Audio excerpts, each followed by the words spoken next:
Okay, 3, 2, 1, let's jam.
What's going on, everybody? I hope everyone's having a fantastic evening, afternoon, pre-noon, no matter where you are in the world. I'm Hasan Piker, and this is the HasanAbi broadcast coming to you live from sunny California, Los Angeles, folks. We're live and alive, and I hope all the boys, girls, and MBs are having a fantastic one because today's a beautiful day. Today's a wonderful day. Today is Sunday, fun day, a super special Sunday, fun day, ladies and gentlemen. Let's go.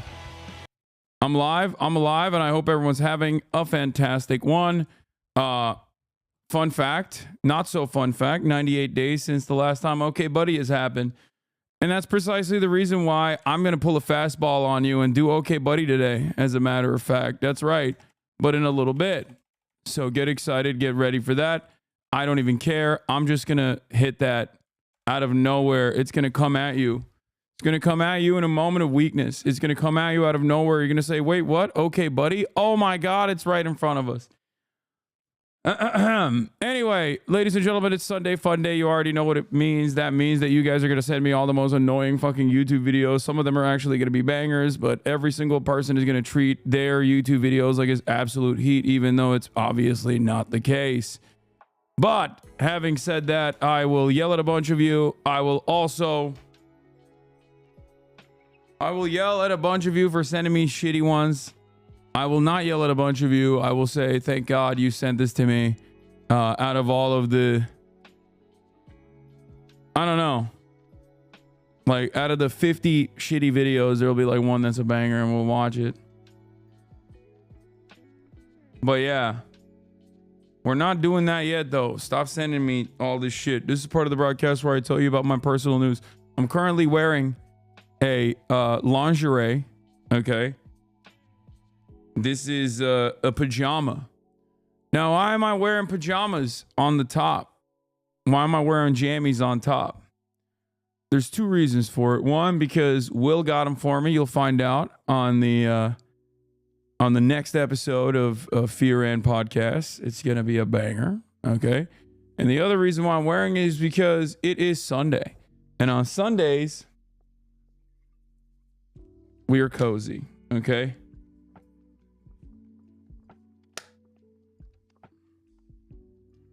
On Sundays, we get cozy. Hey guys, before we get oh my God. I know. Curtis has a banger. I know. You want me to watch it. Perfect fun day content. This website exists. The accent Oracle. Do you have an accent when speaking English? Bet I can guess your native language in less than 30 seconds. What the fuck? This seems sick. Anyway, can you flex and flex for us? Here it is. Dude, honestly, I did arms yesterday and shit is crazy, dude. Like my biceps still look kind of yacked. Like you look at that vein, dude. You see that? What is that? Like I just played basketball earlier and I have vascularity without even trying at this point. Anyway, I'm vascular as shit. Sometimes you talk like Domingo from SNL. It makes sense. Punch me right now. I will not. So, folks, let's talk about where we're at. Personal news wise, last night my mom and dad wanted me to watch this new show about the Pope.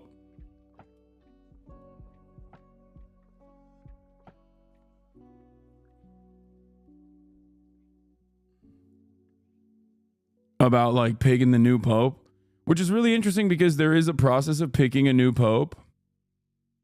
And that process is, oh no, I lost to Candace Owens. Oh no, I lost. Stop anti-Semitism to Candace. They went with the old tricks. They still went with a woman of color. I mean, I called it. I did call it. I just want everybody to understand. I did call this.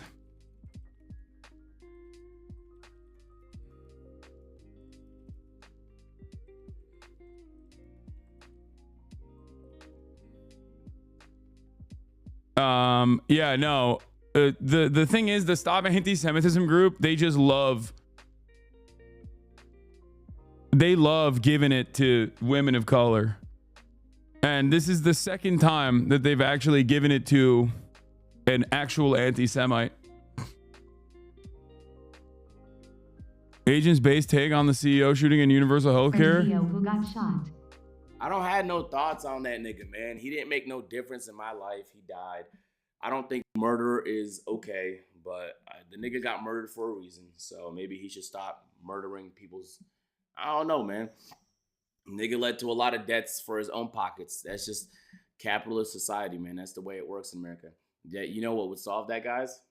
Universal healthcare. God damn, dude. Who is this guy? Who is this guy? Oh, I'll tell you who this guy is. Just a Canadian, okay? That's it. Like, people will hear what he's saying right here and go, oh my God, you're a socialist, radical, Marxist, like you're an agent. And it's like, no, he's just the average Canadian, okay? The average Canadian whose mind has not been melted. Wait, he is a Canadian? Yeah, he is. Yeah, bro, he's from Toronto. He understands like the concept of social welfare. He understands the concept of social welfare. He understands why it's a good thing. My low taxes. Like, it's mind blowing to me how people who don't make that much money are fighting against universal healthcare in this. Yeah. It's crazy. Yeah, he's not. He's just a regular old crody. You know what I mean? Why you cheesing, fam? Why you cheesing, fam? T-Dot, rise up. W export.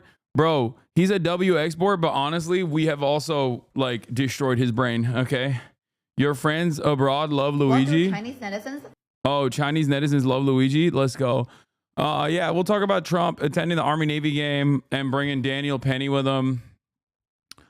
You can't say that in LA, Hasan? Yes, I can.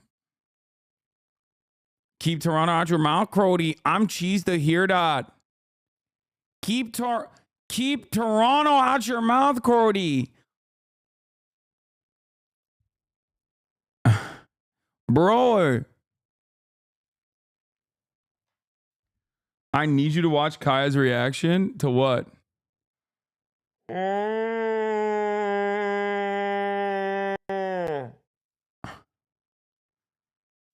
Damn, dude, what is this? 1p? Why do I stream? Why do I stream at like 4K clarity? And then all of the... God damn, all the rips, all the stream rips are like 1p. What are we doing, fam?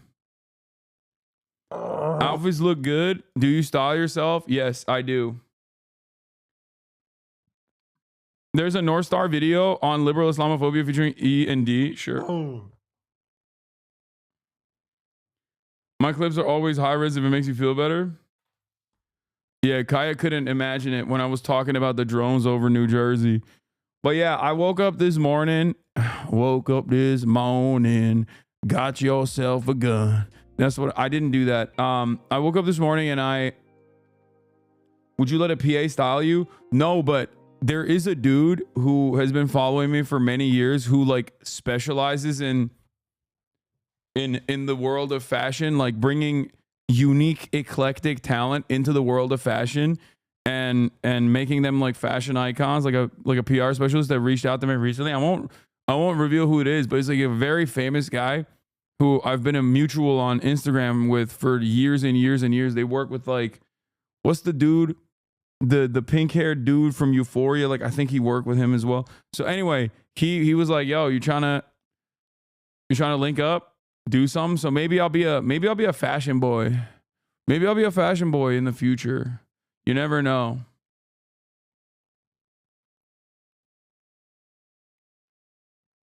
But where's the Fear and episode? It's Sunday. Zola is Sunday. It comes out on Monday mornings. Have you watched the Kyrgyzog's war video? I haven't. I heard a lot of people were very upset with it. We can take a look at it. This is a perfect day to look at that sort of stuff. You also style your glasses well if you picked them? I did. I picked these glasses. I got pretty lucky with these glasses. They're Gentle Monster, for those of you who don't know.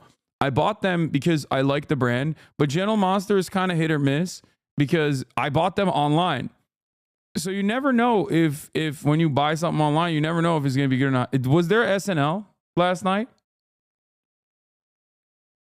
For the record?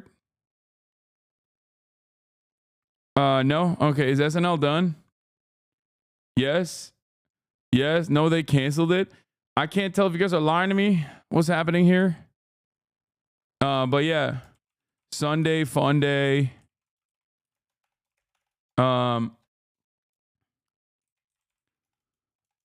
Liberal Islamophobia.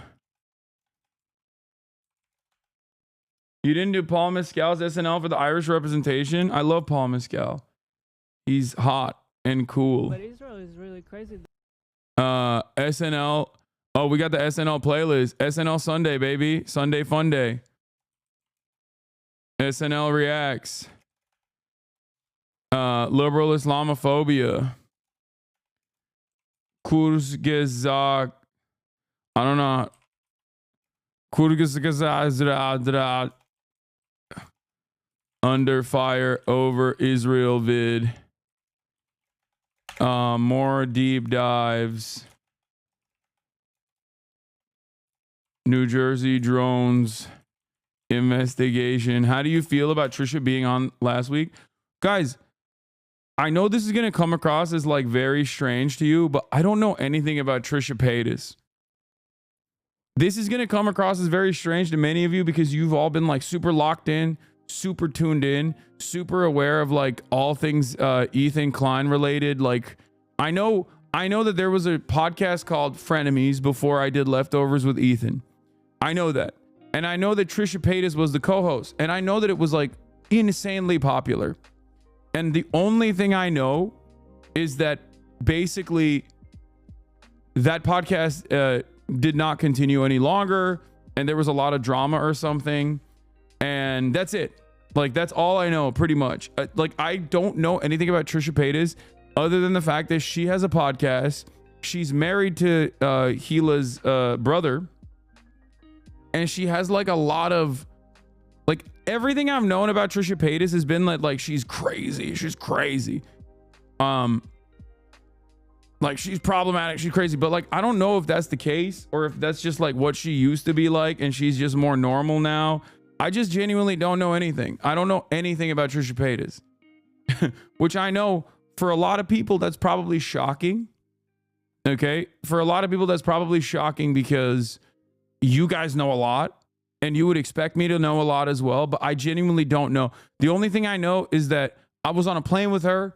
I was on a PJ with her when she was with the old guy from the Dobrik Vlog Squad. Is it called Vlog Squad? I don't fucking know. But yeah, the Dobriks. The Dobrik PJ. When they chartered a private jet from Coachella in like 2016 or something to go to an award show. And then the award show literally hit me up and was like, yo, do you want to get on this PJ? We're flying with the Dobriks because you're hosting one of the awards. And I was like, oh, sure. Why the fuck would I say no to that? So I got on there and she was there and I couldn't understand it because there was like There was a dude there that was just like 40, Jason Nash, and I just like didn't understand the vibe at all. There was like a bunch of people that were like my age at the time, younger than me, and then just like one random guy, Jason Nash, and then Trisha Paytas. And I was like, what the hell is this group? Like, how did this grouping get together? You know what I mean? And now that I think about it, I'm sure if you guys were like watching back then, you were like, oh, you don't understand. That's the perfect fucking vibes or whatever. But now when you look at it with today's eyes, you probably agree with me that that's a very strange grouping of people that were on a plane together. And I'm over there fucking shroomed out of my mind thinking like, am I hallucinating this 40-year-old man? You know what I mean? Like I get on this fucking PJ. I am off. I'm on a different planet. Okay. I've had a lot of legal shiitake mushrooms. Okay. I'm at Coachella. I literally only have my wallet. That's it. I didn't bring nothing with me. I was like, oh shit. Like I don't have anything. I leave one of these events that are happening and go straight to the fucking PJ place. Like the PJ, the private airport where the PJ is. And I'm zooted off this fucking shiitake mushroom. Okay. And I get on this plane and I'm like, why is there just like casually an old man here next to all these fucking teeny boppers and Trisha Paytas? And I didn't know who she was at the time either. I just like thought, you know, how random of a grouping. So saying you're zooted off the shiitake is like seeing you're baked off of the Delta 8. Bro, stop calling private jets PJs. Makes it sound like you're more out of touch than you are. I don't care, dude. Oh no. Oh no. People are gonna say Los Angeles influencer is out of touch. Like, yeah, man, I am. Okay. Yeah, I am. Like everything I just described to you is a fucking insane story. It is a very insane out of touch story. I'm very aware of that. Oh man, he's 8 years older than you, Lo? Wait, no way. Shut the fuck. Are you serious?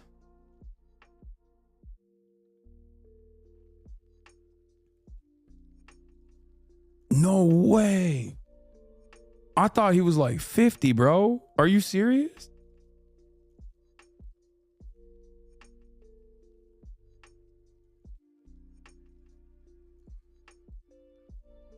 Anyway, a lot of you 8 years younger than 33 and called us old. Lamau, shut the fuck up. Oh, that's true. Yeah, that's true. A lot of you guys, I mean, 8 years younger than me, you think I'm dead. You know, you literally talk like I'm dead. You call me old all the time. Meanwhile, you're halfway into your 20s. You're cooked. You're old too. Anyway, we got the SNL playlist. Sunday Funday SNL reacts, liberal Islamophobia crucified video. Kyrgyzstan's under fire over Israel vid. More deep dives. Nutrition drones investigation. Okay, buddy. Get in now for secret special Sunday Funday experience. Yeah, by the way, the lobby that I was gonna put together, you guys can get mad at Valkyrie if you want. Actually, don't get mad at her.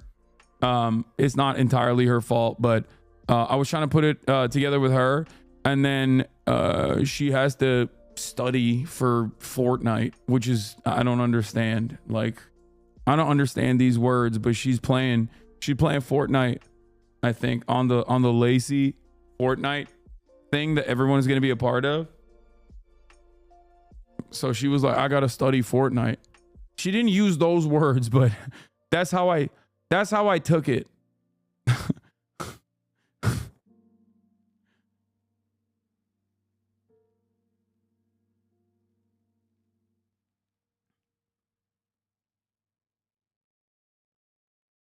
Blast off meme.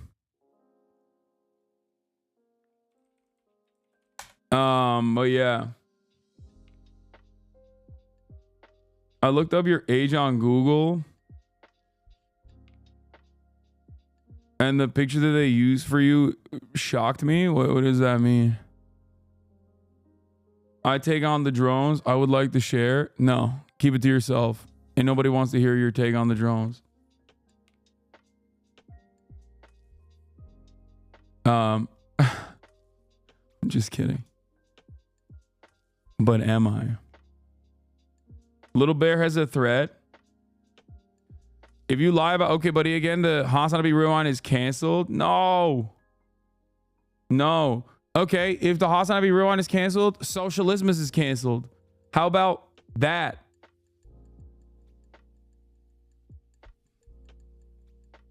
Just kidding. I would never do that. I would never do that. And I have a special guest coming for socialism as well. I'm importing.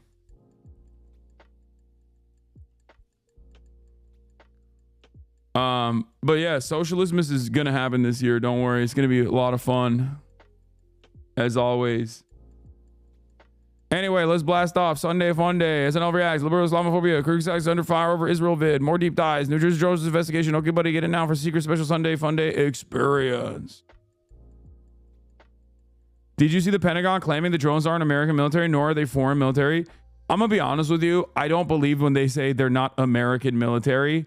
Or rather, I think it's like a secret way of saying they're not directly officially sanctioned, but like they're not doing flights because of the American military, but they are defense contractors. Because there is no way that like, I don't think all the drones are planes, okay? I think a lot of what people think are drones are planes, for sure. But I think that the drone swarms that people have seen that they've reported on, like originally these like big drones or whatever, I've yet to see like a clear-cut example of this. I've yet to see a clear-cut example of like what these drones are that they're freaking out over. But I will say, I will never discount many of these like UAP things, like many of these like UAP sightings and stuff, I think are almost always like new tech that they're experimenting with.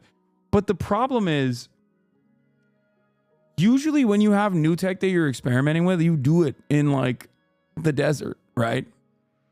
Like there's a reason why a lot of the new technology that the American military's like defense contractors are experimenting with, they do it at like, they do it in the desert. They don't do it in like in one of the most densely populated states, New Jersey. So it is really interesting. But do you believe in aliens though? No, I don't. No, I don't think so. What are the limit for socialism is again? 10K or 20K? That's what Area 51 and Edwards Air Force Base are for? Yeah, no, literally. You're not wrong. And many others as well. Unless they're just like, they have to test it on a urban environment or something. I don't know.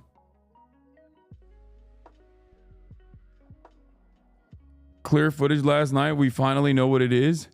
That's it. Yeah, he's working. Everybody knows Santa only works one day of the week, man. He's lazy as hell, okay? Don't make no mistake. He's Turkish. Saint Nicholas. He's Turkish. Which means he's lazy as fuck. Which means he's only going to work one day out of the year, okay? Speaking of Santa, I'm going to do a back-to-back giveaway. Okay, everybody get involved. If you do !enter in the chat, there's a giveaway for merchandise. Remember all the merchandise entries. Someone in the chat decided to be nice enough to give away HasanAbi merch from ideology.com. If you press !enter and hit it in the chat, you will get a chance to get this merch for free. Also, all the proceeds from the merch still at ideology.shop. All the proceeds are going to Raices, Texas, working with immigrants in Texas, undocumented migrants in Texas. It's a wonderful, fantastic organization that we are fundraising for. I demand free shit now.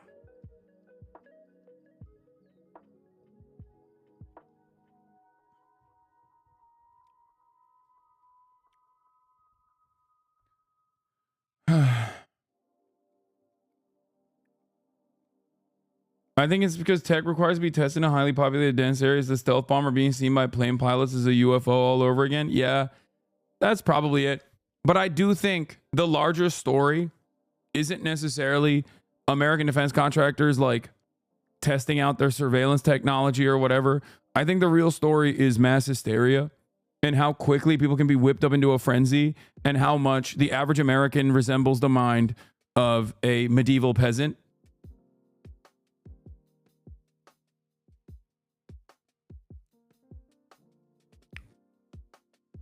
If that makes sense. Like, I think that the inception of the story, there's probably some truth to it. There's probably some validity to. There's probably some validity to people seeing like random drones and they're like, "What the fuck is this? This is freaky." But yeah, I think many of it is just like regular commercial drones that people use because they're investigating all these other drones. I think many of it is also. Many of that is also hold on.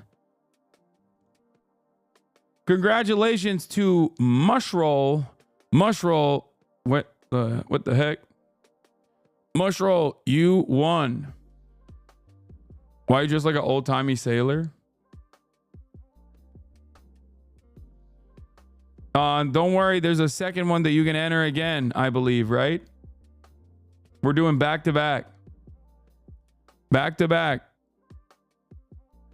We're doing back-to-back, baby. Second giveaway. Type enter in the chat for a chance to win a prize. Max 1 entries per user. A winner will be selected in 1 minute. Enter now. This is the type of stuff that I think probably pisses off like random onlookers where they just like can't comprehend what is going on in the community. They're just like, imagine being a normie and then tuning in to be like, ooh, I saw this hot guy on TikTok. I saw this hot guy on TikTok. Let me watch what he has to say about the news. And then they come in and I'm talking about like doing a chat giveaway.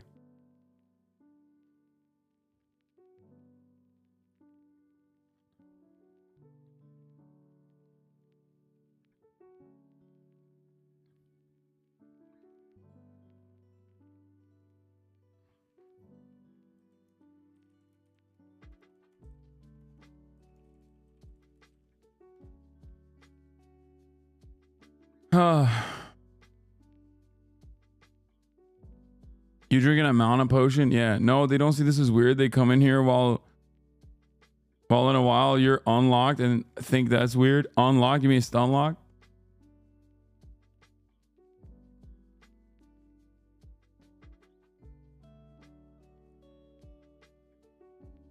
Winner 2 is Has Ringworms. Congratulations to Has Ringworms. Hopefully your ringworms are going to appreciate the new merchandise that you got for free. That's right. All right, no more. Don't type enter anymore. Has Ringworms won. W Ringworms. But yeah. Let's talk about this drama. Apparently the Black Myth Wukong. Oh, first I got to do this. This is incredible. Incredible. Y'all are out of control. Okay. My pronouns are USA. That's crazy. That's crazy. You should wear bows more. I don't think I've ever worn a bow in my life. Also, this one, Hasanic, make the rich pay. America deserve ... Okay. Hyper violent Americans intrinsically understand we are due for blowback because that's the only way they want to deal with foreign conflict themselves, through hyper violence. Okay, facts. You cooked. But yeah, from what I understand, wait, I saw Alana Pierce was talking about this. Apparently the guy cried. Like one of the developers for Black Myth Wukong cried Selamünaleyküm Mehmet. Baba. Mehmet Piker. Bugün yapacağım mı? Bugün yapacağım mı? Ha. Eyvallah. I called my dad on accident by his first name and it felt really weird. I was going to say his full name, but then I was like, maybe I shouldn't say his full name. So I just stopped at his first name and I was like, that's a weird thing to say. All right. Anyway. Don't disrespect it. It was very disrespectful. It was very disrespectful. Yeah, it felt weird coming out of my mouth.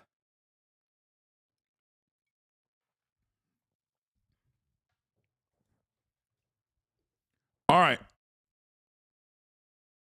I know you're talking about Korea yesterday, and since it's Sunday Funday, here's a short 20-minute documentary on food in South Korea if you're interested. No.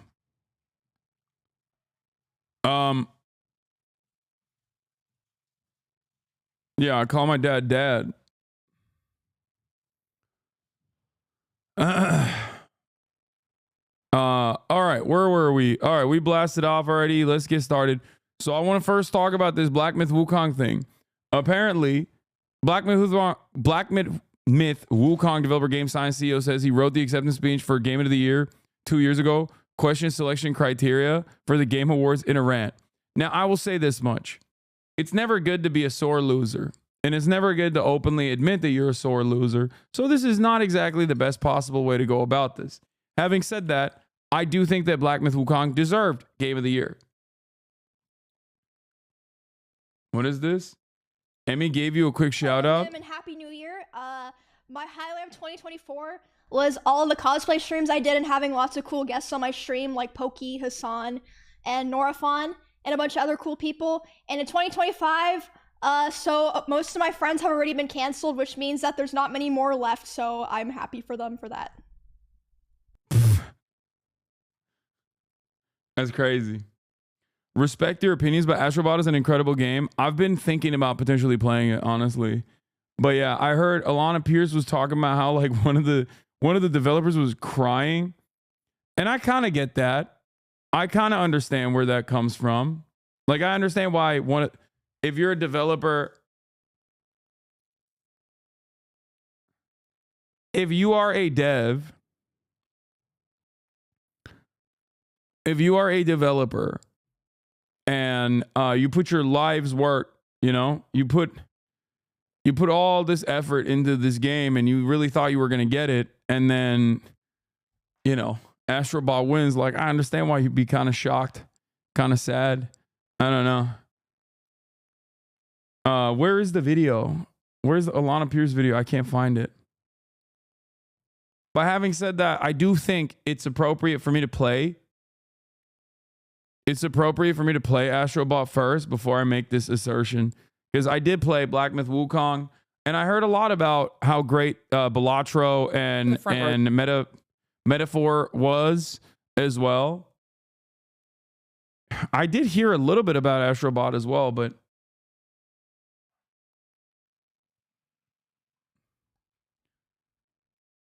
this year. It was my first time being in the front row. I was like, wow, thanks, Jeff. Great seats. But being in the front row means that you can see all of the actually important Wukong people. was third or fourth most deserving. Look at critic reviews of Wukong. It's just an objectively boring game outside of boss fights. It's a boss rush, and it's a boss run, and it's a great one. So you're wrong. It had like 98 bosses, chatter. What are you talking about? That is literally what the game is about. And it's a fantastic version of that. Next to me was the whole Sony team. Frankly, that's probably why they put me there, was because when they gave me the seat, I was with Sony. So I was with the Sony publishing team. Behind me was Joseph Faris. Just behind him was Sam Lake, both of whom I know and am very fond of. They're both really great dudes. But I could see all of the nominees and awards winners, and the Black Myth Wukong team, I don't know which person on the team, was crying when Astrobot got Game of the Year. Because you could see him just looking down the line, which is... Okay, to be fair, like, yeah, I mean, Alana is a developer as well. She's worked for Sony. I think she recently left. Like, she knows. She knows what it's like when you lose, you know? I mean, it's not It makes sense. I think a lot of people were like negatively polarized against Black Myth Wukong, especially in people's reception in the Western gaming developer sphere and in the Western gaming journalism sphere as well. Partially because of like I guess it's not because of China. There is some of that for sure, but like, come on, dude, Genshin Impact and all the HoloLive stuff. Like, there's so much gacha games that China dominates the Western market with. I think part of it was because the developers were like misogynistic or something. I remember reading something about that, and I didn't personally care about that all that much because, you know, it's just, I feel like maybe I'm, or not Hoyoverse, not HoloLive. Sorry, did I say HoloLive? My bad. I meant Hoyoverse. I think it's not even boys will be boys. It's not because I myself am misogynistic. It's because I think, like, yeah, in a massive company where there is a bunch of developers, there are going to be a shit ton of people with like weird ass opinions. And as long as the product itself is not like regurgitating this kind of, the product itself is not like very hyper invested in making an argument that like women ain't shit, I don't give a fuck. You know what I mean? I don't care if it's the head dev. Dude, I play games that Todd Howard makes. Do you understand? Todd Howard is Satan incarnate. For me, it's like, I don't care. If the game is good, I'll play it. And sometimes the game is bad and I still play it. Okay? Do you understand? Todd Howard is literally Satan and I play his fucking games.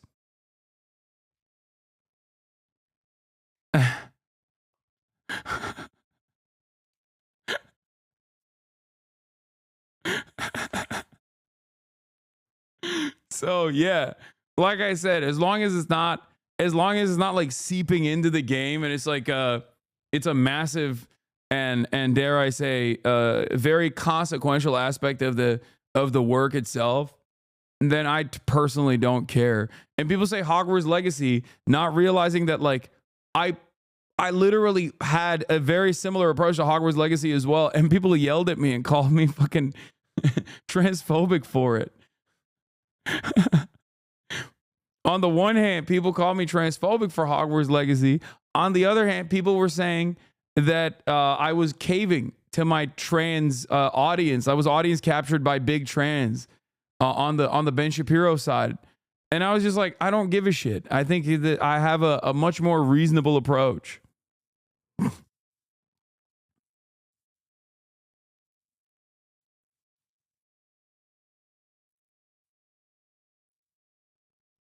What?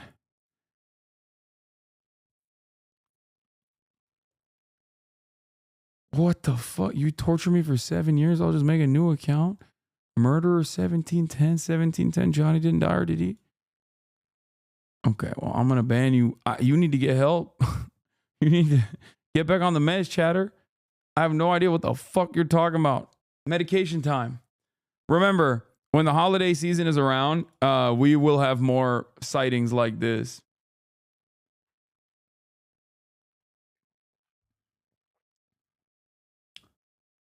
But yeah, for all the viewers in here, for all the chatters in here, this is a reminder that you should also take your medication if you've forgotten to take it today. I think it's due to a few things. I think Astrobot was the last game that the studio released. It's also much more accessible.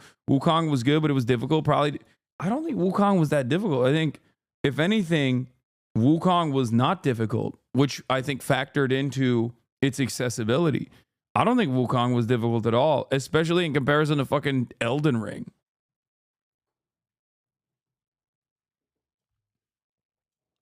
I think the craziest part about Astrobot was that it was a PS5 exclusive.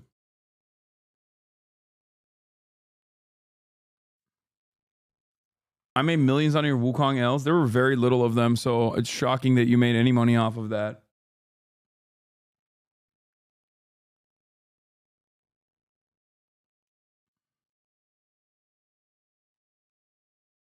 I hope you're having an amazing Sunday. Both were a PlayStation exclusive. Wukong was not a PlayStation exclusive.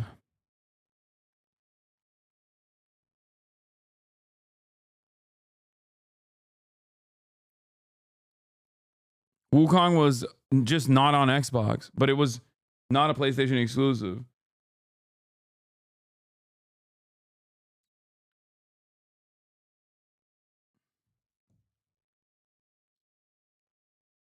Wukong was on PC. I played it on PC, chatters. What are you talking about?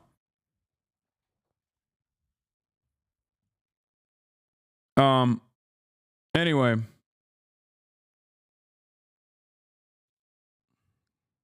It's the first time I've ever seen anything like that, because generally everyone is like, Game Awards doesn't matter that much. But yeah, the Wukong team. Well, I mean, that makes me even more sad for them. It means like, I feel like it means it mattered even more to them. You know what I mean? And I get it. I get it, dude. This is a company that only made mobile games. This is their first foray into doing like a full-blown game. And not only is it a full-blown game, but it's one that like sold 20 million copies. It's like massive. It's almost Elden Ring size. Think about it. Elden Ring sold 28 million copies. Before Elden Ring, the entirety of the From Software library had sold like around 25 million or 27 million copies. So Elden Ring in and of itself basically doubled the From Software fan base, right? And and Black Myth Wukong out of nowhere, from a developer, from a team of developers that only had made mobile games before this, coming in and making this massive video game that was so big. Like they take it very seriously. I think they're very, I suspect that they're very excited at the prospect of like recognition.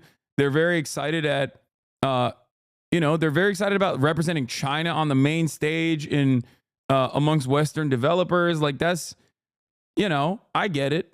I understand why they'd be like very emotional in that moment. They do take it seriously. They take the video game awards seriously. Were crying when they did not win, which was definitely unusual. Clearly meant a lot to them. They did an amazing thing. But I did find that surprising. Like, whoa. Did it look like celebratory crying? No. They were upset. Definitely upset. But isn't it the height of hubris to say that you wrote your acceptance speech years ahead? For sure. For sure. Gene Park wrote a great article at the Washington Post on metaphor and elections in general. I haven't played metaphor, so I'm not going to like read this Gene article. That's why you lost election. What?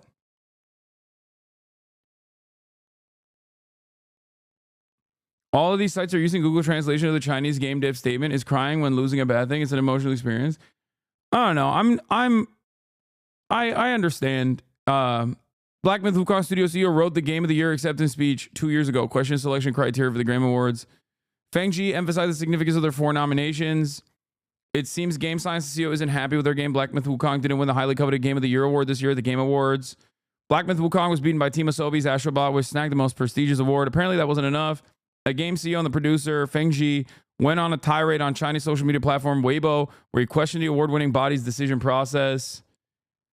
Yeah, nobody likes a sore loser, honestly. I think you just got to get back into the lab and make a banger DLC, bro. Work on that. You know what I mean? That's all I'm going to say. When you do sore loser shit like this, you're cutting away at your soft power. Okay? And as someone who has, dear leader Xi Jinping's best interest in mind, okay, I'm going to be honest. Not a good look, sir. Please go back into the kitchen. Start whipping it up. Start making a fucking DLC that's so expansive, so amazing that it puts, Elden Ring to shame. It's not going to happen, but like,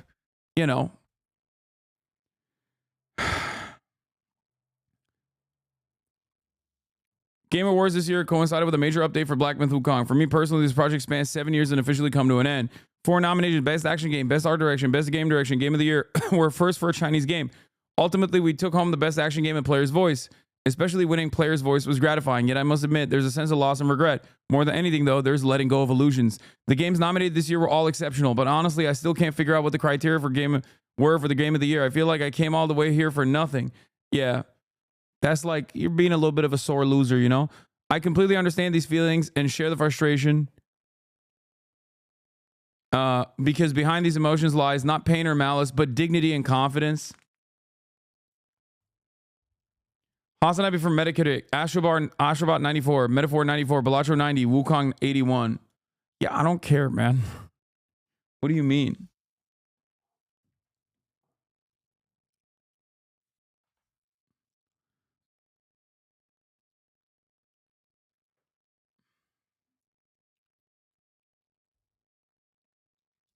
Yeah, it's not good. It's not good to complain like this. Big homie's first game gets this much critical acclaim. I say it's good. I say you killed it.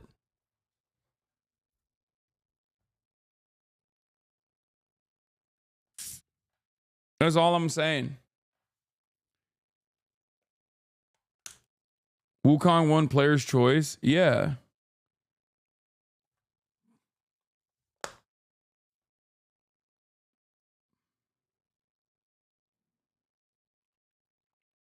Yeah, I did know Balatro was made by one person. It is pretty crazy.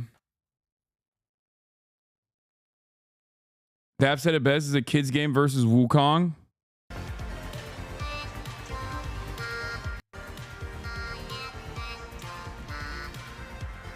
It's got kind of a it's kind of a jam though. The I am Astrobot, that's a bit of a jammer. Like I will admit, it kind of goes hard. I mean, yeah, it's a baby song, but who cares? Sometimes you wanna fucking let loose a little bit. You know what I mean? Put your jammies on, play a little bit of Astrobot. I wanted Balatro to win.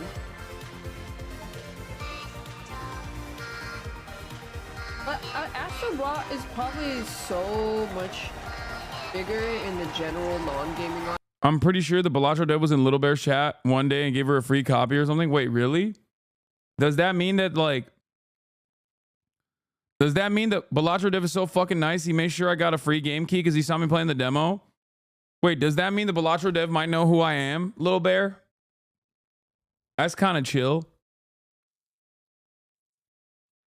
That's crazy that he's a little bear fan, little bear head. He's in Northern Lion's chat all the time. That makes sense though. Northern Lion has put Balatro on his back, dude. Does he have what's his account? Is this the account? He's never chatted in here. No. He don't know me. He don't know me, little bro.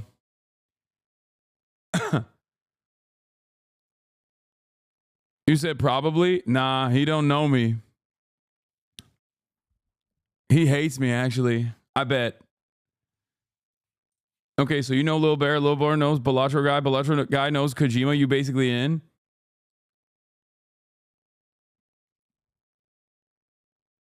He was a Northern Lion viewer before he made Balatro, I think. Guys, I don't need a free copy to play. Like, the $15 price point is not what is stopping me from playing Balatro, okay? Y'all are so funny. They're like, dude, Haas wanted to give you a free copy. You didn't take it. It's like, yeah, like that's not. You think that was what was stopping me from playing the game? Like, no. Okay.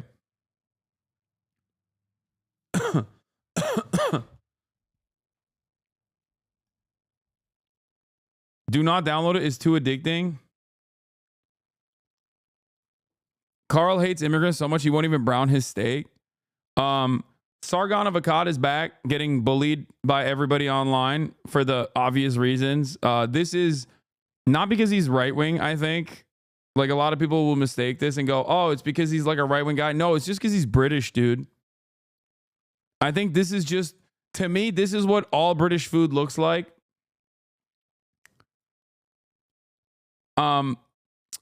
Yeah. I don't know why these guys are so invested in getting the immigrants out. Honestly, because this is what the food looks like. This is the guy telling you that, like, the guy telling you that immigrants are a problem. Immigrants are the worst. You know, immigrants are this and that.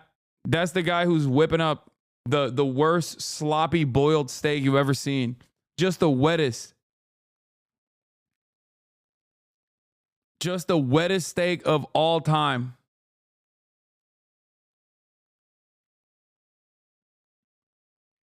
No wonder the British are insufferable. They've never had good food. Yeah. I mean, it's not just that they don't have good food. That's one aspect of it. But also on top of that, think about the weather, dude. I get it. Like, if I lived in England and the weather was shit and the social safety nets were crumbling, and this is the food I was presented with, and this is what I knew as the norm, I'd probably fucking be a reactionary asshole too. You know what I mean?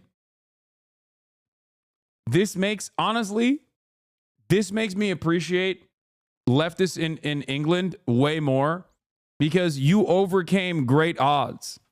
Okay? Like you had every opportunity to be like a transphobic, anti-immigrant asshole. And you overcame great odds by not succumbing to the whims of the average, you know, the average English experience, the succumbing to the whims of seeing just wet, sloppy steaks all day. It's a boiled steak, lad. It's nice. What do you fucking mean?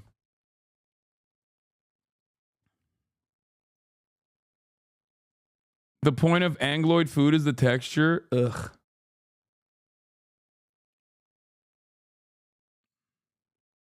This is what a Victorian beggar ate after being given 3 gold in one day instead of 1. This was his delicacy. The Anglo brain still has the remnants of it in their DNA.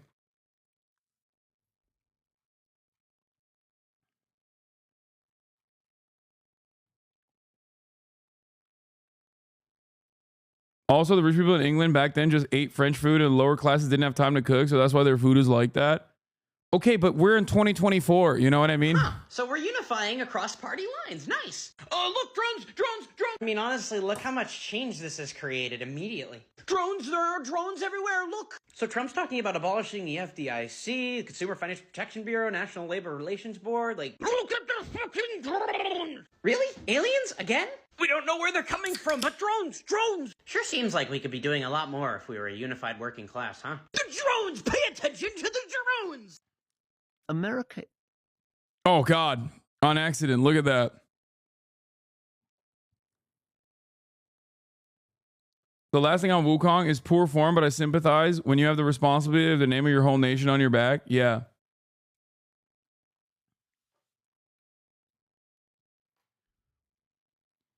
Two people arrested for drone operation near Logan Airport. Yeah. This is why I was trying to tell the chatters not to fuck around with drones, even as a haha or even as a meme, because I do think that you're going to get clapped. Because right now they're just trying to find, like, even if you're using your commercial drone for funsies, I'll be honest with you, you're going to get cooked. They're looking for, you know, it's high alert time right now. And law enforcement authorities are probably going to be looking to make an example out of it. You know, looking to make an example out of people. If you thought like, oh, improper registration with the FAA is not a problem. There's a million drones out there. You know, who cares? That was yesterday. That was last year. It's going to be different from here on out, okay? Also, this is a wonderful opportunity for the police departments to get more anti-drone, you know, weapons and stuff.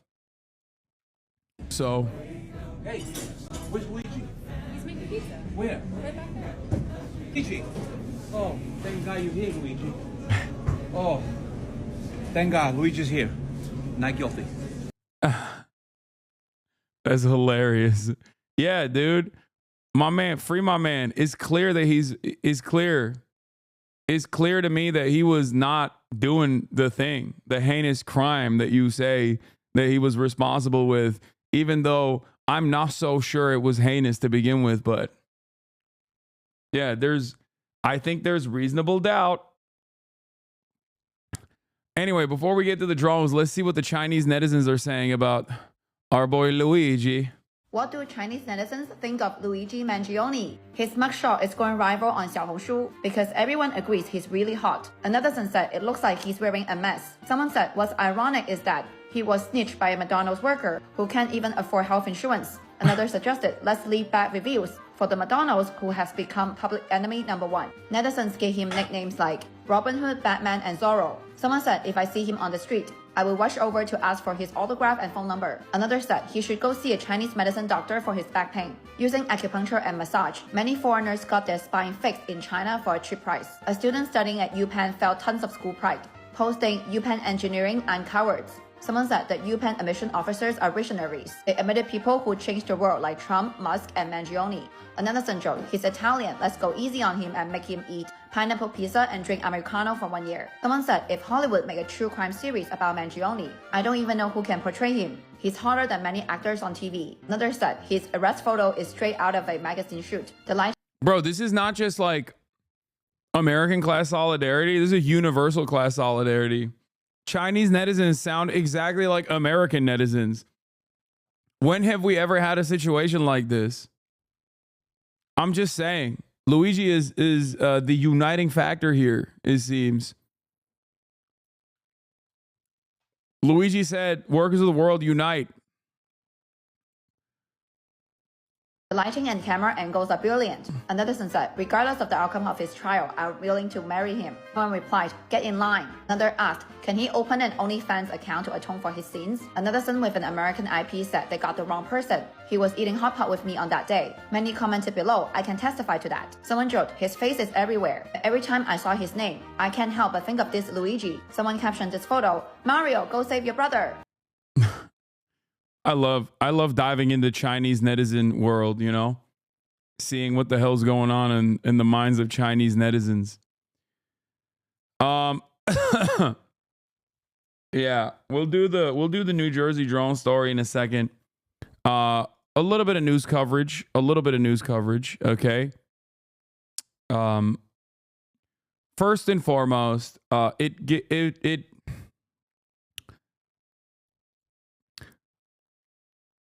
Black Myth Wukong isn't the only developer, content creator, art enjoyer that lost this past week. I also lost my own personal battle. I must admit.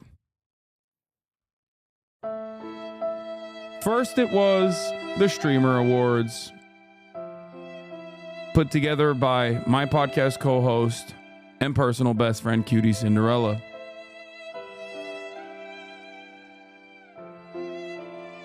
I lost Just Chatting, Streamer of the Year, to Kai Cenat. And that's all right. I was sad. I was devastated. I was positively perturbed. But I knew that there was another award show out there. There was another award that perhaps I thought I could win. That award was by StopAntisemitism.org. And you know it's a valid institution and not run by like one schizophrenic Long Island lady. Because it has .org in the end of it. It's an organization. I worked long and hard over the course of this past year to win Anti-Semite of the Year. I was up against some incredible contenders, like people who deny the Holocaust and stuff, you know, like actual anti-Semites. What have I done in that time frame? Of course, fought against anti-Semitism while simultaneously speaking truthfully about the ways in which Israel was conducting a genocide. And of course, that is the biggest no-no of all. And this past week, StopAntisemitism.org revealed that there were three finalist contenders. I was one of them. Candace Owens was another. And the last was Greta Thunberg. And I thought to myself, I can win this. Too big to rig, I thought. But it turns out, in spite of my best attempts, I lost. That's right. 2024 Anti-Semite of the Year is Candace Owens. I thought 2024 would be a big year for Stop Anti-Semitism, where they would finally break the trend of choosing a person of color. Year over year, StopAntisemitism.org has chosen people who aren't exactly anti-Semitic at all, but simply anti-Israel.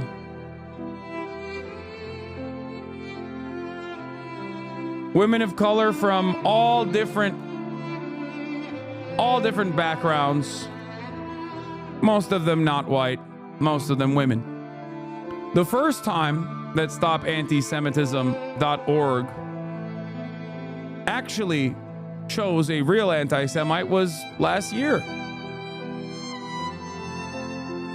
Still a black man nonetheless, but an actual anti-Semite. So I thought maybe things will change. Maybe they will actually also go for a white man. Turns out I was wrong. Turns out we could not buck the trend. And Candace Owens won. So I say, stop the steal. We will win it next year. Yes, I'm not wrong. They have literally never chosen a person that is not a person of color. In 2019, they chose Anti-Semite of the Year Ilhan Omar, who, as you guys know, is not an anti-Semite, but anti-Israel. In 2020, they chose Nurdin Kaswani, who, once again, not an anti-Semite, simply pro-Palestinian. In 2021, we got very close, very, very close to choosing an anti-Semite of the year that was a white man, Ben or Jerry. But instead, StopAntisemitism.org put the crosshairs not on these two white Jewish men who were responsible for their boycott on the West Bank, the occupation, and instead chose a brown woman that is on the board of Ben and Jerry's. That's right. They literally were like, we can't choose Ben and Jerry because they're both Jewish and it would probably look bad. So let's just go with the brown woman on the chair of the board of directors of Ben and Jerry. Also not an anti-Semite, simply anti-Israel. And in 2022, that was the first year where they chose an anti-Semitic man, Kanye West. Still a black man, still a person of color, so they stayed true to that vision. But 2022 was a big year for them because it was the first year where they actually chose someone who was saying a whole bunch of anti-Semitic shit. Make no mistake, Kanye West, mentally ill, but also definitely anti-Semitic. But things did not change, and they went back to their old vision. In 2023, they chose friend of the show, Rashida Tlaib, as Anti-Semite of the Year. Rashida Tlaib is not an anti-Semite. She actively fights back against anti-Semitism, but she also happens to be a Palestinian woman who also happens to be, understandably, anti-Israel. So when I got up to the top 3, destroying the likes of Bassem Youssef, Dan Bilzerian, Jake Shields, and many others, when I saw my name up there with Greta Thunberg and Candace Owens, I thought to myself, I have a real shot at winning this goddamn thing. Okay?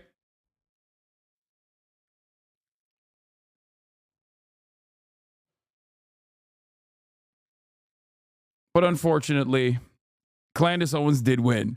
So this is the second year where they have accidentally arrived at someone who is actually anti-Semitic. But make no mistake. Make no mistake. We will win this one of these days.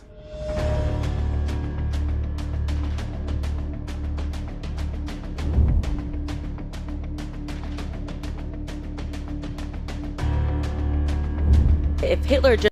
Wait, they said the political commentator unmasked their dormant anti-Semitic beliefs in 2024, leading to an easy victory. Unmasked her dormant anti-Semitic beliefs. She got hired by the Daily Wire after she said Hitler just wanted to make Germany great. It was never dormant. Everybody knew what was up. Everybody knew that she was an out and about anti-Semite. She actually played a role in the radicalization of this man right here in 2022. It was never dormant. The only thing she did on top of her anti-Semitism that was rampant, okay, was that she actively was anti-Israel. That was the no-no. Okay?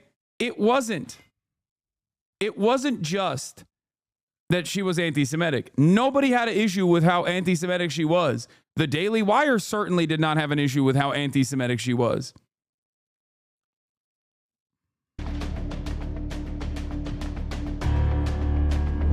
If Hitler just wanted to make Germany great and have things run well, okay, fine.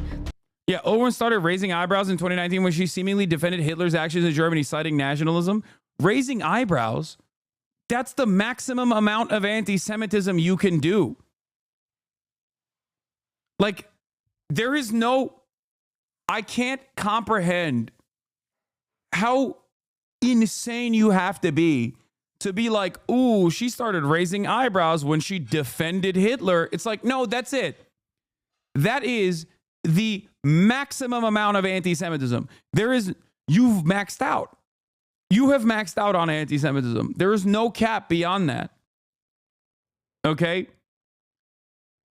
Hitler is the historically the number one anti-Semite. Okay? That's it. And when you defend him, you are defending the number one anti-Semite. You have maxed out on your anti-Semitism. It's not an eyebrow-raising moment unless you are waiting for the more nefarious, secret suspicion that she might be, trigger warning, chat, I'm sorry I'm about to say this, she might be anti-Israel, which is truly terrifying. How does she not raise the eyebrows of Ben Shabibo? You want to know why? Because Ben Shapiro doesn't give a fuck about anti-Semitism. As long as someone is pro-Israel, Ben Shapiro does not care. And that is not a suspicion of mine. I'm not speculating. He has literally tweeted it out before when defending Ann Coulter. Ann Coulter had said some, heinous shit about Jews, okay? Famously. And Ben Shapiro tweeted out the words, I don't care about Ann Coulter's anti-Semitism because she's pro-Israel. This is a tweet that's still out there, by the way. This is not like hidden. Ann Coulter's tweets regarding Jews, awful, nonsensical. At Ann Coulter is also super pro-Israel and always has been. So I won't lose sleep.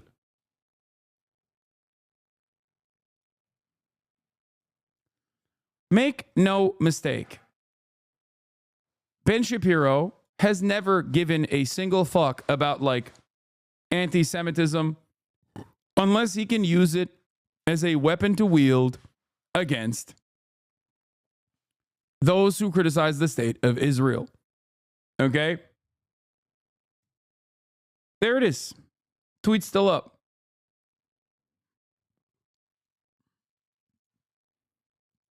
Problem is that he had dreams outside of Germany. They experimented on twins. I mean, some of the stories, by the way, sound completely absurd. I mean, like the idea that they just like cut a human up and then sewed them back together. That just sounds like bizarre propaganda. A fierce defender of Kanye West, Owens dismissed the notion that West's 2022 tweets threatening the Jewish community were anti-Semitic. Dude, she is literally responsible. Like, Kanye West is a whole ass adult, and he's, cultivated a group of sycophants around him and whatnot. And he definitely was mentally at his weakest point when someone like Candace Owens came in. But like, she is the most responsible figure for his radicalization. That's like not even I've been in this game for a very long time, okay? I know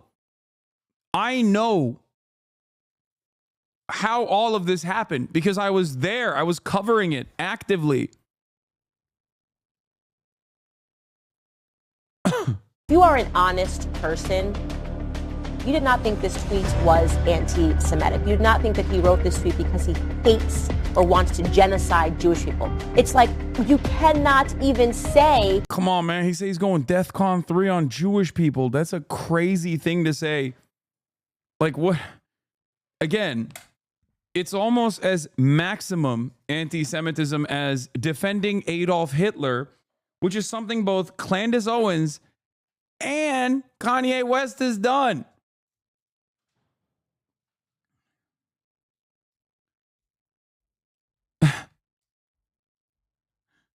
Ridiculous. Fucking ridiculous.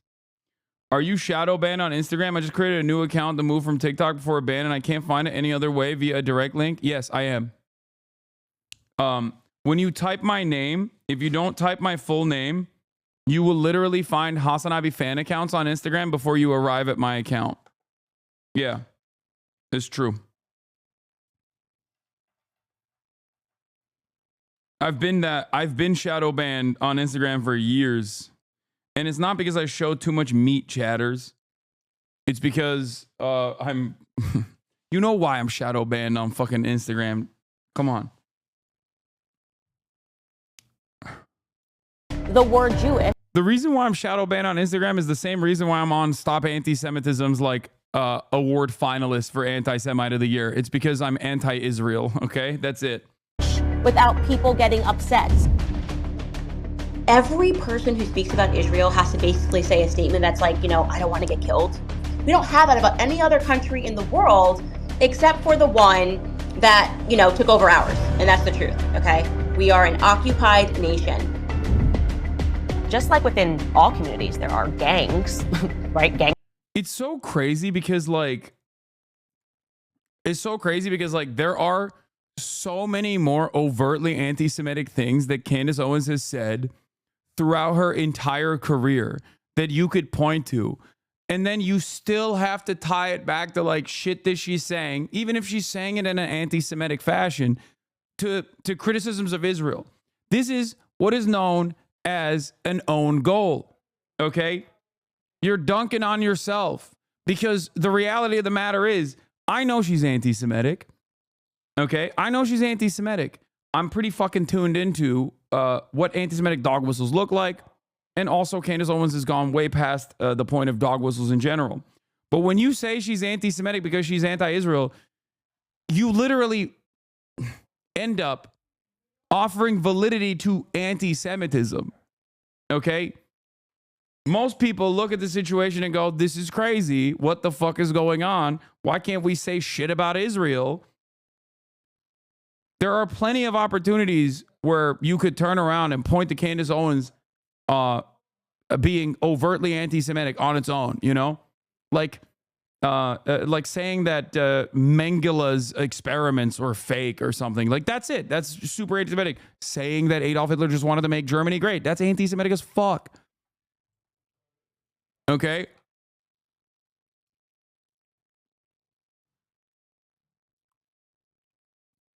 But you still chose to point to like shit that she was saying about Israel. It hurts your cause, is what I'm saying. Conform, we understand this. What if that is what is happening right now in Hollywood? If there is just a very small ring of specific people who are using the fact that they are Jewish to shield themselves from any criticism?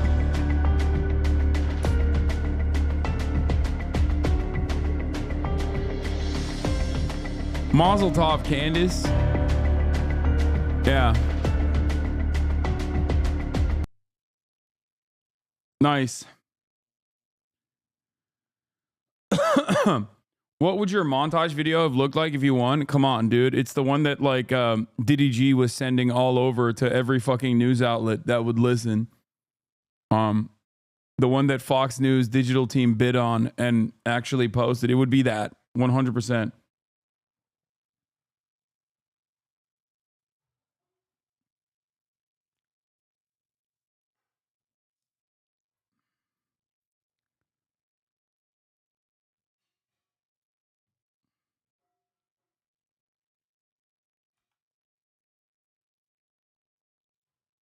Anyway.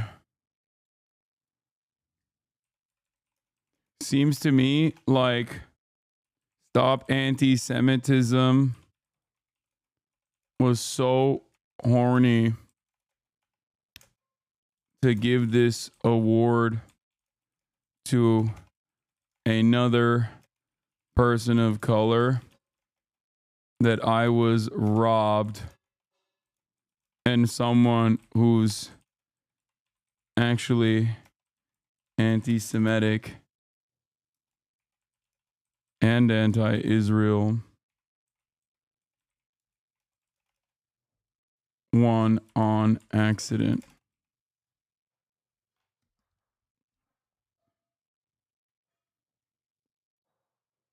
It's not fun looking at you play a video. What?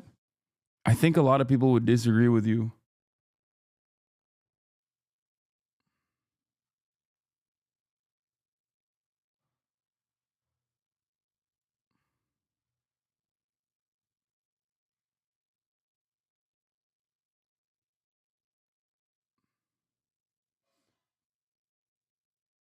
Don't admit it, even if you're joking, bro. Don't admit what?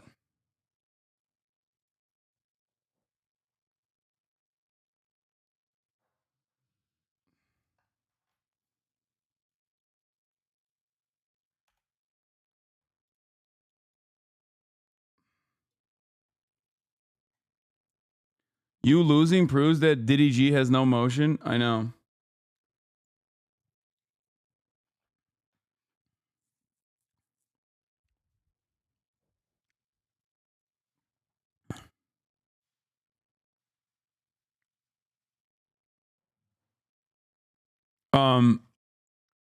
Yeah, this is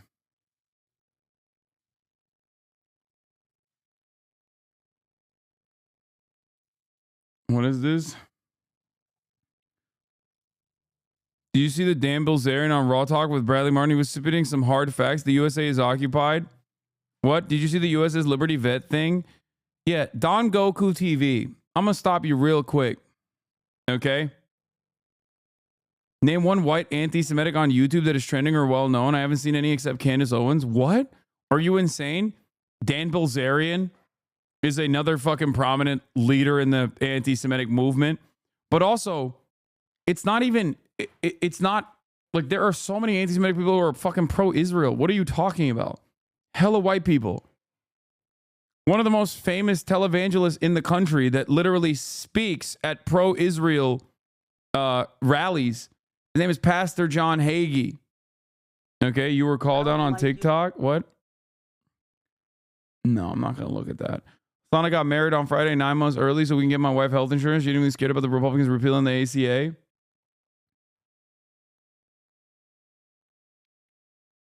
Doesn't this tweet make it look like you're upset about Candace winning the award? It feels like you are defending her. No, I am upset about Candace winning the award. I should have won it. It was mine to win. You know? With the exception of Kanye West, I would have been up there with some goats. You know what I mean? They had a pretty solid run. They had a pretty solid run of just like simply posting people that are not anti-Semitic, but simply anti-Israel. You know, I'd be up there with the goats. I wrote my acceptance speech 2 years ago.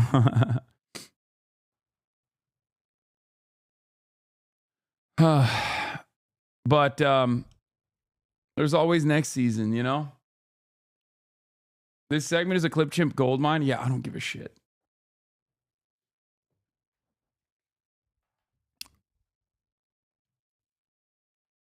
So, the Dan Bilzerian thing, dude, you put that joke out there and the ADO will have a field day calling you anti-Semitic 1,000 times worse than currently. Chatter, I'm going to keep it $1.50 with you. I'm going to be very honest with you. No one cares. Okay?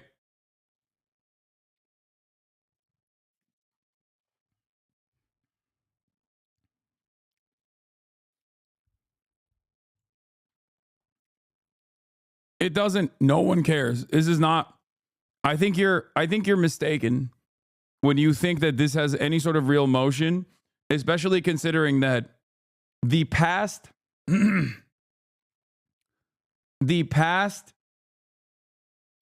year has been a lot of these institutions on high alert trying to fucking get me clapped off this platform.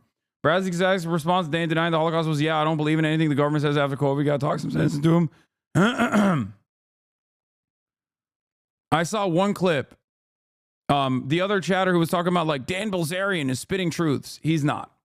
Okay. Anyone and everyone. Speaking of like combating actual anti-Semitism, I'll briefly broach this subject matter.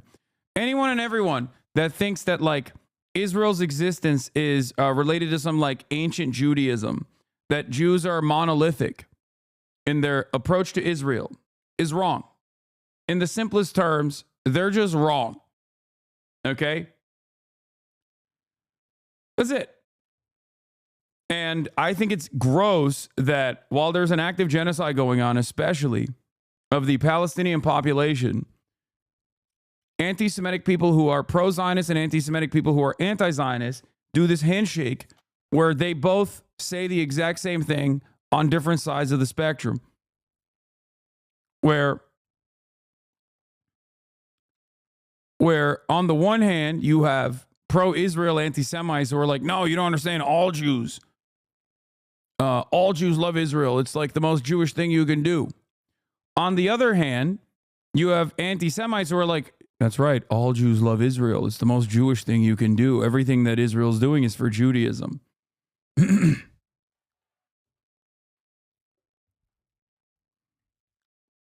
It's gross. But on the simplest terms, it's just incorrect. Okay? That's it. It's not a very complicated thing. The problem is with the likes of Dan Bilzerian getting more play, especially like, you know, going on Bradley Martin and whatnot. Okay? And preaching. Why is it incorrect? Why is what incorrect? The fact that it's all Jews love Israel and care about Israel, or what Israel is doing is representative of Judaism as a whole? No group of individuals operate with one mind. We're human beings, chatter. Are you Christian?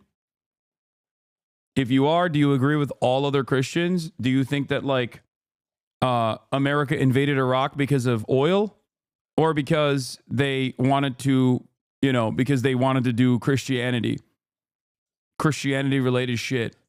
Do you believe that your fellow American Christians also agree with the Iraq war and thought it was awesome?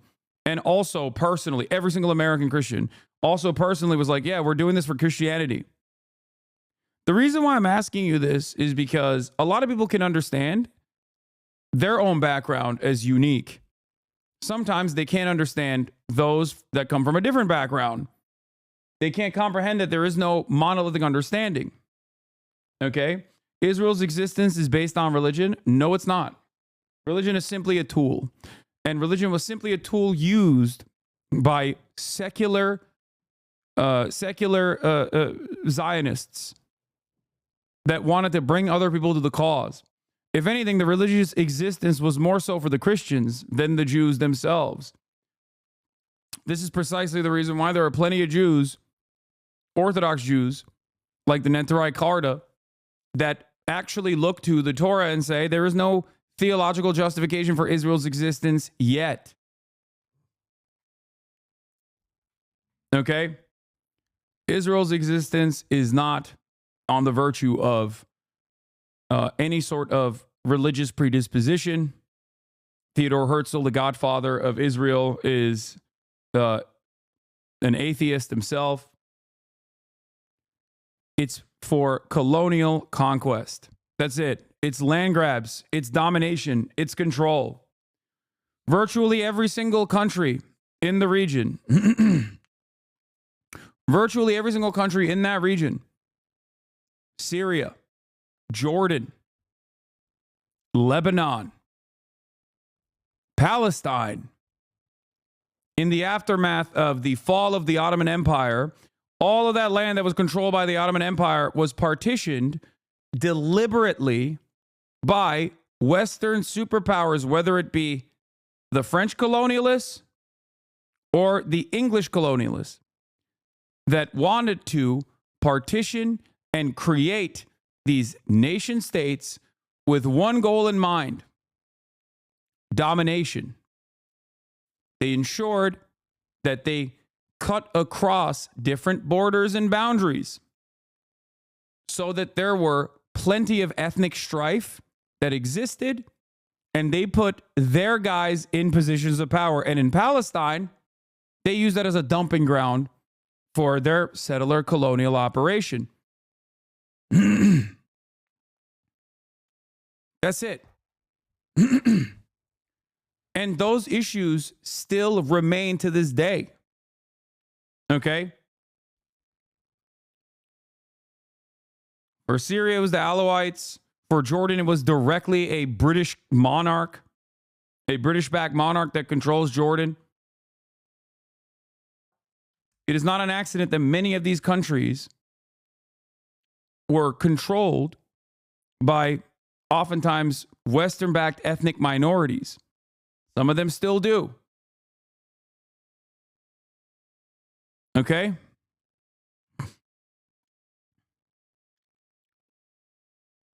That's it.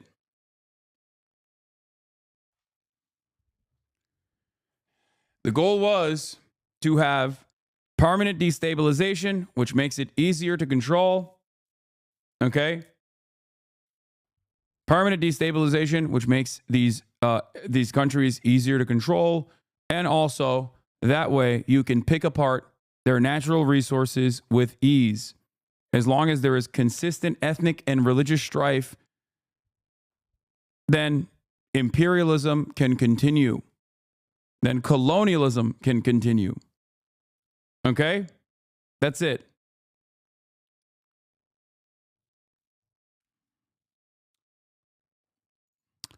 But yeah, where's that the one Dan Bilzerian snippet that went viral on Twitter? I just want to look at that one specifically because he brings up the Holocaust and starts questioning the Holocaust numbers or whatever. And that's like, that's it. That's the maximalist position. You're like, I think he starts off talking about, like, you know, the reason why Dan Bilzerian is nefarious is because, like, one, he already has a lot of, like, right-wing fans in general from being Dan fucking Bilzerian, you know, kind of an asshole, but like this rich guy, right? Poker hero, whatever. And he's already a dickhead. But then recently he popped off because every now and again he would make these statements about Israel and Palestine, right? And the statements, if they were if his statements were kept to like a 30-second snippet, sometimes it made sense. Because you can be an anti-Semite and still be capable of making a valid critique about Israel's actions. But the next 30 seconds usually was the most important part, because he would immediately talk about why he believed Israel was doing this, and he would turn it back to Judaism, and not only the Torah but the Talmud. This is a ancient Talmudic understanding of what how the Jews are. Okay. It is akin to saying every Christian is like the Westboro Baptist Church. It is akin to saying every Muslim is ISIS.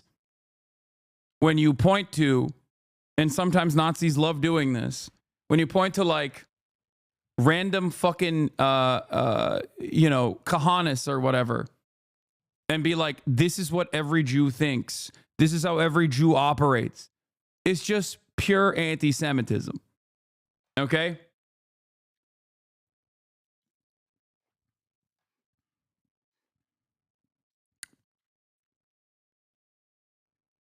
Why are they so protected? And it's like, okay, the Holocaust, that's what everybody points to. That's why they're so protected. And then you start looking at the numbers of the Holocaust, and it's bullshit. It's bullshit. And they revise the figures. It's not like some crazy conspiracy. This is one of the craziest things that people do, because it's like the most studied atrocity. Like straight up. Like it's not a secret, man. I mean, you're relying on people's lack of knowledge and inherent distrust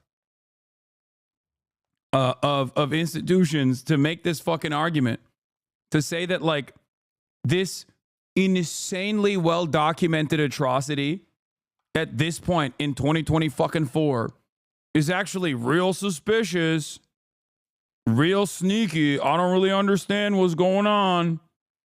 It's like there's plenty you don't fucking understand. Okay?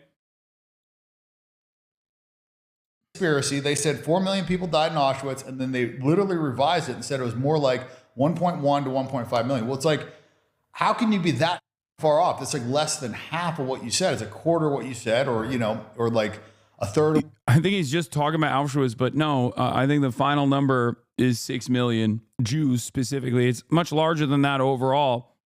But if you're talking about how many Jews were slaughtered in the Holocaust, it's 6 million, not 4. And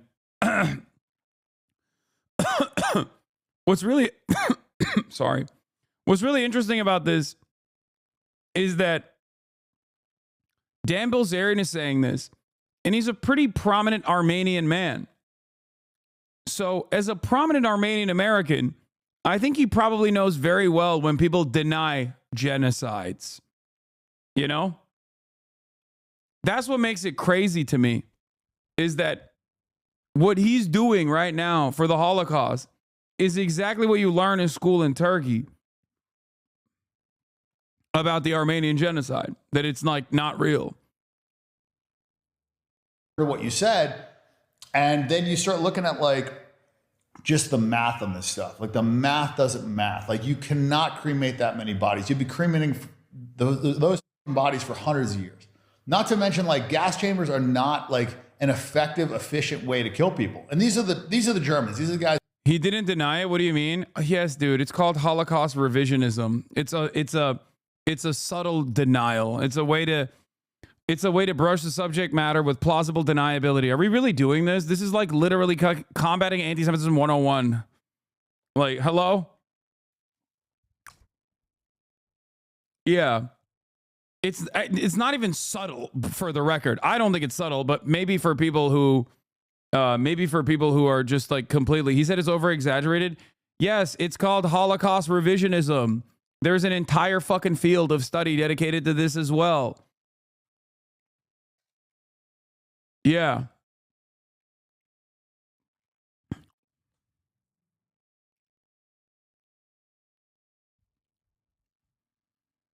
Guys that have the best tanks, the best fighter jets, the best technology of anybody in the world. and they're going to put a wooden door in a gas chamber. They're going to like, I mean, just think about the logistics of it. If you just want to kill, you know, whatever, say 5-6 million people, you're not going to march 100 of them into a shower at a time, gas them, wait for the gas to release, then put all those people in wheelbarrows, wheel them out, dig. Like, think about the time it would take. Like, so do you think that none of it happened? I think that they were not death camps. And when you, and the Red Cross went in there and they, you know, they. He's literally pointing to like very famous instances of propaganda. Like, this is something that the Red Cross, it was originally the Nazi Red Cross that went in and were like, oh, these are just like regular camps. Like, these are internment camps. We need to keep them, we need to keep some of these people locked away. These are criminals. Then the International Red Cross went in to a Theresienstadt ghetto, and the Red Cross, this is something that we talked about yesterday, ironically enough. It was considered a model ghetto for deceiving the International Committee of Red Cross representatives about the ongoing Holocaust and the Nazi plan to murder all Jews. The Nazified German Red Cross visited a ghetto in 1943 and filed the only accurate report on the ghetto describing overcrowding and undernourishment. Okay? In 1944, the ghetto was beautified in preparation for a delegation from the International Committee of Red Cross and the Danish government. The delegation visited on the 23rd of June. ICRC delegate Maurice Rosell wrote a favorable report on the ghetto and claimed that no one was deported from Theresienstadt. On April 1945, another ICRC delegation was allowed to visit the ghetto despite the contemporaneous liberation of other concentration camps and continued to repeat Rossell's erroneous findings. The SS turned over the ghetto to the ICRC on the 2nd of May, several days before the end of the war.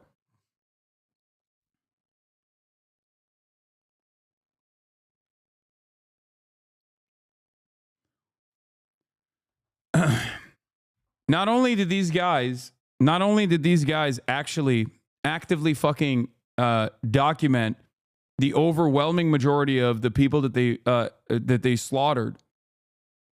Why the fuck should they have even documented it? They don't give a shit. They're just mass killing. Do you understand? It's the same as looking at.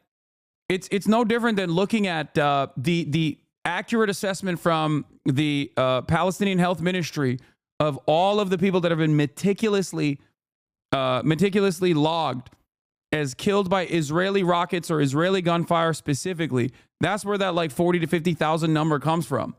There are hundreds of thousands totaling in deaths that have been caused by the ongoing siege. And yet this is all meticulously calculated. Okay? You have to understand, Israel denies that shit, where they go, nah, they're all terrorists, or those numbers are wrong. They do the same exact atrocity denial and propaganda that many do, like Dan Bilzerian is doing right here against the Holocaust. Şu kapıyı kapatır mısın? 3'te. Saul. And you have to remember, they're mass slaughtering all Jews. It is wild that they took this many meticulous data points to begin with. Like, it's already unique that they were already calculating, like, and had direct names and identification papers for like millions of Jews that they had killed. Okay? They did their assessment. They said 280,000 Jews or 271,000 Jews died in Auschwitz. And it was mostly from typhus and mostly from malnutrition. And you look at, like, you know, the only gas they had in the walls, which that gas stays in the walls forever, was Zygon B. And Zygon B is to kill typhus. That's not like what you use to kill people. And so you start looking at this stuff and you're just like, yeah, obviously Jews died in World War II, but like you're talking about a war where like 80 million people died. And you're also talking about like, you know, the communist. Yeah, Count Bernadette of the Swedish Red Cross felt so much shame at not pushing back against the Nazi propaganda that he went to Palestine during the Nakba at the request of the Jews. However, he refused to spread pro-Israel propaganda and reported honestly on the what he saw. The Stern Gang assassinated him for it. I didn't know that happened. Is this Holocaust denial? Is this what I came into today? Yes, this is straightforward, very aggressive Holocaust denial. And the problem with this kind of shit is that a guy like Bradley Martin or even many of you are probably going to not be equipped enough to like debate these points. That's the problem with fucking Nazis. That's the problem with anti-Semites in general. You have to be a historian of the Holocaust because it's so easy to just lie, and it's so difficult to reconstruct the truth when someone is just straight up lying. This is part of the problem with platforming people who enter the conversation, enter the fray with a bunch of different cultural touch points. Like, oh, Dave Bilzerian, he's like this crazy guy, he's a poker guy, whatever. And then all of a sudden, boom, it's like straightforward, unfettered, unrestricted Holocaust denial. Communists, which we sided with, prior to that was the Bolshevik communist, revolution, and they killed like 30 million Christians right, just during that alone. That also is another sussy ass fucking take. They killed 30 million Christians. Whenever I hear about like the Armenian genocide being presented from the perspective of like, oh, it's the Ottoman Turks that killed the Armenians because they're Christian, okay? And then they turn around and say like, oh, they killed the Russians because they're Christian. Yeah, you're like a fucking Christian nationalist type of Nazi, okay? It's a very specific type of Nazi. Like, no, these atrocities were not conducted against Christianity, okay? Ridiculous. And those are the people we side with, like, and that was 84% Jewish. So, the Bolshevik Revolution was 84%. Can I be honest? I'm happy you're speaking on this, but lately it feels very much like you continue to defend your anti-Semitism instead of focusing on defend my anti-Semitism instead of focusing on the Palestinian genocide, as well as promoting organizing for your followers.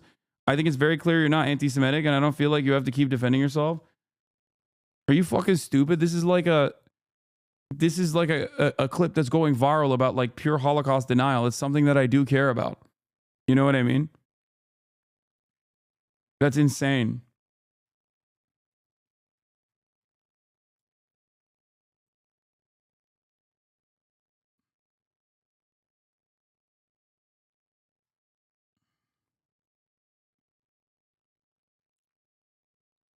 Jewish, and they mass murdered Christians, and nobody talks about that. Why don't they talk about that genocide? They only talk about 6 million Jews, 6 million Jews, 6 million Jews, 6 million Jews. And that 6 million figure was used like 256 times in newspapers, New York Times, all these reputable newspapers before World War II even started. It was 6 million Jews, 6 million Jews. Wait, what? That's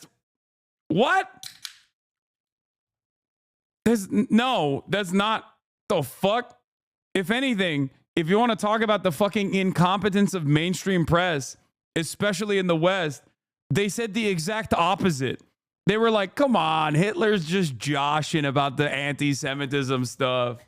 They literally glazed Hitler, dude. What are you talking about? You fucking idiot. They straight up were like, Hitler's just memeing about the anti-Semitism. He's not serious about that shit. He's just trying to win over the German Volk. What the fuck?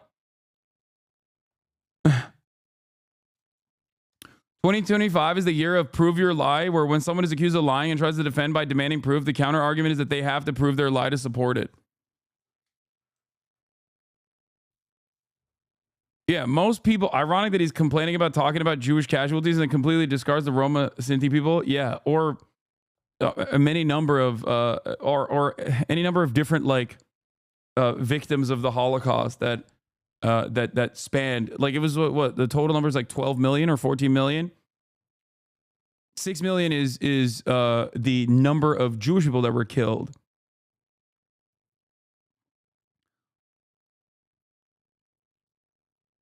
Were the Holocaust deniers when it was happening like what was happening today in Gaza? Or was it widely accepted that it was happening?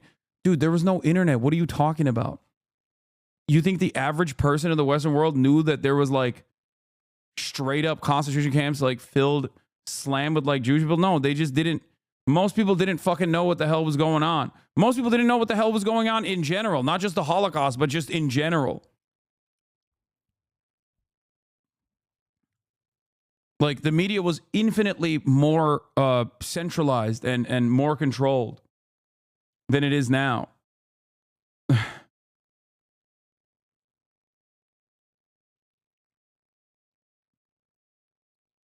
It was only after the liberation of the camps where the Western world knew and not even the full scope of the atrocities, but like started developing a better understanding of some of the atrocities. It took years and years of calculation, years and years of meticulously searching through the data to get a full assessment, a full autopsy of the atrocity that took place. The only difference is you could say that like the average German person knew and just like looked the other way, didn't care about it. I understand that argument.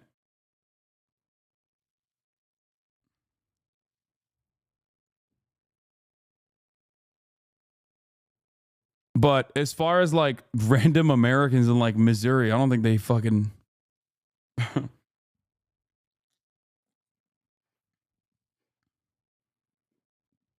There's tons of reports from the Red Army about how they were all baffled at the inhumanity even after them just being invaded by the Germans. Yeah.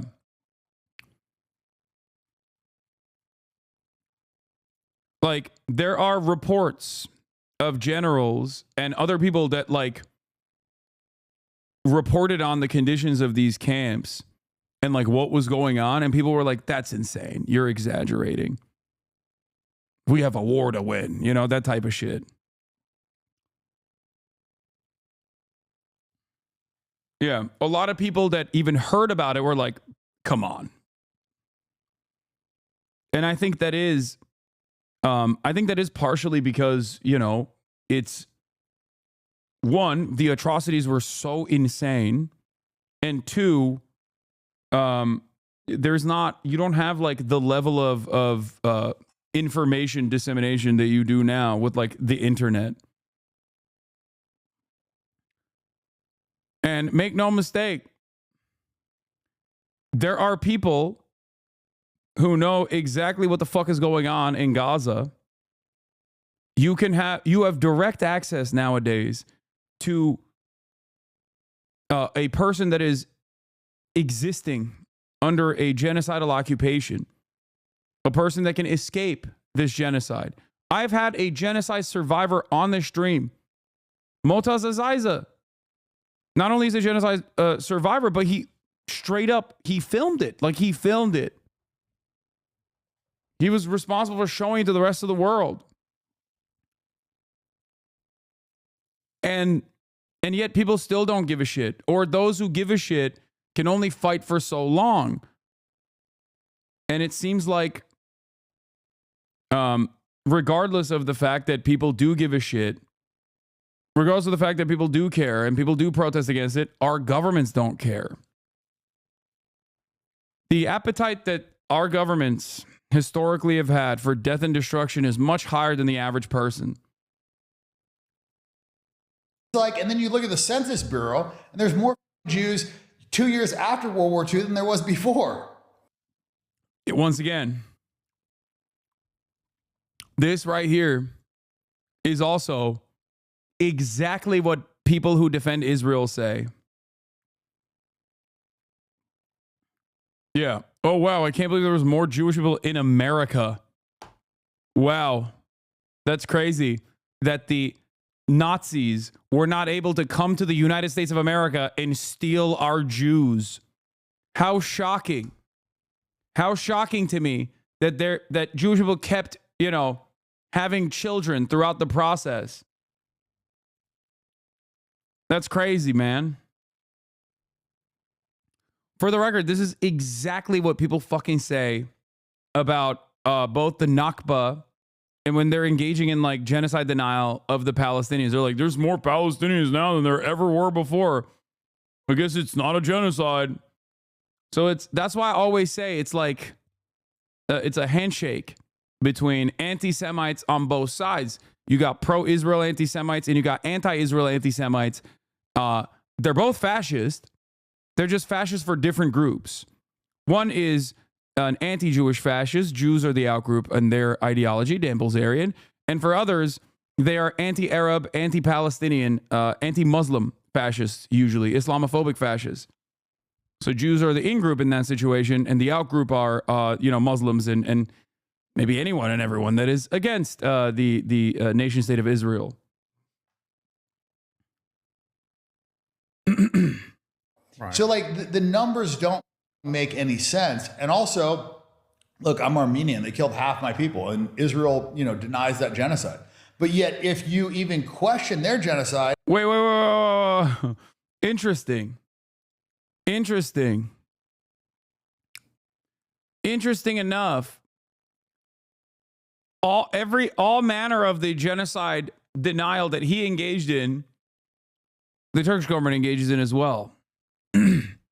What's really interesting about this also is that, I wonder why Israel would deny the Armenian genocide.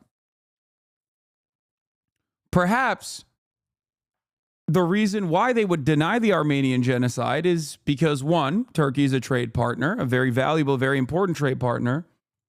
He's lying. No, Israel for the longest time did not recognize the Armenian genocide, okay? This is 100%. This is 100% a fact. And I don't think that they're still partial about it.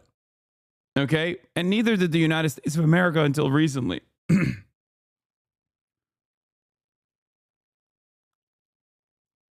reason why they don't, the reason why they didn't, is because the Armenian genocide is quite similar in many ways to what Israel is conducting. Yeah, this is just a committee, not an official state pronouncement. Yeah, it makes sense.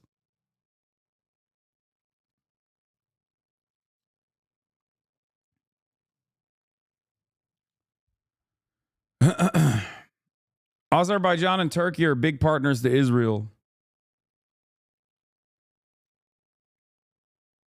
I think there are 2 cities in Israel that recognize it. Anyway.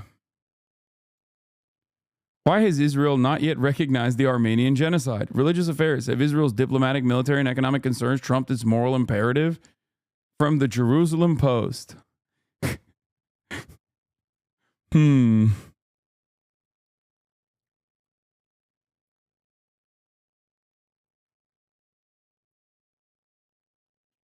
So yeah. Interestingly enough, this man has no issue denying the Holocaust. Okay? Questioning the numbers, claiming that it was 60,000 people only. It's fucking ridiculous. While simultaneously, he's like, well, Israel denies the Armenian genocide. It's like, okay, investigate that a little bit further. You are descendant of genocide survivors of the Armenian genocide. Investigate that a little bit further, maybe. Examine that. Wonder why. Quote unquote. In Germany, you'll go to jail. There was a woman that just died in jail recently because she was around during World War II. Yeah. She was a Holocaust denier and she was alive during the Holocaust. Yeah, she was a fucking Nazi, dude. What do you mean? Yeah. Hello? Even the other Nazis knew not to openly be like, yeah, the Holocaust is fake. So they could go and become fucking NATO generals. You know what I mean? That's crazy. I can't believe it. This Nazi witnessed the Holocaust and denied it till the day she died. She could have just done what the rest of the leadership in Western Germany did, which was, okay, we won't openly deny the Holocaust and openly deny the genocide. And then we can still run the country and even, become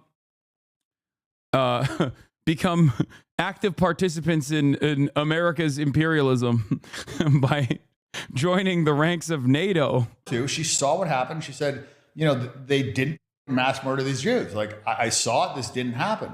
They locked her in jail and they said, you can get out of jail if you just acknowledge that this happened. And she refused to do it. She literally died in jail. This is like a 90-year-old woman or whatever. And, you look at the people that acknowledged this and they were they got confessions from these people via torture. They were crushing their nuts. They're doing all these torture things. And those are the people that confess to this crime.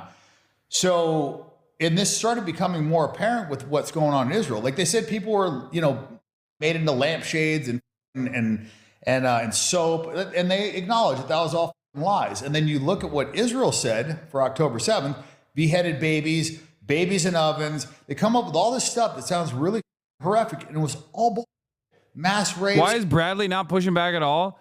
Because the average person has no understanding. Even an educated person is going to have a fucking hard time. That's why it's better to not talk to these motherfuckers at all. Do you not understand? Everybody thinks that they would, if they were to talk to an out and about, straightforward anti-Semite like this, they would pop off. Bradley is hard spec'd into weightlifting. He doesn't know shit about this. Exactly.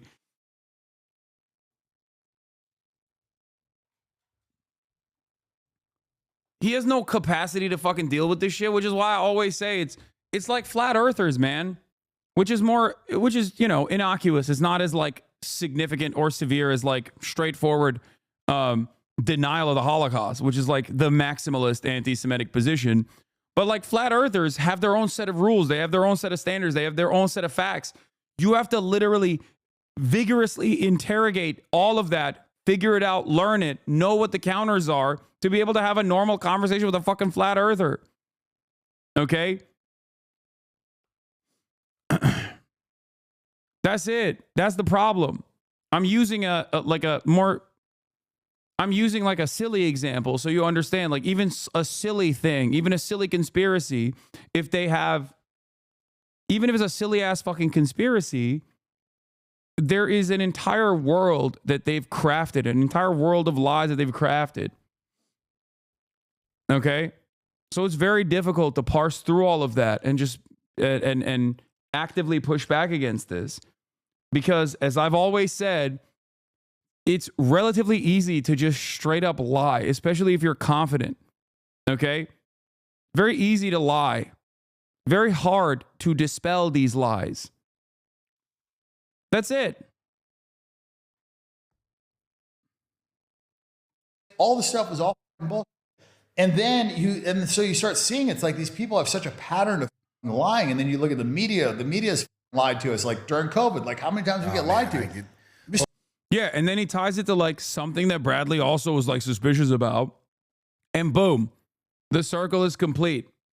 Oh, well, the media lies about COVID, and then you're like, oh yeah, I don't know if I trust. Well, COVID was the thing that originally made me be like, I don't know if I believe anything that the government's ever said about.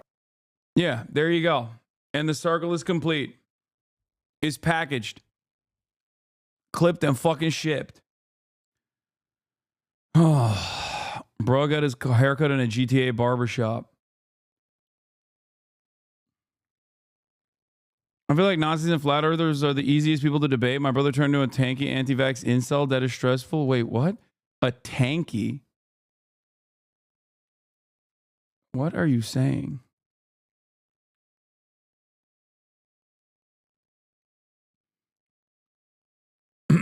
If people are confused, go explain to a person obsessed with the drones that they're showing you a video of an airplane. Yeah.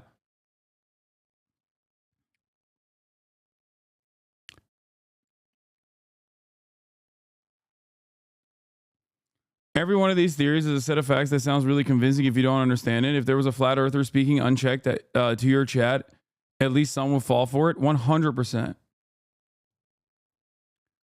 This is why it's better to just not offer any fucking platform to people like this. Straight up. I know people will say like, oh, well, you're censorious, but it's like the ultimate goal of an anti-Semite, the ultimate goal of a Nazi is not actually to have a reasonable conversation and have their opinions be challenged. Their ultimate goal is to just sneak as many fucking anti-Semitic takes in there as possible with the hopes that they can get some members of your community or some people who are listening to be on board, to be cynical, to get on board with the things that they're advocating for. What's the statement? It's like they enjoy the lie, okay? They enjoy it.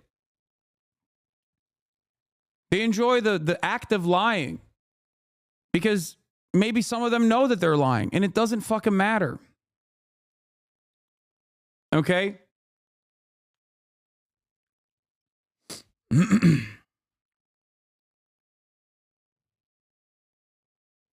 Motherfucker Fauci lied continuously on national TV and all the legacy news outlets did the exact same thing. It's possible to not trust the government while not believing it's a depopulation plot. What are you talking about? Like, what did Antonio Fauci deliberately lie to the American public?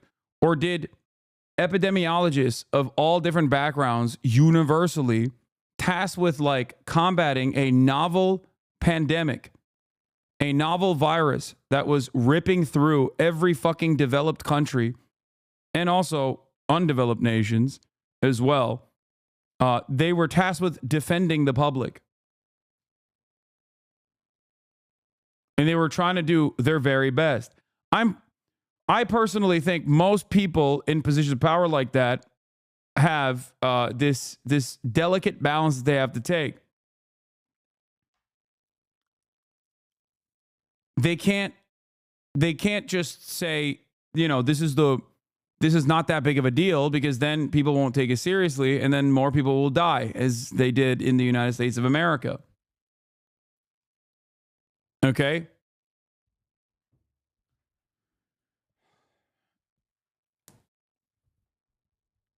And the only times where like Antonio Fauci is saying, take me down, I can't take the heat.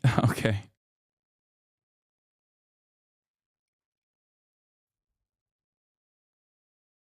That's why you saw so many.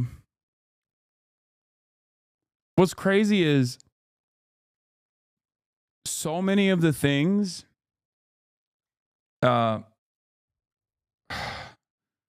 these conspiracies were so broad, so fucking widespread that you had people literally dying with a ventilator shoved down their fucking throats, who in their dying breath still thought COVID was fake, and it's just killing them. It sucks.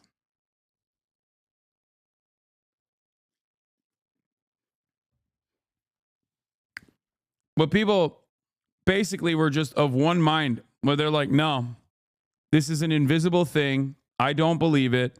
I don't care. I will not take the necessary precautions. And no matter what happens, it happens. Okay? Anyway, here, this is when the camps were being liberated by the Soviet army. When I entered the barrack, I saw living skeletons lying on 3-tiered bunks. As in fog, I hear my soldiers saying, "You are free, comrades." I sense that they do not understand us and begin speaking to them in Russian, Polish, German, Ukrainian dialects. Unbuttoning my leather jacket, I show them my medals. Then I use Yiddish. Their reaction is unpredictable. They think I am provoking them. They begin to hide. And only when I say to them, "Do not be afraid. I am a colonel of the Soviet army and a Jew. We have come to liberate you." Finally, as if the barrier collapsed, they rushed towards us shouting, fell on their knees, kissed the flaps of our overcoats, and threw their arms around our legs. And we could not move, stood motionless, while unexpected tears ran down our cheeks.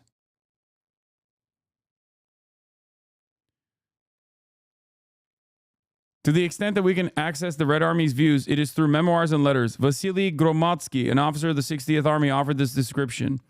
I realized that they were prisoners and not workers, so I called out, "You are free, come out." They began rushing towards us in a big crowd. They were weeping, embracing us, kissing us. I felt a grievance on behalf of mankind that these fascists had made such a mockery of us. It roused me and all the soldiers to go and quickly destroy them and send them to hell. Fake letters? Yeah, you're right, man. Yeah, you're right. Millions of people encountered this. Like millions. Tens of millions of people have direct lineage that they can trace back to the camps. Like hundreds of millions of people were touched by this in some meaningful fashion. But it's all fake. You know? It's all fake. It's all made up. It's the greatest makeup of all time. Like, it's just like the dumbest argument of all time, man. It's the dumbest fucking argument of all time. It's so stupid.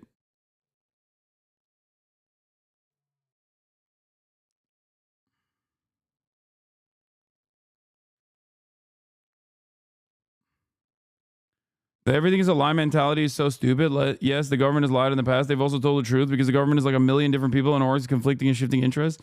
Yeah. And one of the things that I always said during the pandemic, especially with the vaccine rollout, was always that like the American government is not interested in all of the Americans dying, okay? They're interested in making sure that Americans, the ones that do work, can continue going back to work. They don't want to cripple they don't want to cripple their economy. This is precisely the reason why, much like cattle, they were very open to immediately supercharging vaccine rollout and getting everyone inoculated as fast as possible. Okay? Because they wanted you to get back to work. Also, all the wealthy people in positions of power literally skipped the line to get the vaccine before you. Why would they do that? Just because the government lies actively with regular frequency and the media always is there to offer validity to said lies doesn't mean that they're lying in every single individual instance. Okay? It's very frustrating.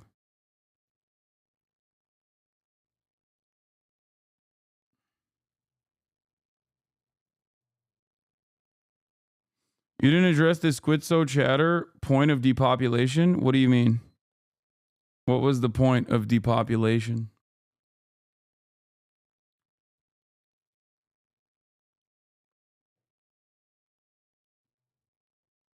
What? Boo-hoo, lol? What do you mean?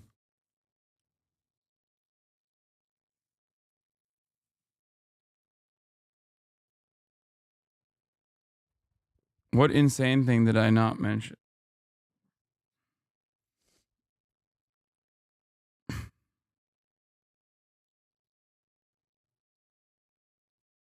Holocaust revisionism is why I didn't learn my extended family that didn't migrate was in the camps because Sephardis weren't in the Holocaust, just Euro Jews. Meanwhile, somewhere my father has stacks of books on the Holocaust. Revisionism is so fucking deep.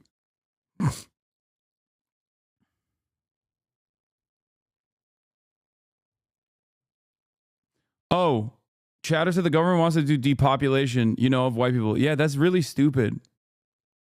Why the fuck would the government want to depopulate its own labor force, man? What are you talking about?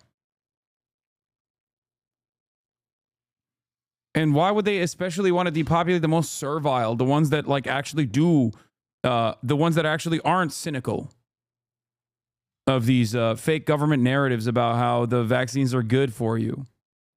You know what I mean?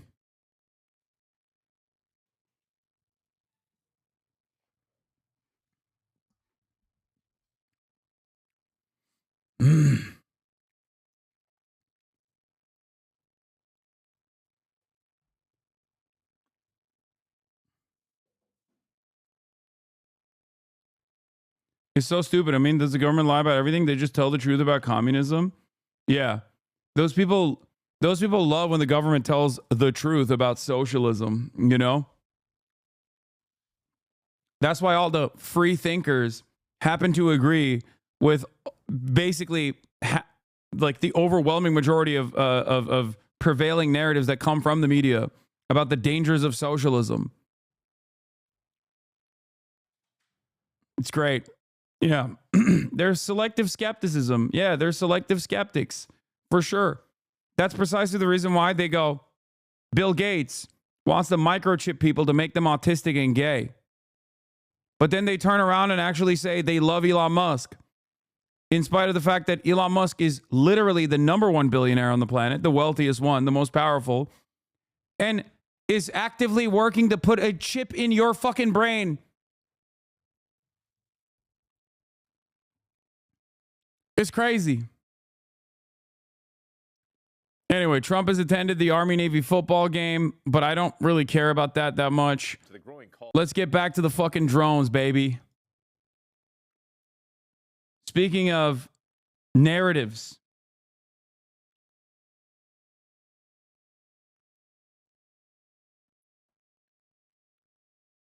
It's drone time, baby.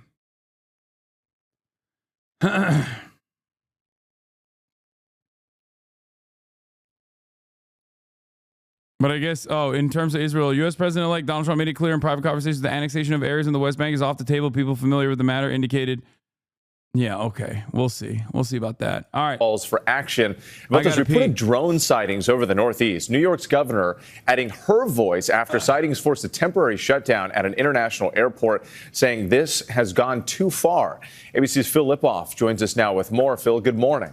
Hey, Wick, good morning. There are two real main problems here. First, the sightings continue daily. And then the federal government, according to many local politicians and a lot of residents, still hasn't defined who's flying these drones and why. More questions than answers this morning.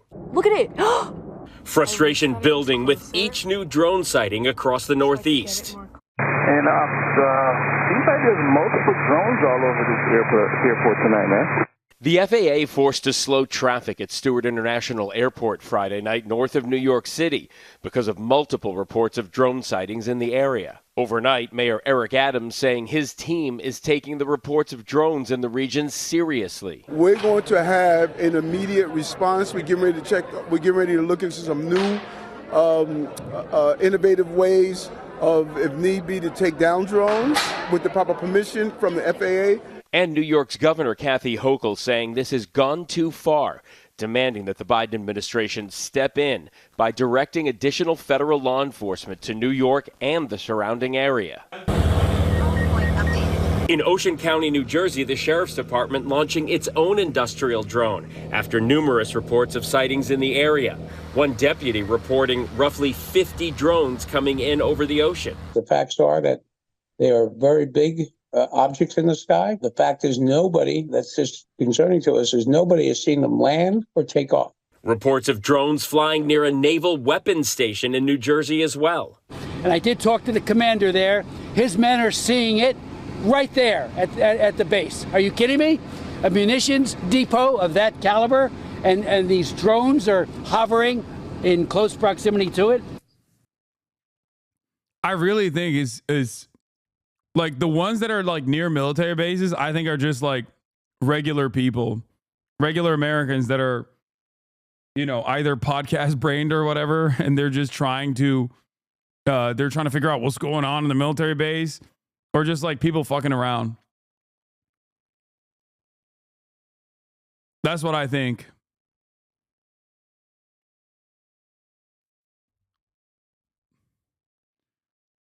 Because are you sure of that? Yes, I am. You want to know why? I think that? I'm of the mindset that there are probably like drone swarms that were seen by regular citizens who lost their fucking minds that were most likely experimental technology. Okay? But then outside of that, there are drones everywhere. Like you could just buy drones. Like I don't know how to explain this to people. Like if you go to Best Buy, you could buy fucking drones. Okay.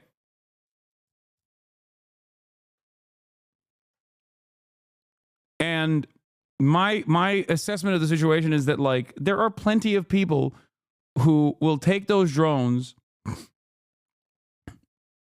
There are plenty of people who take those drones and just like fly them around military bases or wherever they want to fly it around. Okay.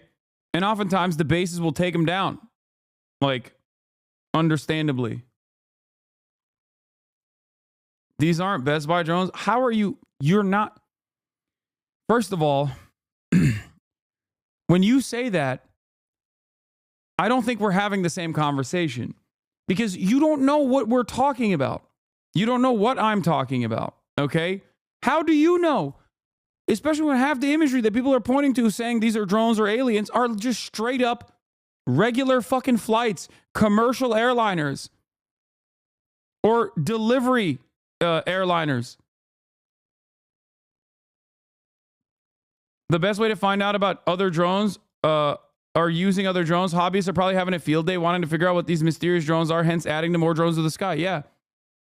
I think that there are a lot of people who are just like ripping their personal drones now, and that's freaking people out even more. And we've seen it over and over again.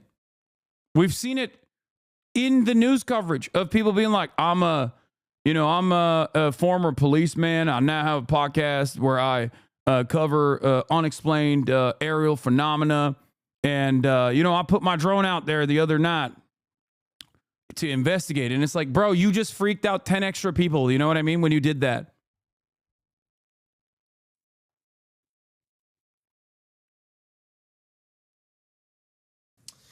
So on a call with reporters, officials from a wide range of agencies, including the FBI, Department of Homeland Security, and the FAA, a Joint Chiefs of Staff official confirmed those drone sightings near the naval station that you just saw, but added that they do not believe they are from a foreign actor or have malicious intent. Still, so many have this question, Janae, as to how do you know that? So many questions, Phil. I'm saying this with a smile. Phil, thanks to you, but Whit is going to be out digging more into this story to try to get some answers. He's going to be playing a little bit of Mulder and Scully. Right. But no, you are going to be getting looking to the files. Yes, because so many people are talking about it, so it's a big. Something I'd like to point out, at least 12 people were arrested between August 2016 and September 2016, the height of the clown panic, that year for staging or reporting fake clown sightings. Yeah.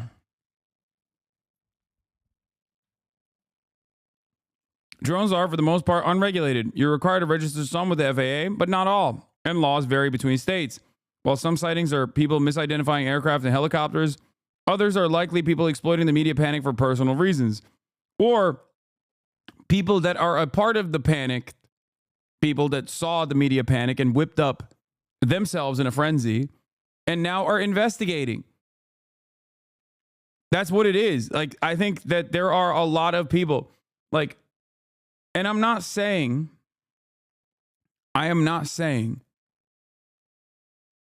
that there aren't like experimental drones that people saw, okay, drone swarms or whatever that people saw that freaked them out. Okay. But I think while that might have been the inception point, for some people, this story has grown out of control. And now, because of the story becoming massively, massively popular, the way that Americans operate, they're now literally going, oh, dude, there's drones everywhere. Holy shit. There's something crazy going on. And then we take it one step further and people go, oh, it's a government psyop. It's got to be a government psyop. Even then, if you want to avoid going through a manufacturer for privacy reasons, assembling a drone isn't difficult. There are instructions for building DIY drones on YouTube, personal blogs, etc. Exactly. Panics like this are a good barometer to test out how rumors spread through the media. One of the misconceptions about Orson Welles' 1938 war, the world's broadcast, is that it created a nationwide panic for the night it was broadcast. There were localized panics in parts of New Jersey as people called local switchboards to verify the authenticity of the broadcast. Few people believed aliens were attacking, though a decent number thought it might be a news bulletin relaying info about a German attack. In the aftermath of the broadcast, newspapers inflated claims of a belief in the Mars attacks narrative because they were in competition with radio broadcasters. The panic was far bigger than anything that happened that night. It pointed towards the media as a vector of disinformation, something that has become all too common today. If you present a sensational claim, odds are many media outlets will credulously report it without bothering to do any due diligence. Put another way, everything you read, see, and hear is information warfare.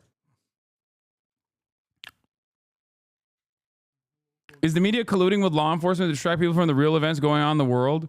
I don't think that there is a direct collaborative effort here to like shift your attention away in the way that this account, Robert Skvarla, is maybe even subtly hinting to.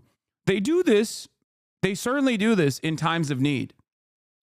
Make no mistake. The media absolutely plays a role in justifying atrocities. The media actually plays a role in... Hasan, no shot you actually tweeted that shit? What shit? The media actively plays a role in justifying certain atrocities. The media actively plays a role in legitimizing certain actions that the State Department is taking.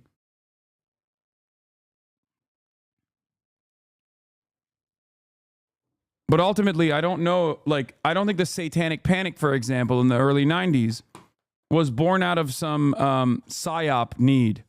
I think the satanic panic was organic. The media is obsessed with if it bleeds, it leads narratives. And this is one of those things. That's it. We're not. Stop. You're shaking the whole table. Well, you're the one who brought her over here. Kaya, place. Come on. Get up there. Yeah, or 1930s, I believe, the Orson Welles one. Anyway. Down. You're being a bad girl. Anyway. Is the camera shaking? Is it just me? No, Marat was just petting. Marat was just petting Kaya. Anyway. And now it seems like it's coming to Germany. Let's go. Unidentified drones spotted over U.S. airbase in Germany, report says. The problem with a lot of these stories is that, like, you know, people, it's monkey see, monkey do. Okay? So there's a likelihood that this could just be opportunists, or this could be foreign adversaries taking advantage of the chaos. But this happens all the time, for the record. Make no mistake. This has happened before. People have reported on this before. The issue is, now it's a massive story. It's becoming like it's bubbling up, and it's becoming like a real story. And when mainstream media starts reporting on it, then all of a sudden it turns into a valid claim. It's no longer something that, like, a bunch of random psychos are putting forward. Now it's a real valid thing that is occurring.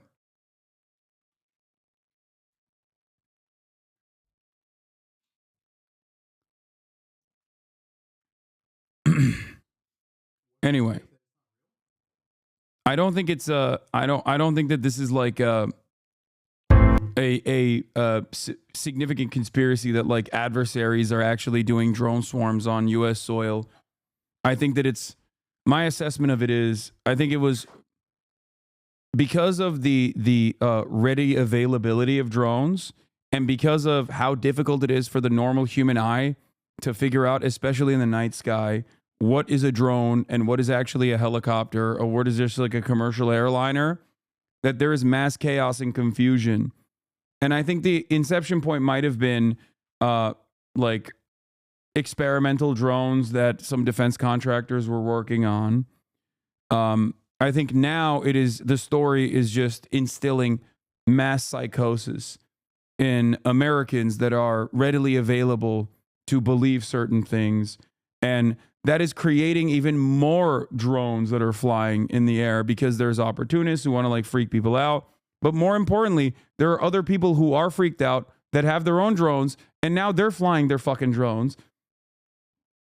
So given the ready availability of drones in general, I think that it's virtually impossible. It's virtually impossible to say that this is, like, all, you know, foreign adversaries or whatever. And no, I will not let Marat speak on it, chat. Come on. On Saturday, the FBI and the He can't publicly speculate on shit like this. What is wrong with you?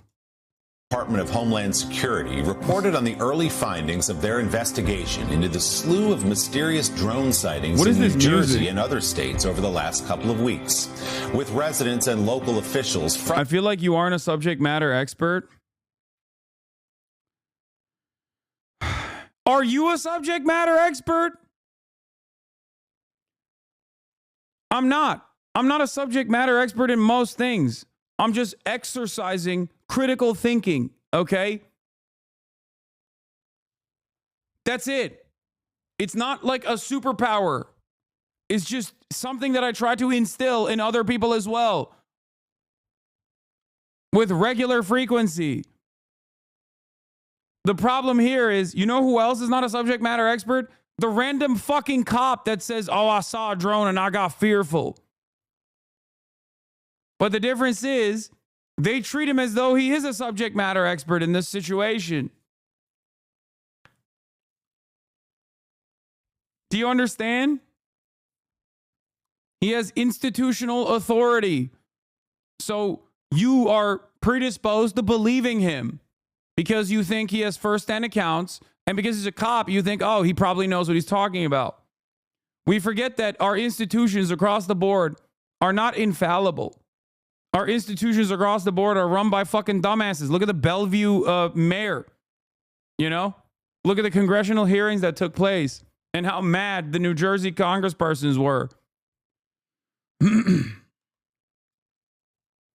And then you have the other problem. You have the problem on the other side.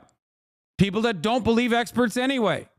People that don't believe official organs of authority, official organs of communication. They don't believe it. And immediately assume the contrarian position. If the government is saying this, it must be fake. And then you have people who think, oh, this is a distraction. This is a distraction for this and that. It's a distraction away from Gaza. It's a distraction, a deliberately crafted conspiracy to make people forget about Luigi Mangione or some shit. And no, I don't think it's that. Especially because Americans are so fucking stupid.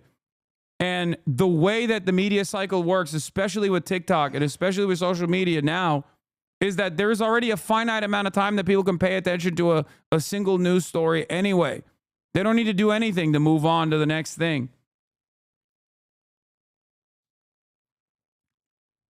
Sometimes it's kismet. Sometimes things just get together, okay? And our pattern recognition focused minds end up thinking that there is this broad grand conspiracy. There must be some reason for why it's happening, when it just happens to be a perfect scenario. And I'll give you the best example, going back to the United Healthcare CEO killer, Luigi Mangione, 286. Okay, you're right. Alleged. Moran said alleged. Alleged CEO killer. Okay, 286. The Bible verse for 286. The Pokemon that he had on his account was a 286 Pokemon. He was following 286 people.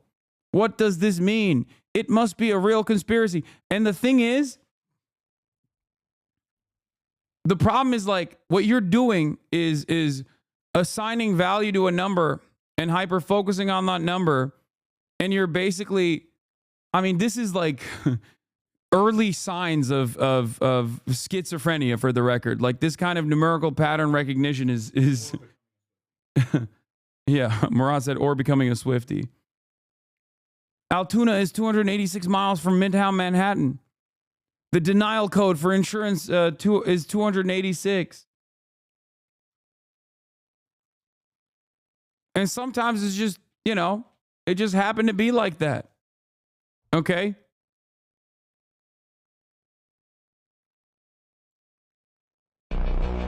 Oh, this is the one, yeah.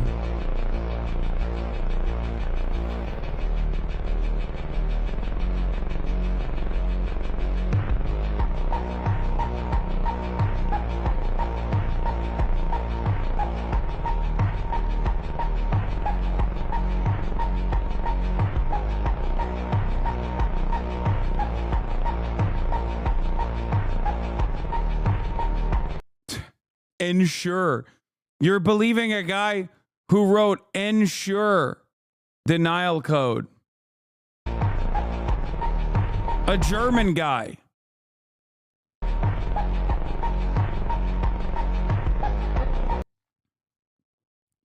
He's posted 286 times, bro.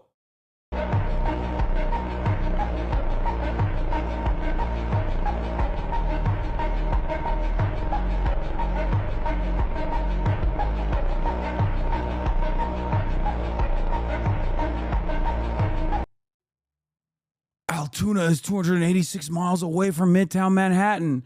What does this mean? Yeah.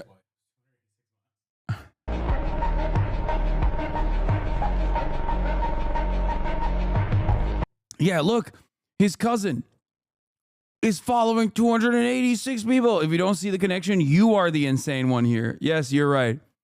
I am insane for not thinking that this is not thinking that there's a pattern here. Everybody wants to be in on a secret. Everybody wants to be in on a secret that nobody else has been able to figure out. Everybody also wants to like have a neat little narrative that is perfectly wrapped with a bow that explains everything. Everyone wants to believe that there is like some grand conspiracy behind everything that's going on. And I think sometimes it makes people lose sight of like very simple pattern recognition that is unfolding right in front of their eyes. Okay?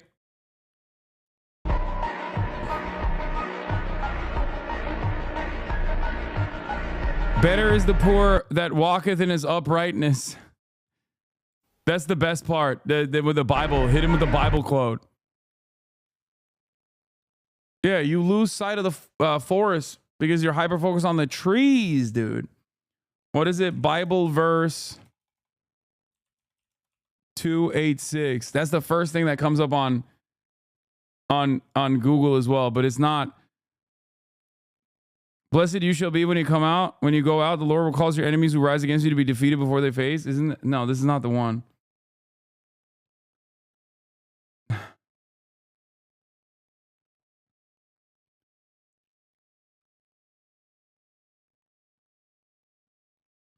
You wanted in on the secret about the Mexican wood elves?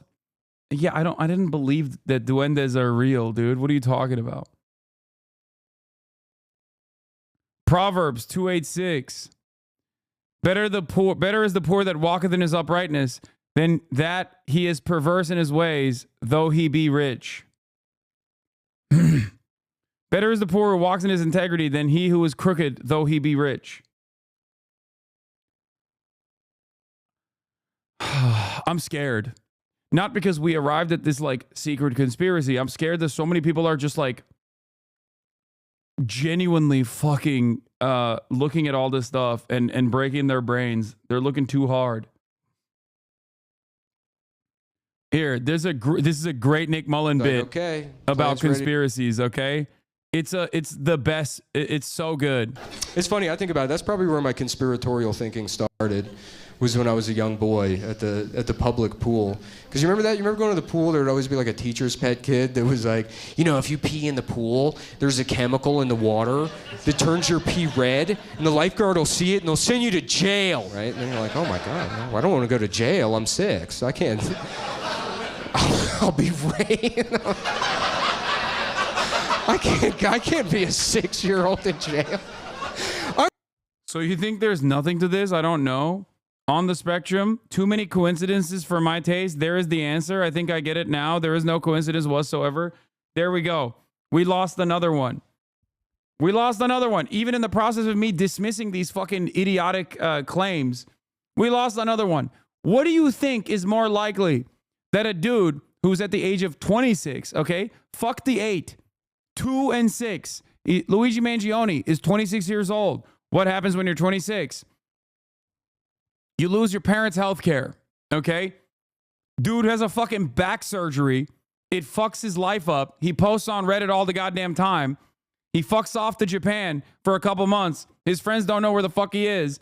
And he's actively radicalized by the recovery process.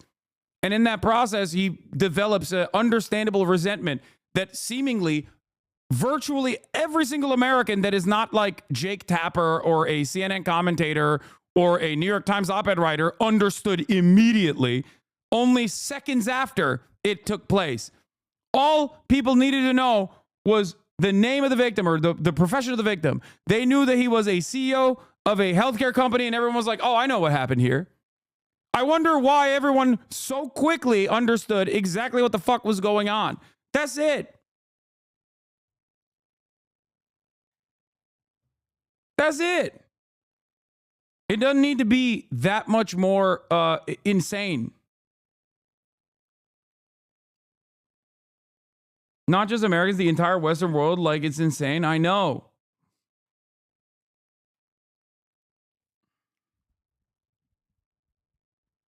Bad take. I'm already digging up the silver bars in my backyard to buy 286 coin, and I'm going to the drone parade.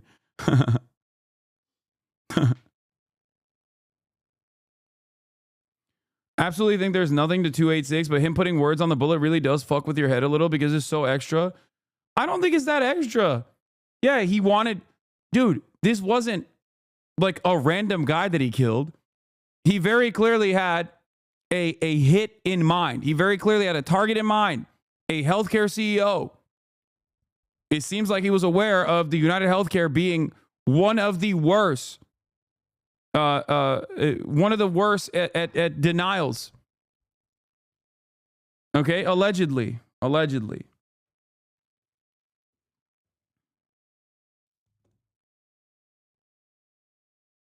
Like, he very clearly had intention behind what he was doing. Maybe not the best writer. You know, I'm not here to fucking, I'm not here to criticize his prose, okay? But, like, very clearly he had a message in mind, okay? And people got the message very quickly. I won't stand a chance. I don't know. Right, so you don't pee in the pool, right? And then everybody's getting fucking UTIs because of this one liar, this piece of shit fucking liar. And then halfway through the summer, there's like one brave summer day where you're like, okay, fuck it, I'm just going for it, right? And then you look down and it's fine, and you're like, dude, fuck the government, man. Yeah. 9/11 was an inside job. Now I know the truth. I'll march right up to Donald Rumsfeld and piss my pants in his face. I don't care. I got... What happened to the 9/11 guys? I guess they were just proven right. That's a... Now it's just common knowledge. You just go up to somebody's grandma, you're like, you know George Bush is a lizard? And they're like, yes, I know. They're all lizards, and they did 9/11. I know. I'm fully aware, thank you. The 9/11 conspiracy guys, they had a weird trajectory, right? Because they kind of like, they really just like fell off hard and fast. You remember it was like the year after 9/11, they were producing like feature-length, beautiful documentaries on YouTube. That was the only thing on YouTube when it started. It was like child pornography and then beautiful 9/11 documentaries. True. And now it's the biggest company in the world. Yeah, they made these great documentaries, and then 3 years after that, a 9/11 conspiracy theorist was just the dumbest guy you know, folding up a $20 bill, trying to show you... trying to show you an optical illusion. Do you know any guys like that? I had a friend that would do that. He'd be like, dude, you gotta see this. This is gonna blow your mind. Dude, I think like Zeitgeist specifically was like Loose Change and Zeitgeist for my fucking like prepubescent mind was like lasers, okay? Oh my God, dude, it was fucking lasers. God damn, dude. It was unironically like it was so instructive in my development. If you were to ask me a single thing from any of those documentaries, I can't remember a goddamn thing. But at the time, it was like, ooh.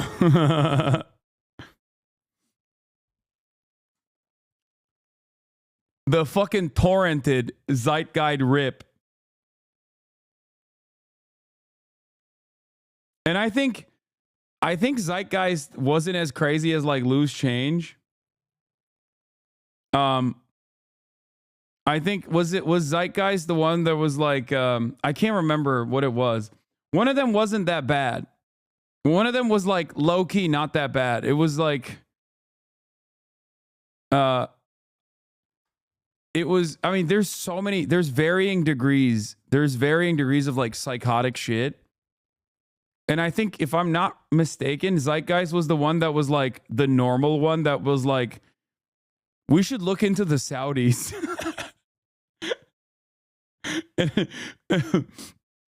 Yeah, and it's weird that that these guys were basically One of them was anti-Semitic. The other one wasn't. That's how I remember it. And I can't remember if Zeitgeist was the one that was. I mean, they both devolve into batshit crazy conspiratorial thinking. There's no way you can have just like. There's no way you can have like any normal 9/11 documentary. Okay, I guess unless it's like what's it called? The book. The one that isn't a conspiracy. It was the Burning Tower.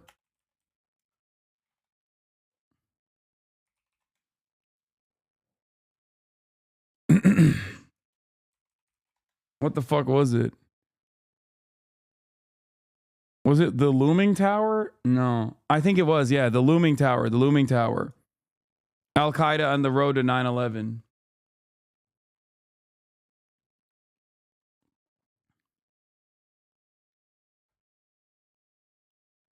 My English teacher made everyone in class watch Zeitgeist, and I was nearly brainwashed by it. He also made us make essays on it and nearly convinced us.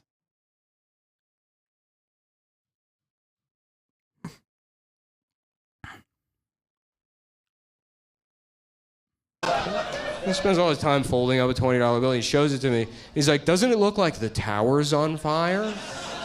It's like, no, it looks like your parents should switch to direct deposit. I don't know why they're giving you cash to do this with. But that was always so funny to me because it's like, what do you think happened, right? Like the fucking CIA was like, okay, plan's ready to go. Ready to blow up the World Trade Center. There's only one step left. The clues. Yep. Yeah, it's clue time. It's time to get the clues out there, so we're going to have the Treasury team up with Mad Magazine to create a fold-in on the money. He's such a boomer for making a Mad Magazine reference, but I mean, yes, this is a fantastic joke. Tip off this unemployed man. He's going around, he's like, look, it's the Illuminati. And you're like, actually, it's origami. It's yeah. The folding the $20 9/11 tower thing is a boomer reference. I know. Charlie talked about how he watched Zeitgeist when he was 14 and he thought it was so cool. He turned to a presentation for his 9th grade class. Yeah. I don't think it's that bad to have a little bit of conspiratorial thinking. It's just that you can't just like be at the mercy of that. Okay. Like if that is something that sparks a curiosity, a fascination in your mind, like a little bit of that is healthy where you're like, let me investigate this stuff further. But if you don't have any critical thinking associated with it, you can find yourself in the whims of like, the Jews did it so quickly. You know what I mean? That's it. Yeah. Dipping your toes in those waters, at least for me, was helpful in the way that I viewed the world. Okay? It was a healthy curiosity and a healthy skepticism. But the issue is, I think, people mistake that healthy curiosity with unhealthy. At this moment. What is this? This was the Zoomer Zeitgeist, the lie we live. What is this? It received over 26 million views. However, a music company put a copyright claim. What is this? What the fuck is this about? I've never even encountered this before. Of course, Zeitgeist was like 8 fucking hours long, 3 different fucking documentaries, but then for the Zoomers, it has to be an 8-minute YouTube video. Great. And for Generation Alpha, it's going to be a TikTok. For Gen Alpha, it's going to be a TikTok. For the generation that comes after Gen Alpha, it's just going to be one word.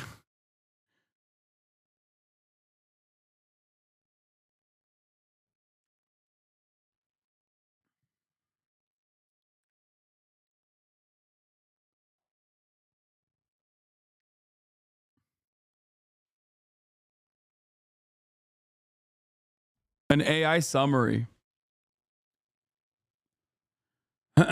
What is this about? Zycast 2 and 3 are actually legit. The second one talks about the monetary system, and the third one introduces me to systemic solutions for systemic problems and how structural violence is prevalent. It had Robert Sapolsky and Gabor Mate the goats.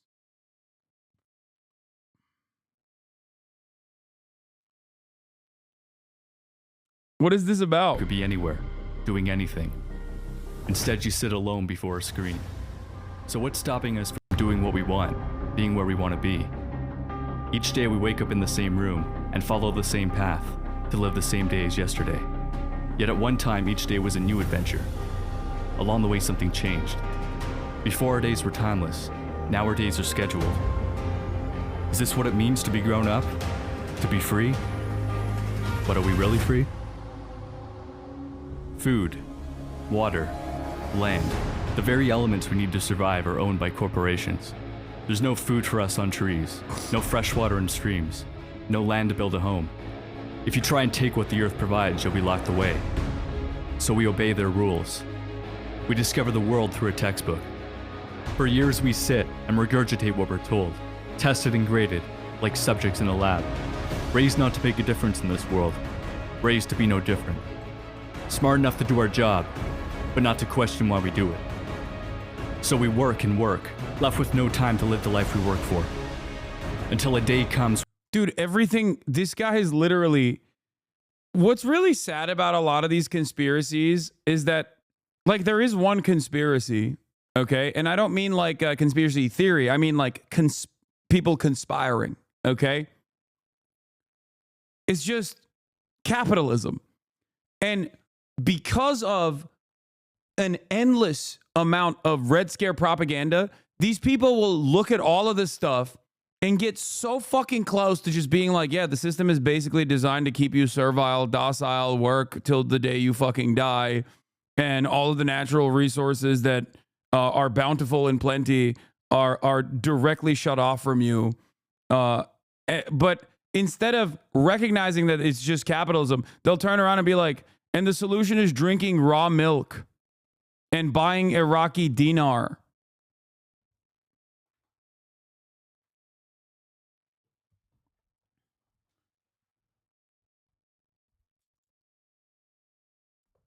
Like, well, what do you, how? Like, how did you basically fucking describe everything correctly? And then just got it so fucking wrong.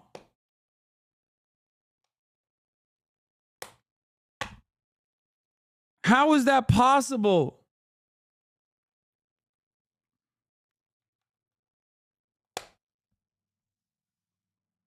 And yeah, the Iraqi dinar is a substitute, by the way. It can be, it's crypto now. All right, is cryptocurrency, various different cryptocurrencies. When we are too old to do our job, it is here we're left to die. Our children take our place in the game. To us, our path is unique, but together we are nothing more than fuel. The fuel that powers the elite who hide behind the logos of corporations. This is their world, and their most valuable resource is not in the ground. It is us. We build their cities. We run their machines. We fight their wars. Bro, this is just Das Kapital. Like, reductive so far. It's like the one, like, there is no value without labor. You are labor. You are the labor force. After all, money isn't what drives them. It's power. Money is simply the tool they use to control us. Worthless pieces of paper we depend on to feed us, move us, entertain us. They gave us money, and in return, we gave them the world. Where there are trees that cleaned our air, are now factories that poison it. Where there was water to drink, is toxic waste that stinks. Where animals ran free, are factory farms where they are born and slaughtered endlessly for our satisfaction. Over 1 billion people are starving, despite us having enough food for everybody. Where does it all go? 70% of the grain we grow is fed to the animals you eat for dinner. Why help the starving? You can't profit off them. We are like a plague sweeping the earth, tearing apart the very environment that allows us to live. We see everything as something to be sold, as an object to be owned. But what happens when we have polluted the last river, poisoned the last breath of air, have no oil for the trucks that bring us our food? When will we realize money can't be eaten, that it has no value? We aren't destroying the planet, we're destroying all life on it. Every year, thousands of species go extinct, and time is running out before we're next. If you live in America, there's a 41% chance you'll get cancer. Heart disease will kill 1 out of 3 Americans. We take prescription drugs to deal with these problems, but medical care is the 3rd leading cause of death, behind cancer and heart disease. We're told everything can be solved by throwing money at scientists so they can discover a pill to make our problems go away. But the drug companies and cancer societies... Dog, this is not AI voiceover slop. It's from fucking 2017. Okay, calm down. Or from 2015. Oh my God. Okay, like, I don't know about medical care being the 3rd cause of death. I don't know what he means by that. But like every single thing that he's talking about is not incorrect. I just want to know what he's going to tie it back to. Rely on our suffering to make a profit. We think we're running for a cure, but really we're running away from the cause. Our body is a product of what we consume, and the food we eat is designed purely for profit. We fill ourselves with toxic chemicals, the bodies of animals infested with drugs and diseases. But we don't see this. The small group of corporations that own the media don't want us to. Surrounding us with a fantasy we're told is reality. It's funny to think humans once thought the Earth was the center of the universe.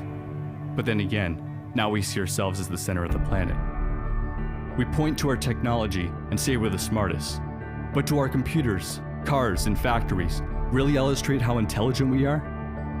Or do they show how lazy we become? We put this civilized mask on, but when you strip that away, what are we? How quickly we forget only within the past 100 years did we allow women to vote, allow blacks to live as equals. We act as if we're all-knowing beings, yet there's much we fail to see. We walk down the street ignoring the little things, the eyes who stare, the stories they share, seeing everything as a background to me. Perhaps we fear we're not alone, that we're a part of a much bigger picture. But we fail to make the connection. We're okay killing pigs, cows, chickens, strangers. I think this guy is just a fucking vegan, dude. I don't have any... Okay, yes, he said blacks, chat. Fucking... I know, it's weird. Okay, I know. I know. God, okay, listen. So far, I want to know what he's going to tie all this shit back to. But so far, there's no... Like, I don't have any issues with this at all, okay? Just from foreign lands. But not our neighbors. Not our dogs or cats. Those we have come to love and understand. Yeah, he's definitely a vegan, though. Holy shit, he talks so much about, like, animal welfare. It is crazy how much he's factored. How much he's, like, talked about animal welfare is, like... Not that it's, you know, wrong. I don't think he's wrong at all. He is correct. But his hyper focus on animal welfare leads me to believe that he's just like, you know, trying to fucking slam some vegan agitprop in here. We call other creatures stupid, yet we point to them to justify our actions. But does killing simply because we can, because we always have, make it right? Or does it show how little we've learned, that we continue to act out of primal aggression rather than thought and compassion? Yeah, I mean, we don't act out of primal aggression when we're doing imperialism. Like, that's what I mean. This is why I'm saying, like, I don't think this guy is I don't think this person is a socialist at all. It's just like he's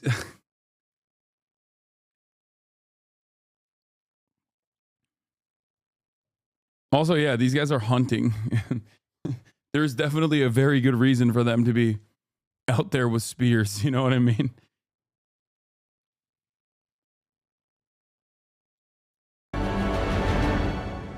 One day, the sensation we call life will leave us.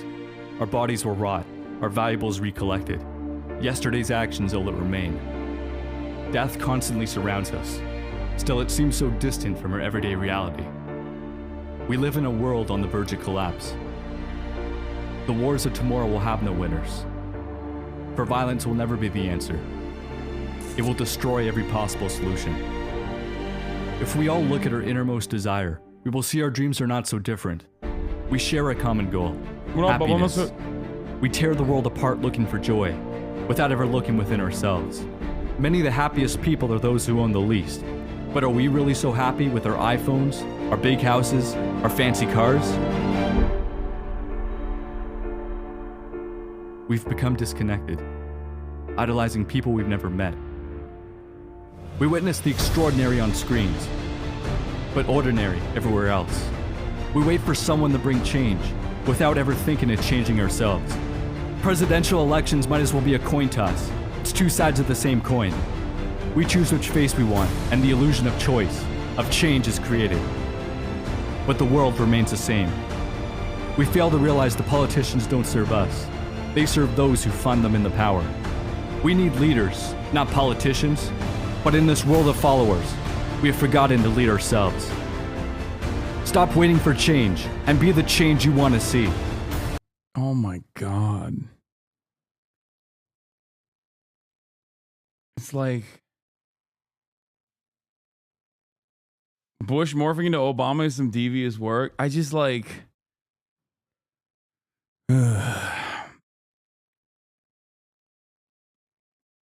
vegan anarcho-primitivist. I can see that. We didn't get to this point by sitting on our asses. The human race survived not because we are the fastest or the strongest, but because we work together. We have mastered the act of killing. Now let's master the joy of living. This is the most annoying dude at your service job.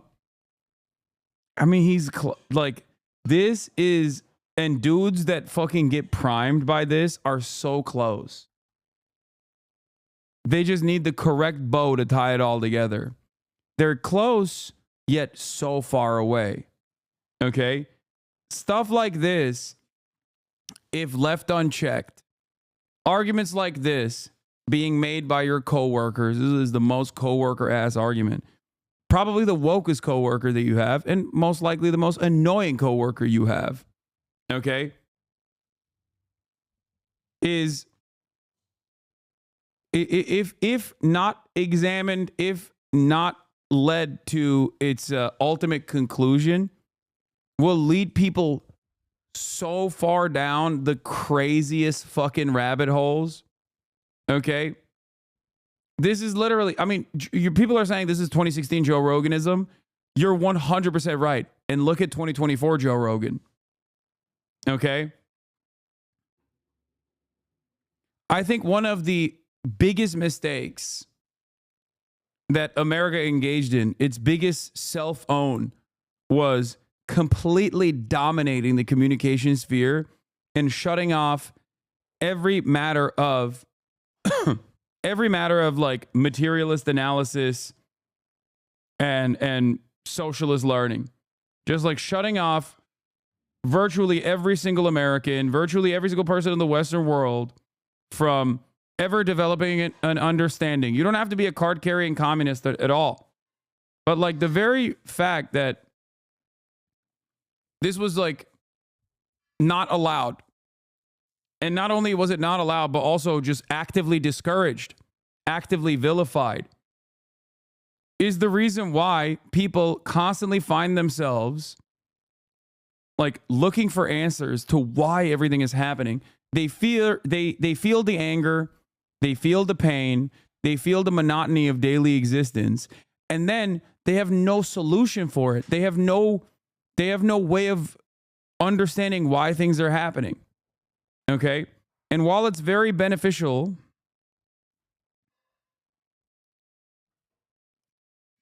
while it is very beneficial for capital owners to keep the masses sedated, away from recognizing like why they have so much frustration, anger, resentment, why they feel so much pain, it also ends up completely shutting them off from that solution, a materialist understanding of the world, and makes them seek out other answers.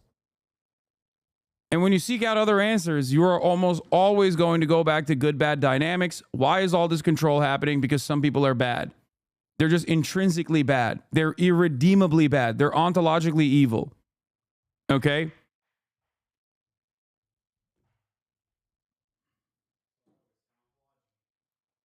They're ontologically evil. Who is the they?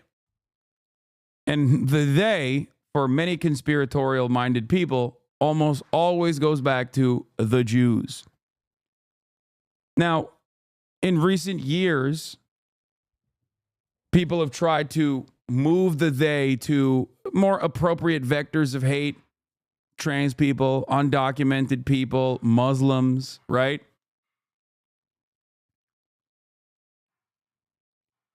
But ultimately, it doesn't matter. It's not the appropriate, it's not the real problem. It's not those who are actually in control. Okay? About saving the planet. The planet will be here. When I say appropriate vectors of hate, I don't mean like it's actually appropriate to hate on these groups. I mean that society has deemed these marginalized groups to be appropriate to hate because it's not disruptive. It is not disruptive to those who control society, capital owners under capitalism. And they're not actually voluntarily behaving this way. They're not aware. I mean, there is a lot more class consciousness among those who own capital, for sure, than the average working class person. Having said that, however, I don't think that these people are like, I want to be evil, and that's why I want to be a CEO to do evil shit. Or, ooh, I can't wait for, this policy to be implemented, just so we can dominate the poors more. No, it's just like it's taught as though it's normal. The system that we exist under is perfectly normal and good. And there are no alternatives. And if there were any other alternatives, those alternatives would be scary and bad and evil, like socialism. Okay? So then, when you have no access to an alternative mode of thinking, and you are stuck within the confines of permissible pro-capitalist boundaries, you're inevitably going to look for villains. Yeah, billionaires aren't inherently evil. They're just mediums through which the flow of capital operates. Exactly.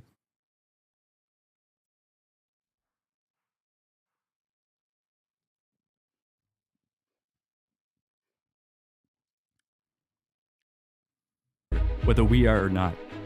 Earth has been around for billions of years. Each of us will be lucky to last 80.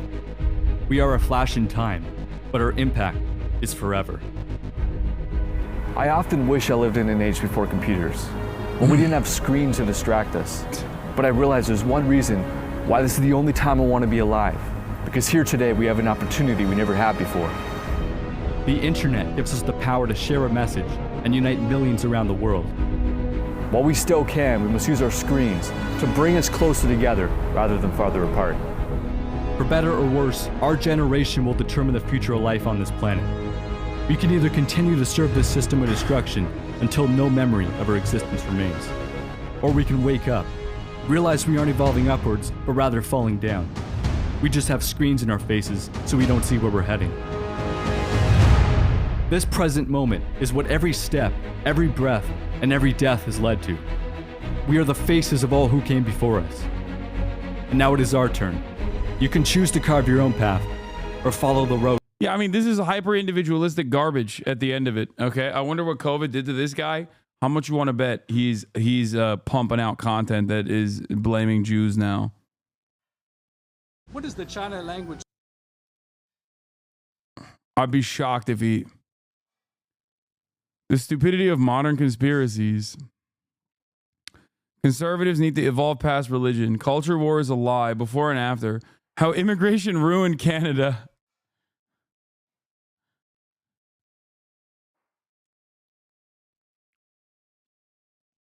Feminist versus hate speech. How to spot a racist.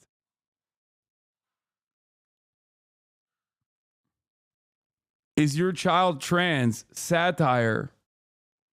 A trans story with a twist. This TED Talk will transform your life.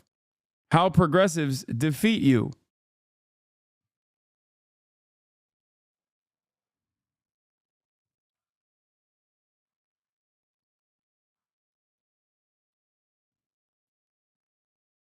DEI, how companies hire people today. Feminism's secret mission revealed.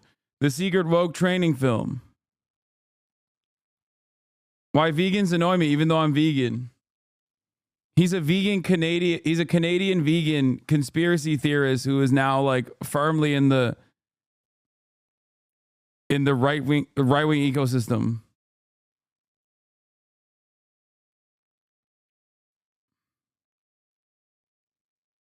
The white decline. Where is it? He has a white decline video.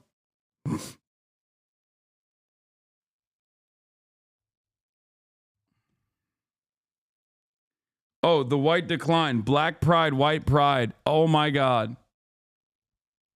He's an intactivist. Scroll down. Okay, that makes sense. That is the least shocking thing that I have.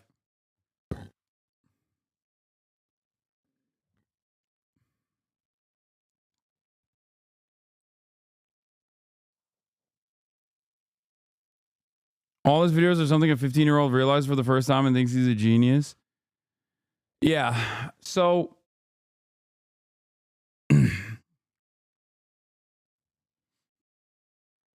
anyway, we're not gonna watch the rest of this shit. We're not gonna watch the rest of his videos. My point is, yeah, at some point when he started questioning these grand conspiracies, these narratives, and the meaninglessness of existence. Okay, what's the urge to dunk on this leftist? Man, shut the fuck up. So far, you don't seem to have much on this guy. A guy who's anti-trans, who's hysterically fucking making 600 viewed YouTube videos about DEI. What a leftist this guy is. The entire point that I'm making is that that person could have turned out very differently. He isn't the zeitgeist guy. I never said he is the zeitgeist guy. Dude, what is happening in my chat today, man? Usually we're just all like, you understand what I'm presenting to you. Okay? You understand what I'm presenting to you. Right now, today, we got a bunch of people who are saying, oh, you said you don't like pancakes? You must mean you hate, or you must love waffles. Very fucking annoying. Sunday chatters is a different crowd, I know. There's hella people screaming you like waffles in the chat.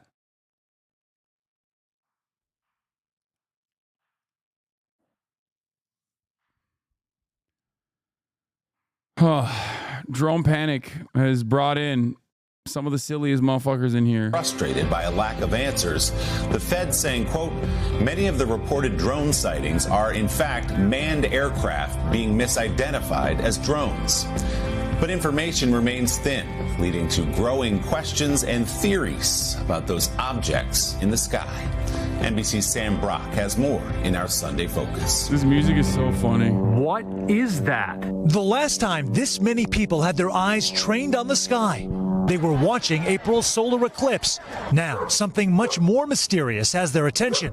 Drones seemingly everywhere this week. This is crazy how fast this thing's moving now. With sightings reported in at least 5 states, New Jersey alone recording up to 180 per night. How many would you say are above us right now? Residents both curious and alarmed. There was like a humming sound at first, and I was like, it sounded like a helicopter.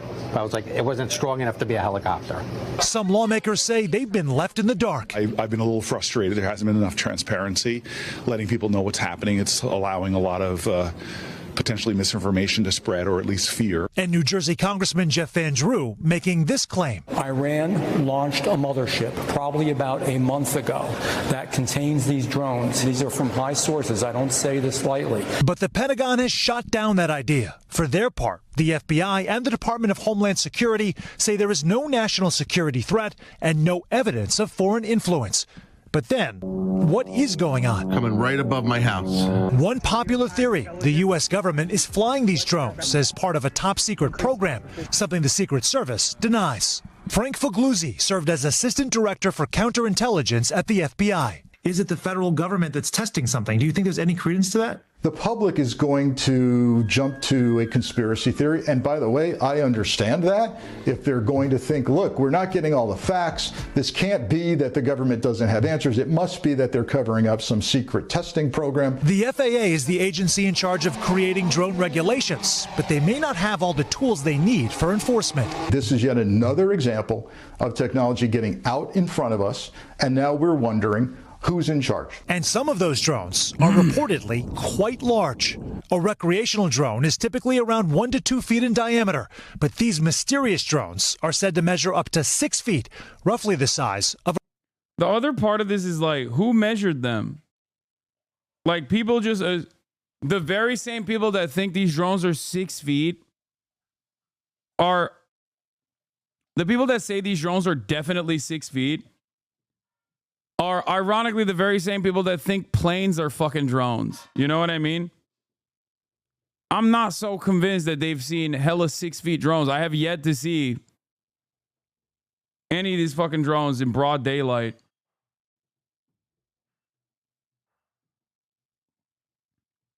And I don't understand, like, I don't understand where these flying fridges are. And yet they've yet to be captured by all of these.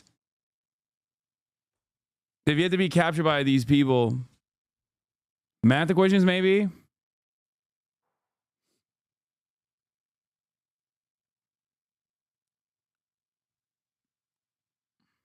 Of a refrigerator. Drone capabilities are also expanding. Police now use them for crowd control and to assist first responders. Soldiers deploy them on battlefields around the world. The worst case scenario, a terror strike. Make no bones about it. When you get to a certain size and capacity to actually carry weaponry, you're talking about the potential for violent attack. Yet another reason Figluzzi says the time for Congress to act is right now, updating drone laws and coordinating federal response efforts. As these nighttime phantoms flying around neighborhoods continue to worry residents and spark more conversations about why they're there. And Sam joins me now live from New Jersey. Sam, good morning. It's great to see you. As you know from talking to people there, many are not satisfied with this nothing to see here message from federal officials. So what else is being done to identify the drones or whatever they may be? Sure, Willie. So first of all, the FBI says there is no timeline with regards to the investigation, but they clearly, Willie, have heard the calls for more information from people throughout this region. There was a conference call. Why are you covering these drones so much? It's so inconsequential. Why do you feel the need to fucking constantly chirp at what I decide to cover? Why can't you just fucking enjoy the show? You know what I mean? Come on, you immediately disregard everything. Luigi or this. On the Spectrum 2005. Yeah, I didn't disregard Luigi. I just disregarded that, like, the 286 narrative has any sort of serious, like, that there's, like, any sort of serious thing happening. Hey. Oh, my God. Same chatter who's like, nah, I believe that Luigi actually was doing something with that 286 number.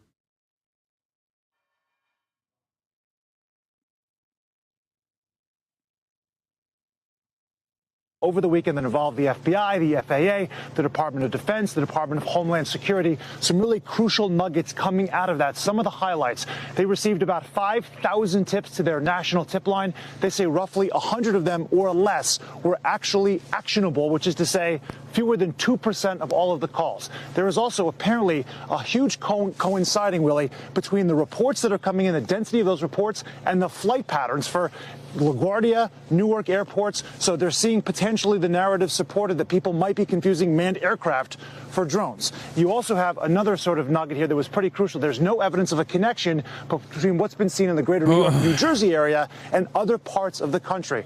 All of that to lead to the fact that the FBI says there might be a slight overreaction here, but there are... About the 6 feet claim from a recent NBC article, eyewitness report, social media videos, officials confirm the drones are up to 6 feet in diameter, can quickly go from emitting eerie lights to no light at all, and often avoid detection. Why do they emit any lights whatsoever if they're spying drones? 6-foot drone for sale. The Aurelia X8 Max, ready to fly.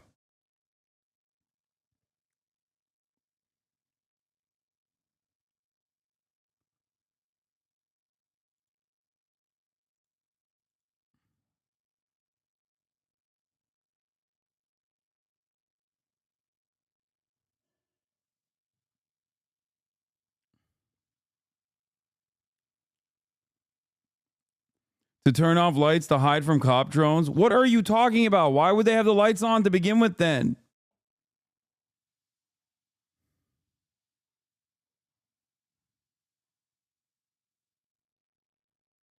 Why? Why do they have the lights on to begin with if they're here to spy on us?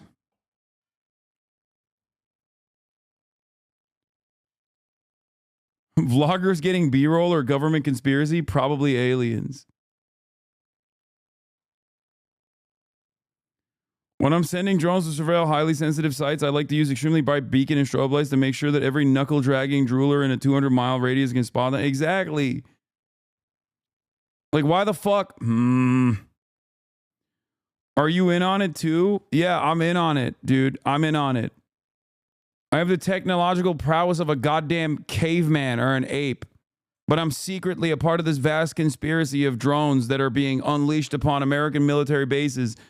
And perhaps more importantly, like Bellevue, New Jersey, and the important cultural landmarks that exist there, like the Wawa down the street.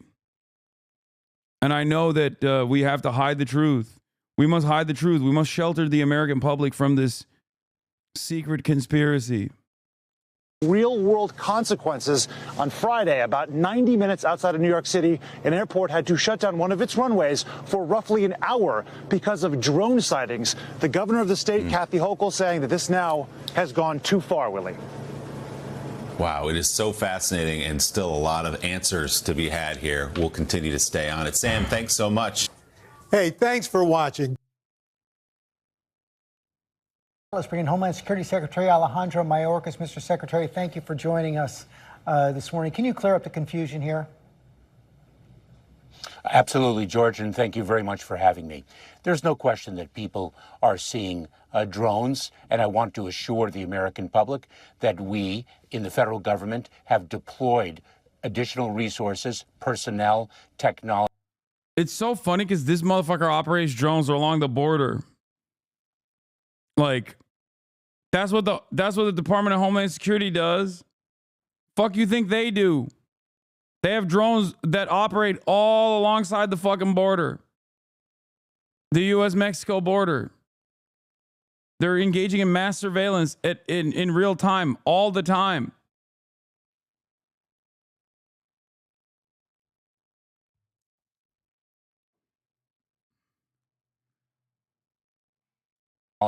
To assist the New Jersey State Police in addressing the drone sightings. Some of those drone sightings are, in fact, drones. Some are manned aircraft that are commonly mistaken for drones. And we do see duplicative reporting. But there's no question that drones are being sighted. Let me set the record straight here, George. There are thousands of drones flown every day in the United States. Recreational drones, commercial drones. That is the reality. And in September of 2023, the Federal Aviation Administration, the FAA, changed the rules so that drones could fly at night. And that may be one of the reasons why now people are... I've yet to see one convincing video of like a 6-foot drone. I'm not even saying that there aren't any. And I'm not saying that there aren't probably like... what do you call it? I'm not saying that there aren't probably like fucking, you know, defense contractors just like testing out their new technology. Okay. Half of the UAP sightings from like Navy officers or whatever is usually just that. Okay. half of the UFOs that they spot are basically just that. But the notion that like the notion that there are vast swarms of like foreign adversaries that are sending drones to investigate the regular citizens of New Jersey seems insane. Are seeing more drones. Will you eat crow if you do end up being dead wrong? What dead wrong on what front?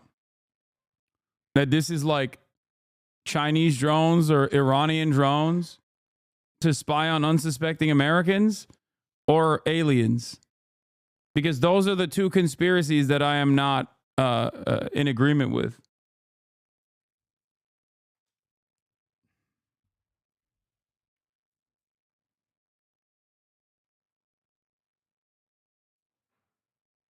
Like, what is your assessment?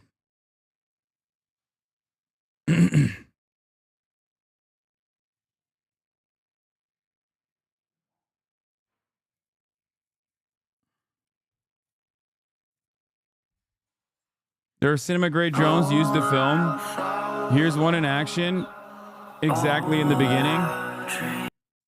Yeah.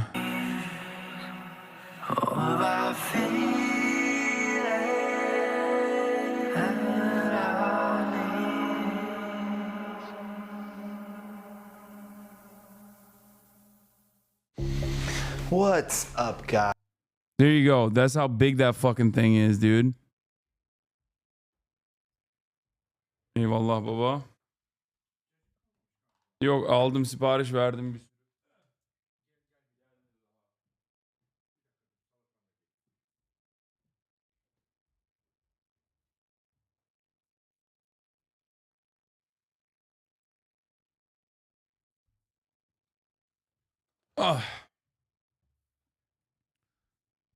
I feed the cranking me with coffee and cigarettes.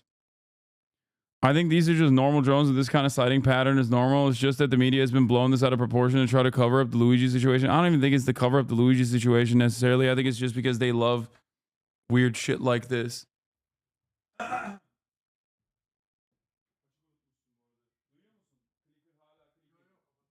Hayır, açık hala duyuyorum. Bak bir daha.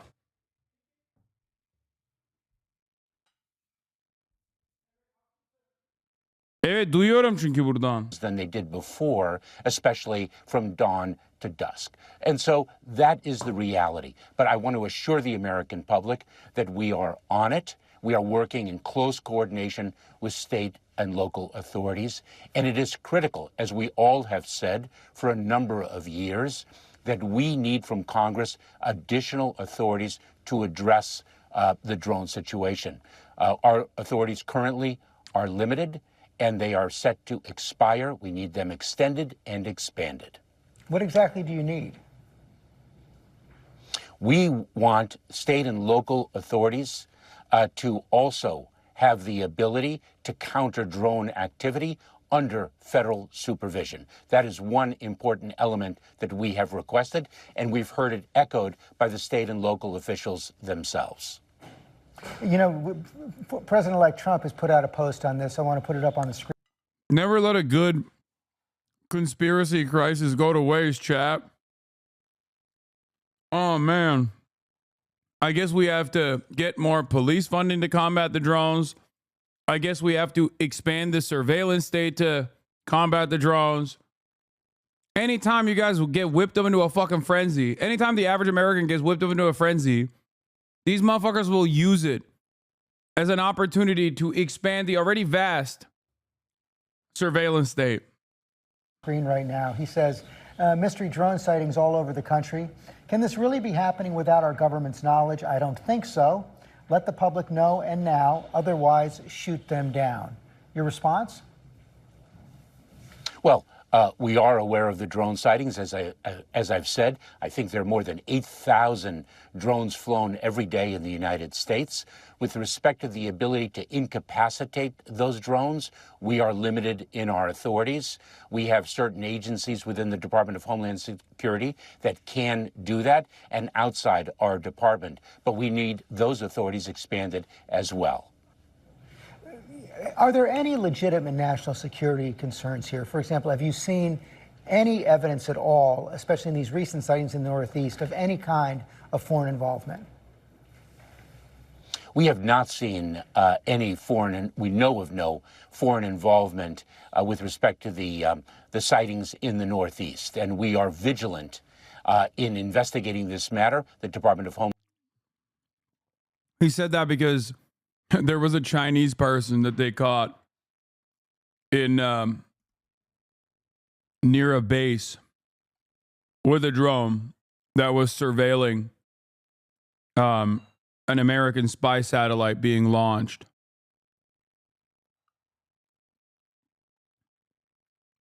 You know, when there are people who use drones, whether they are commercial drones or not, doesn't matter, actually spying on some real shit, they get caught. Homeland Security with the Federal Bureau of Investigation in the lead.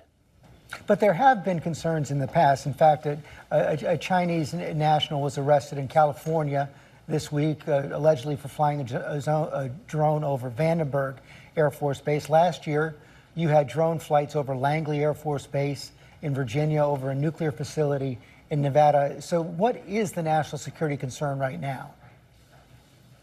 Well, when a drone is flown over restricted airspace, we act very, very swiftly. And in fact, when an individual in California flew a drone over restricted airspace, that individual was identified, apprehended, and is being charged by federal authorities. And so we act as swiftly as possible when an individual does fly a drone over restricted airspace and violates the rules.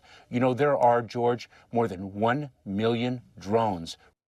You still grifting? Yes.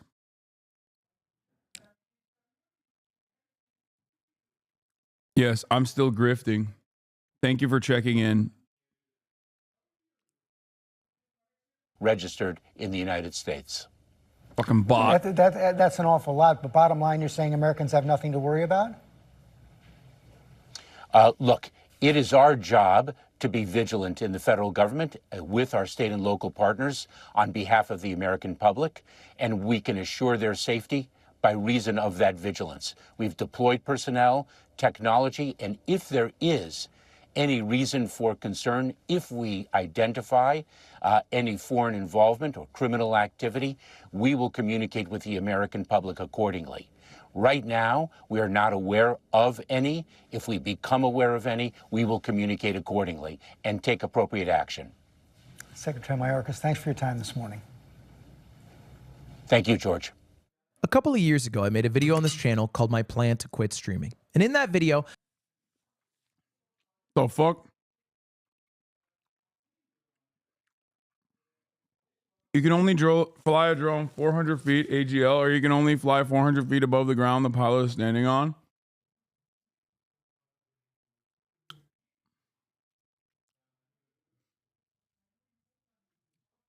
You are sidestepping, taking any big extremist viewpoints. I get it. They want us to focus on this. Another narrative. Look where the media puts its spotlight. I bet future POTUS will shoot them down, proving they are Russian. What?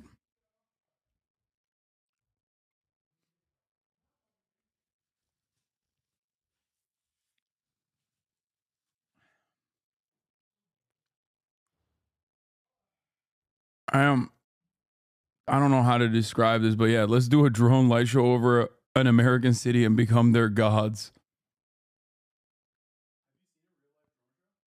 Yeah, not in real life. I've only seen videos of it. It's sick. Yeah.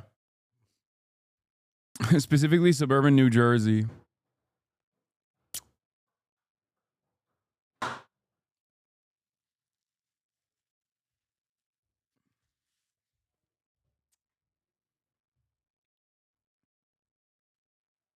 Are there any conspiracy theories you believe in?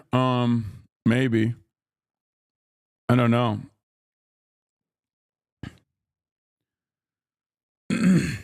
Quick update for Congressman JVD. IRGCC drone carrier mothership still at anchor off the coast of Bandar Abbas. IRIS forward operating base and drone launcher in port at Bandar Abbas.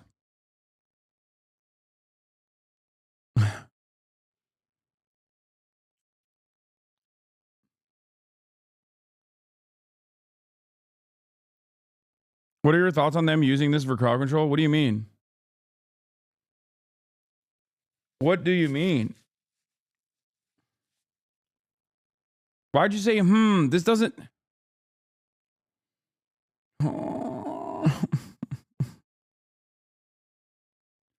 Yeah, Jeffrey Epstein didn't kill himself. I don't even think is a conspiracy. I don't consider it to be a conspiracy theory. I just know it to be true. So yeah. This is the first video about these drones. This got me genuinely concerned, says Joe Rogan. Here we go. Hey everyone. My name is John Ferguson. I'm the CEO of Saxon Aerospace here in Wichita, Kansas. I'm not normally a TikTok kind of a guy. I like watching this stuff every once in a while. But I'm a manufacturer of unmanned aircraft, military grade unmanned aircraft, as you can see one of my systems here. There's all of these mysterious drones going on off the East Coast, and as a professional, as a subject matter expert, I wanted to give you all my opinion on what I think could be going on with these drones.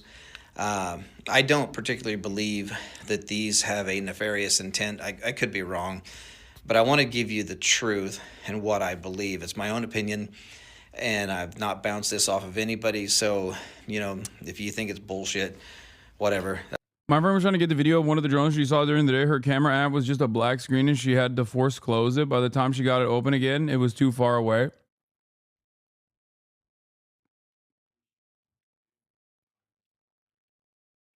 All right. That's cool.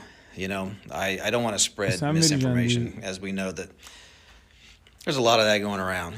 But anyway, back in the 1980s, Ronald Reagan had dismantled the nuclear program, and there were, with Russia, there were countless nuclear missiles that were disarmed and disposed of. Well, there were over 80, I believe. There were over 80 nuclear warheads that were in Ukraine that came up missing. Okay? We don't know where they are. Maybe somebody does, but nobody really knows where these are. And This is so funny. Because we have lost our own nukes.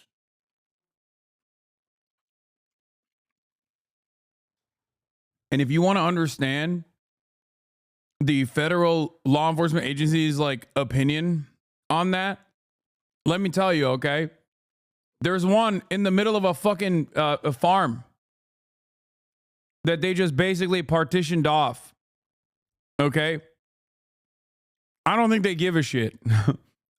I don't think the federal government has ever been predisposed with, you know, trying to save people's lives because they're worried that there's like secret nukes out there. Might be wrong. Maybe they got woke this year under the Brandon regime. But I'll tell you what. This was not a concern throughout American history. you know, I speak with some pretty high-level government officials on this stuff, and it seems as though that is the case. So I spoke to a gentleman. A defense contractor with any level of security clearance would never tell you the truth about any of this shit. The very fact that this guy is like openly talking about it means that like he probably no longer has active contracts with DOD. That's crazy. Like, I'd be shocked.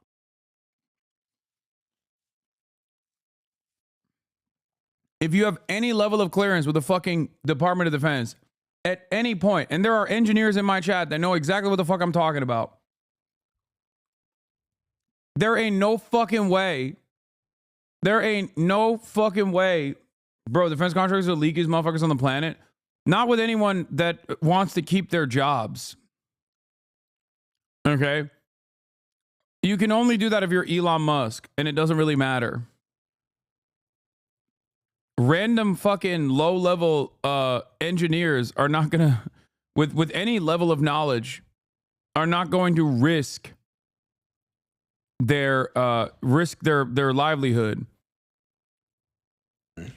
A few months ago, who was trying to raise an alarm to the highest levels of our government, which they had their ears closed, about this one particular nuclear warhead that he physically put his hands on. He physically touched this warhead that was left over from Ukraine.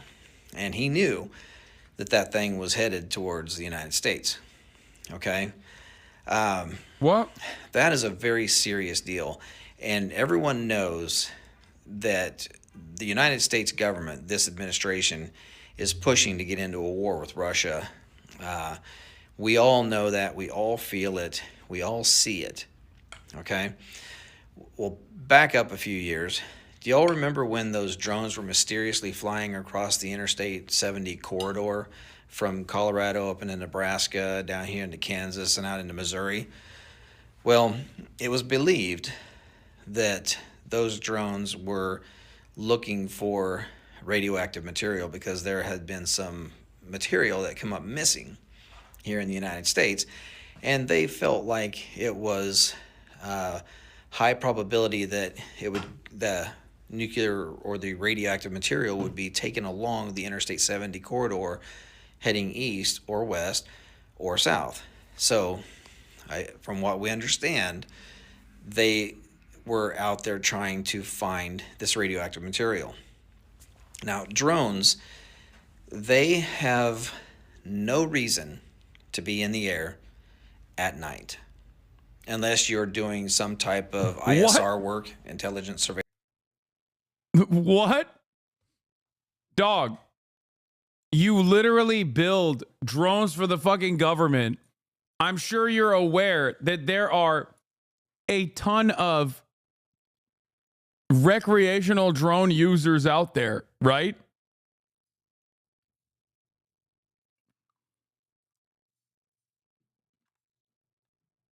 Drones can't fly at night. They're scared. Everybody knows.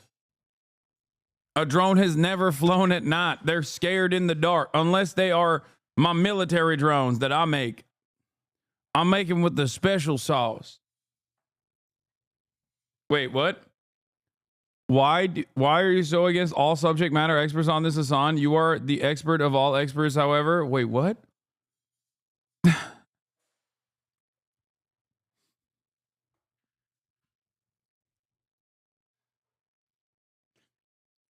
I'm sorry, but the subject matter experts saying that their drones have no capacity to fly at night is going to cause a little bit of cynicism, a little bit of skepticism in me. I don't think that that's that weird. I mean, I think that statement in and of itself is kind of wild. Every drone expert has come on and said that these are not even similar to commercial drones. Has any of the drone experts actually seen these fucking drones? Have you? What are you talking about? Every drone expert has said that these aren't the drones you're looking for. Yeah. The very same people. This is a 5-month subscriber. There ain't no fucking way this guy is going to ever tell me that Elon Musk is a subject matter expert on any damn thing. But the moment that you got some fucking yokel over here being like, listen, I'll make drones for the military. And as a subject matter expert with high level security clearance, I'm here to tell you these drones are actually nuclear radiation tracking drones because Ukraine is the enemy of America. They want us to go to war with Russia, and they're faking it. It's a psyop. They're going to nuke. They are going to nuke Wildwoods, New Jersey, America's most significant cultural artifact, in an effort to wage war against Russia. This is the start of something different. Meanwhile, America could have done the very same things that they have done in the past, which is send trainers out to Ukraine and have them get shot at if they wanted to do nuclear holocaust against a nuclear armed state like Russia, they could have just done the old Vietnam trick. They've done it in the past. Now, of course, Vietnam didn't have nuclear weapons at the time. Now, did they? You're acting like everybody's a fucking idiot except you. You're responding to shapes and sizes and my comedic approach to you know, whatever the fuck is happening here, instead of listening to the words that are coming out of my mouth. Okay? I'm not saying I know what's going on, but I would question the validity of claims being made by a guy who has decided that this is like unexploded Ukrainian nuclear ordnance that's being trafficked into the United States of America so that they can explode them and then claim Russia did it to go to war with Russia. You literally said these were just airplanes yesterday? Yes, they are. Man, shut the fuck up. Shut your bitch ass up. Oh my God, you're doing an accent. I'm mad. Yeah, the overwhelming majority of the drone spottings are commercial airplanes, you dumb fuck, is true. And not only that, but also stars. Okay?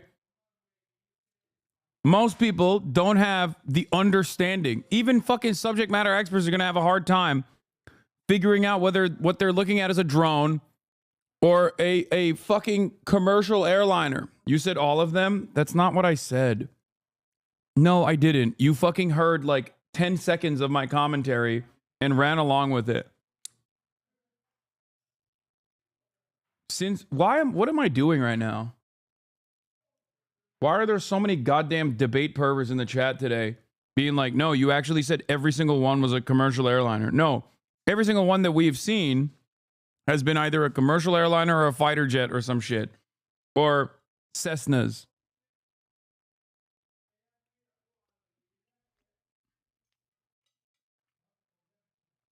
Stop arguing with morons. I mean, 90% of what I do are fucking arguing with morons. The problem is, in the nighttime, when you look at the fucking sky, yeah, you're not gonna have the best visibility, and you're gonna be led astray. Especially if you're primed into thinking that what you're looking at is a fucking drone. Some of them are drones, but you're thinking that they're much larger and nefarious drones, rather than like the drones that your conspiracy-minded neighbor has tasked with finding out what's going on with these other drones.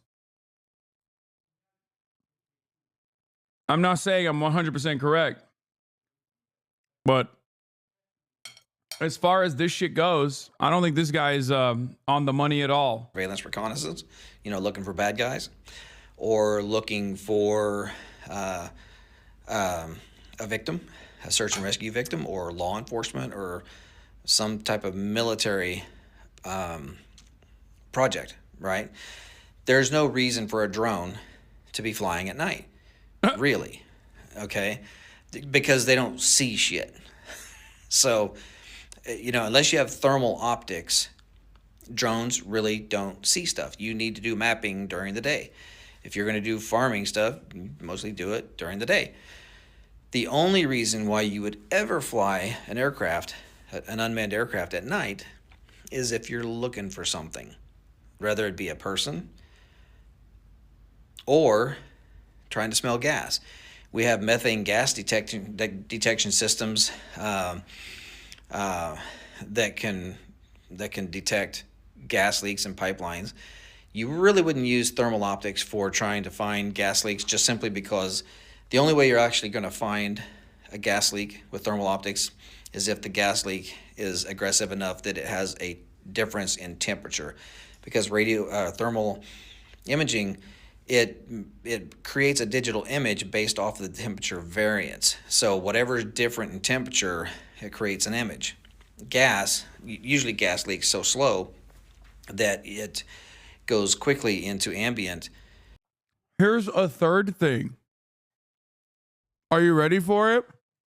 That weirdly enough, he's not accounting for. It's called random people with their own fucking personal drones that are flying them. He makes it seem as though there's not like thousands of Americans that have drones that they fly recreationally and are definitely now flying them either because they want to freak people out or because they want to investigate these other drone sightings themselves with their fucking drones.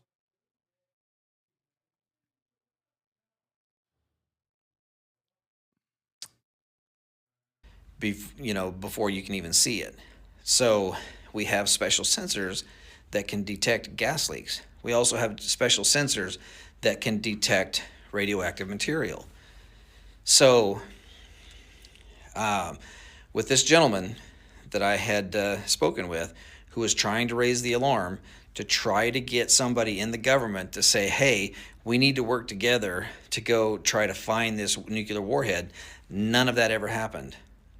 They knew that warhead was on its way to the United States. That's all that ever came of it. Nothing ever happened. This government did not do anything at all to help this gentleman raise the alarm and raise awareness that there is a very deadly weapon on its way to the United States. It's out there. Nobody knows where it's at now. It left Europe. Now it's gone. So my guess, my own guess, is that these drones are not nefarious in intent. If they are, they are, but I doubt it. But if they are drones, the only reason why they would be flying and flying that low is because they're trying to smell something on the ground. That's it. There's no other reason for a drone to be flying in the air other than to piss a bunch of people off at night. That's it. So my belief is they're trying to smell something on the ground. Gas leaks, radioactive material, whatever. So, and do I think that that they're coming up out of the ocean? No, I don't think so. Drones that are multi-copter type drones, not the fixed wing aircraft that look like regular airplanes, but the multi-copters, they only have so much battery life. They have hybrid versions that are gas powered with electric, but those can still only fly for a short period of time. There's no way in hell that any drone is going to go miles.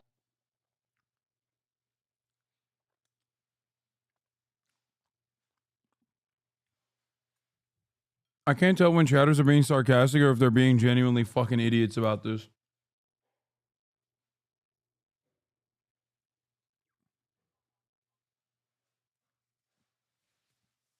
And I don't know because there have been far too many 5-month subscribers, 7-month subscribers that have been like, no, dude, you're a fucking asshole. You're an idiot for discounting all the subject matter expertise here. And the subject matter expertise is some random fucking guy who's like, yeah, I sell drones to the Border Patrol.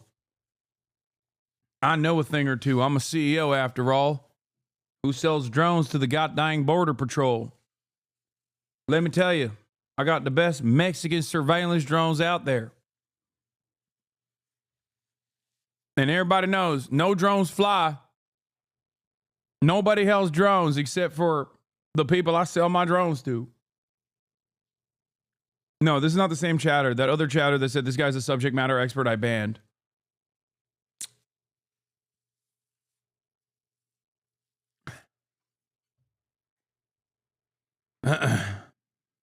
Off the coast as a multi-copter.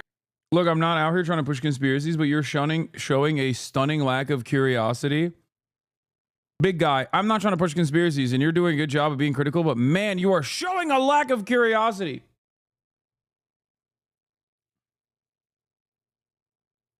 Dude, I swear to God, it's just called critical thinking. Like, it literally, that's all this is.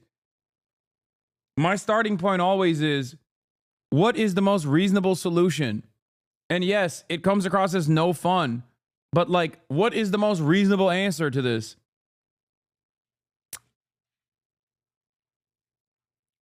That's it. I am curious about these prevailing narratives that are running wild all over the internet. Having said that, that doesn't mean I'm going to agree with them.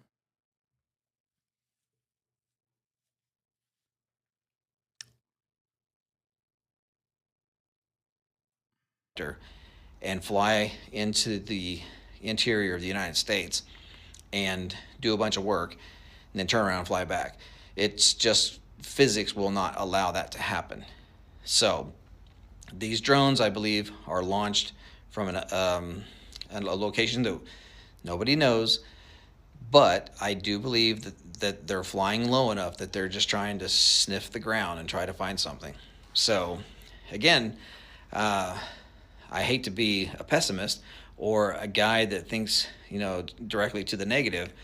However, I know as a professional, I mean, we build professional stuff for. My 60-year-old Republican mother would believe this guy over me on literally any topic. Yeah.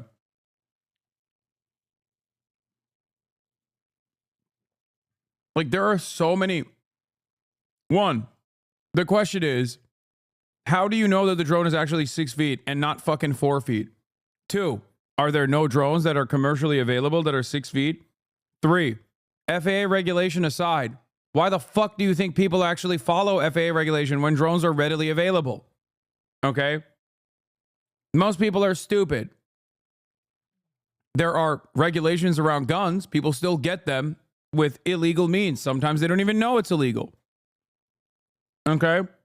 All of this combined leads me to believe that the very high likelihood is most likely other people who are curious and started flying their fucking drones on top of people looking up at the sky and assuming that there's like some mysterious drone invasion that is occurring, and mistaking fucking stars, mistaking other regular ass planes as drones, and have whipped themselves into a frenzy.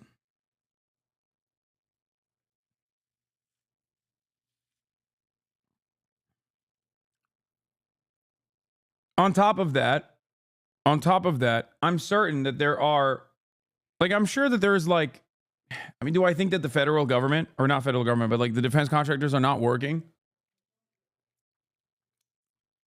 with a shit ton of companies that are specifically tasked with procurement, specifically tasked with research and development in drone warfare? Of course. Of course that's happening. A lot of that stuff usually happens on in or around bases, and they're very far away from civilian eyes for the most part. I don't know if this is you know, some new military technology that they utilized in New Jersey, and some people saw it. And then the chaos and confusion grew when the media started covering it seriously. And in that chaos, more people started operating drones and looking up at the sky and assuming that every fucking plane they see is a drone. I fear that all of this will lead to something very dangerous when someone inevitably shoots at a fucking commercial aircraft because they thought it was a goddamn drone. For the military, you know, I believe planes don't look like drones at all. Yeah, tell that to the dumb fucking New Jerseyans who have very clearly pointed at planes, directly pointed lasers at planes, thinking that it's a fucking drone. You stupid moron. You absolute fucking troglodyte. You think the average American, half of which voted for Donald fucking Trump, are smart enough to make sense of what is an airplane and what is a fucking drone in the middle of the night, especially when they're panicked?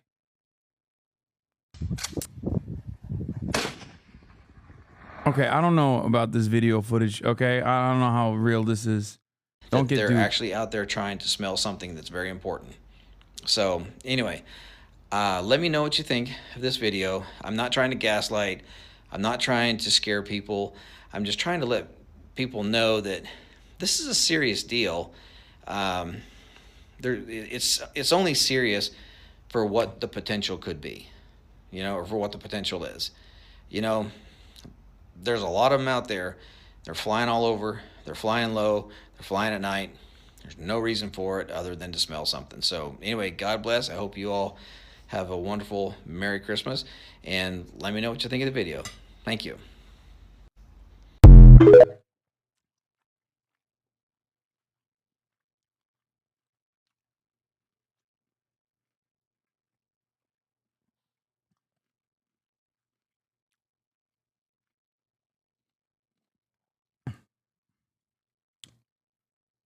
Yeah, no, it's a nuclear waste coming from Ukraine. And this random guy in Kansas, this random CEO of a drone company in Kansas figured it out before anybody else did.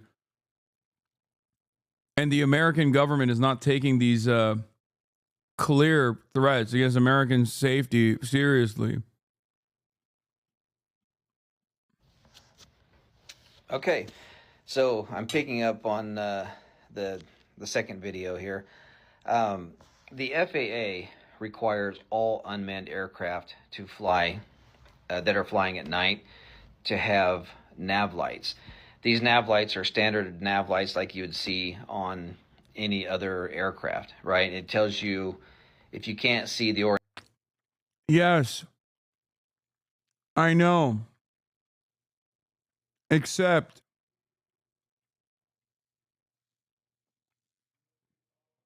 not everyone abides by that. Especially when you have random people who can just like purchase a fucking drone. And when I say that, everybody immediately jumps at me and says, "Oh yeah? Random people can purchase $10,000 drones that are the size of refrigerators?" First of all, random people purchase jet skis. Okay?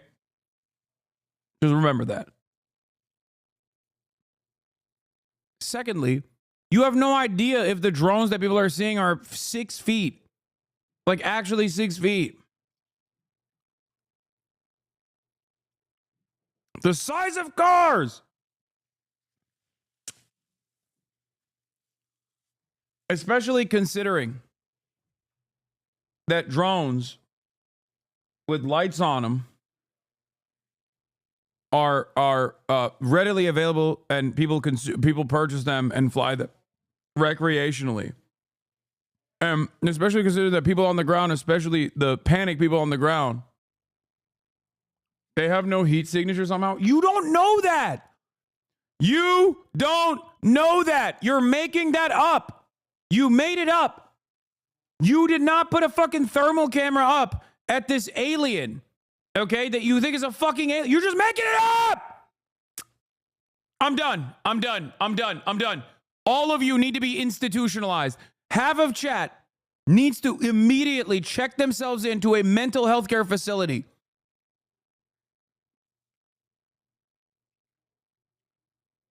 I haven't seen a single point of authority, a single fucking person be like, we put an IR camera on it. We put a fucking, an IR lens on the fucking drones and they had no heat pattern.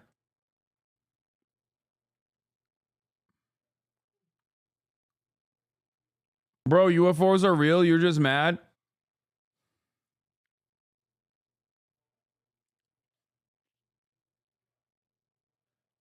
Hasan's going to be real embarrassed. I respect your work, but it's definitely aliens. Oh my God.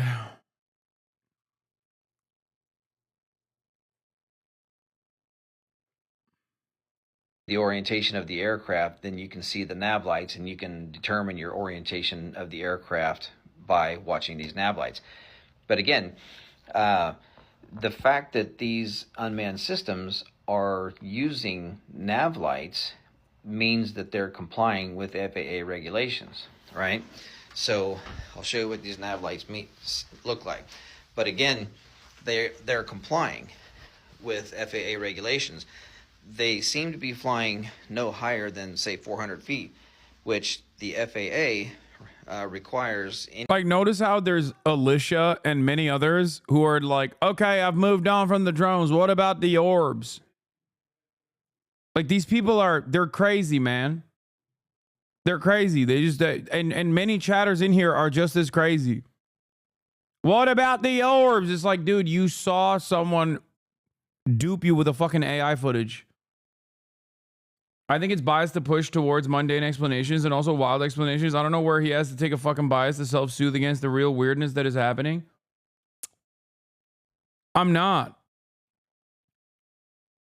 I think the real fucking scary thing is how many people have primed themselves into believing that there is something significantly wrong happening. And how quickly narratives like this can dupe the average person.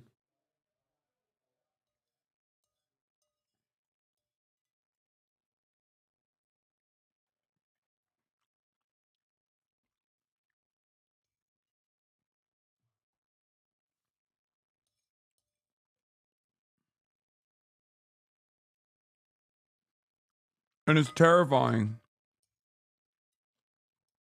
It's terrifying for the future of American society.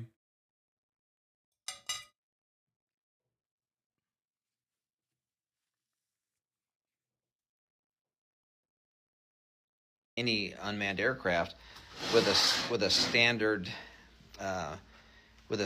authorization to fly no higher than 400 feet. That's the law. Those are the rules. And if you violate that, then you pretty much stand the risk of getting your license taken away.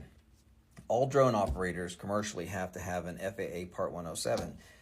It's very simple to get. You can go on YouTube and type in FAA 107 study course, and you can go get your go to pay $150 and get your drone license, and you can do this in less than a week, right? So again, they seem to be following the FAA regulations. Okay, so I'm gonna take this aircraft here. This dumb motherfucker thinks we just lose nuclear warheads. We have. So he's not dumb for thinking we can lose nuclear warheads.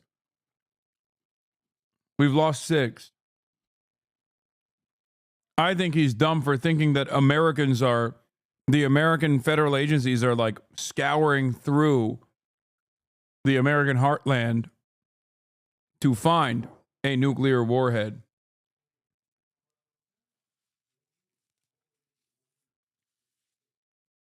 In the past, when we lost nuclear warheads, we were just like, oops. It is what it is, I guess. That I showed you earlier. Why don't you wait for the evidence before jumping to conclusions?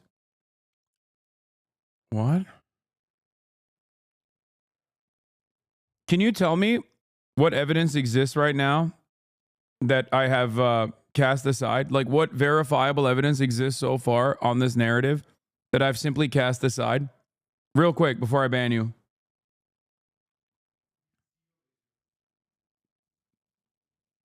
I'm the one saying wait for more evidence before jumping to fucking conclusions. Not you, dumb fuck.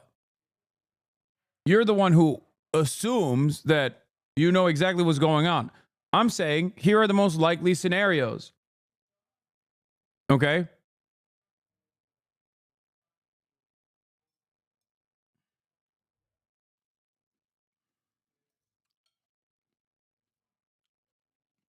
Please, quick. Don't ban, only a mini troll. It's weekend, please, I beg.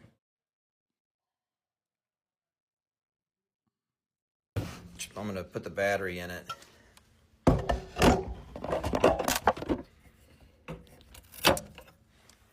So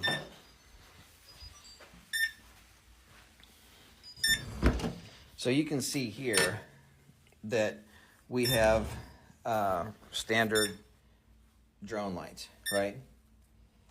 Those are the nav lights, and if you're going to fly at night, you have to see those aircraft.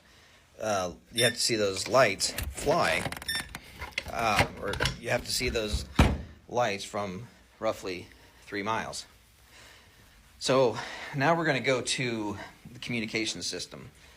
The communication system is very complex.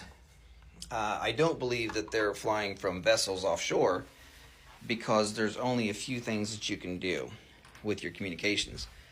With a standard radio link, which is C2 and video, command and control and video link, your antennas are only going to allow you to fly so far. Okay? So I'm going to draw a line. I'm going to try to do this here. But I'm going to draw a line here. And here you are. Okay? Now, this area here is where your drone's going to fly. And that's with a standard antenna that is kind of directional, moving this way. The other thing we have is a dipole antenna. And that's just a straight up antenna. It kind of just looks like this. You probably have seen them. But they send out a signal like this. And we're using about 1 watt of power. Okay? So with 1 watt of power, with a dipole antenna that sends out a signal of 360 degrees, with 1 watt of power, you may only get, maybe 1,000 yards or maybe 2,000 yards, so you're not going to get very far. Well, he's not wrong. He's just describing how drones work. Everything he said so far about FAA regulations and shit, they're all correct. Like, literally everything he's talked about so far is completely correct. The problem is, there are moments where he has this, lapse in judgment.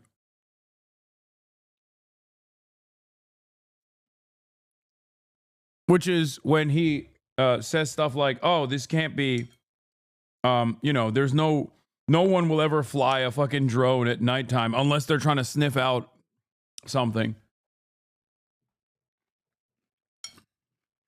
Plenty of people do.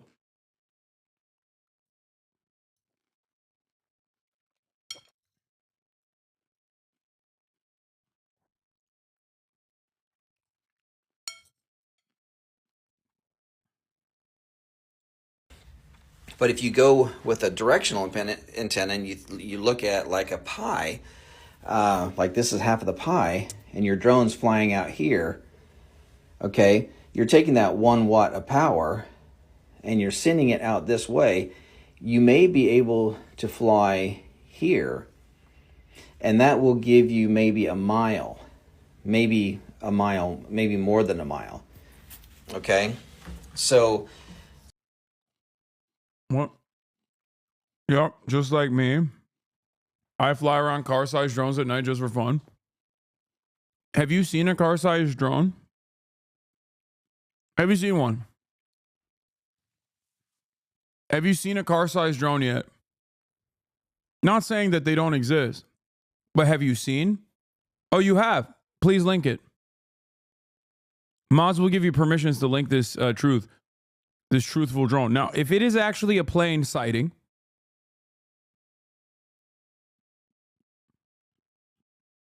yes, I told you I just fly them at night. Man, don't do that.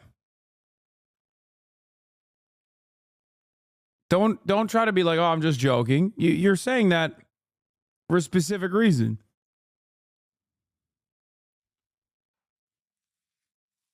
Why are you backing down from your statement?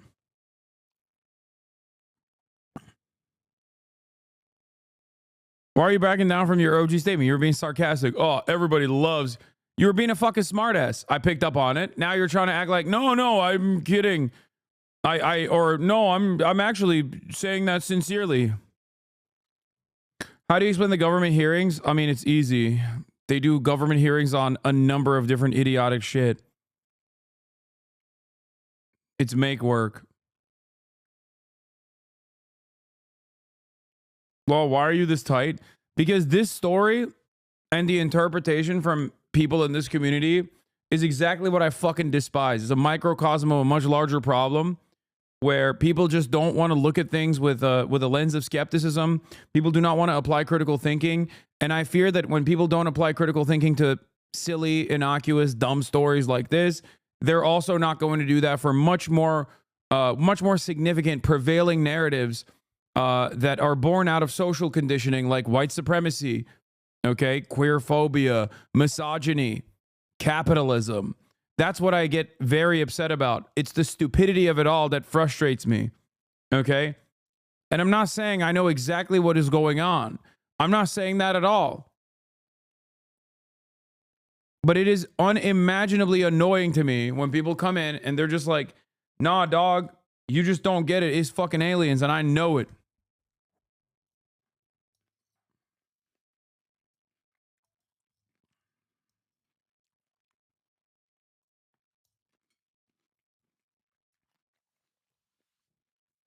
I worry about it. So having the vessel or the drones flying off miles off the coast is not feasible. The second thing is you have to look at your flight time. You have drones that have gas, like the I think you're greatly overstating that these are consumer drones. The majority of these are just real airplanes people think are drones. Yes, that too. I know.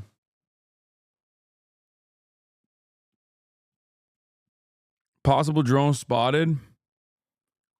Large drone sightings have been reported flying over multiple states in the mid-Atlantic region in recent weeks. Now we're in fucking Pennsylvania. Where is it?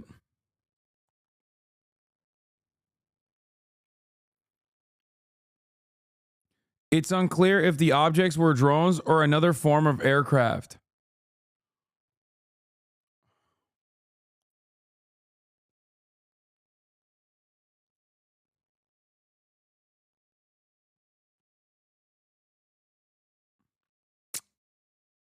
I don't even know if that's a plane. It just looks like a fucking quad rotor drone.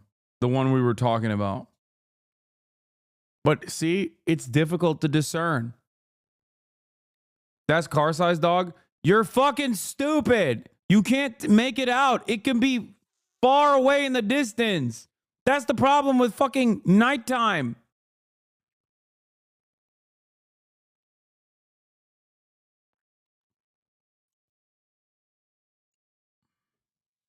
No, I don't think it's a plane. It looks like a drone. I get why people think that it looks like a drone, because it does. Oh. I'm very tempted to go buy a drone from Best Buy and fly them over elderly neighbors' homes.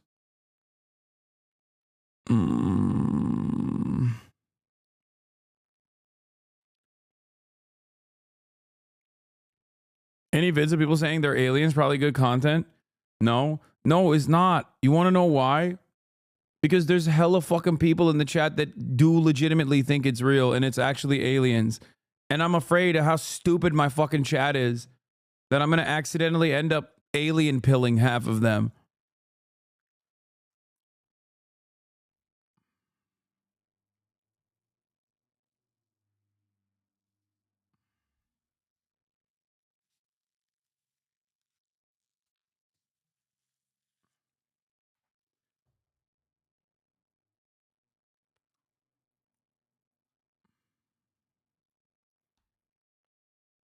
Oh.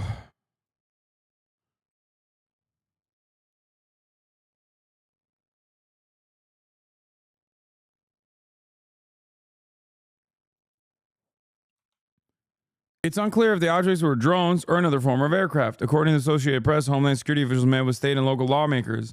Drones are legal in Pennsylvania for recreational and commercial use, but they're encouraged to follow FAA administration regulations and flight restrictions. There's no evidence at this time connecting the objects seen in York County and other drone sightings across the region.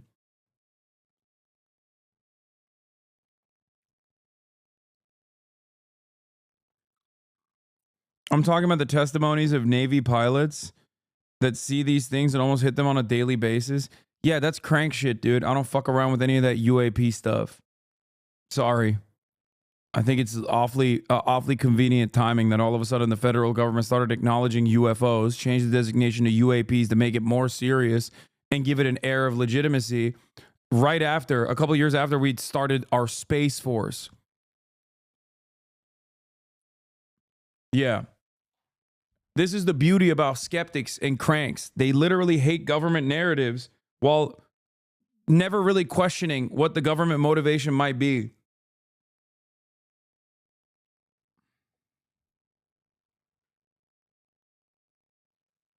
Yeah, no, it's the secret that they've kept for years and years that they're finally releasing to the public to make you schizophrenic.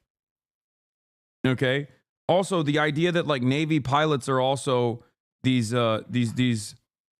people who are incapable of like, I don't know, missing their mark, seeing something like a light flashing and then interpreting it differently, or you know, some kind of like optical illusion that they see in their sights that they film. You know?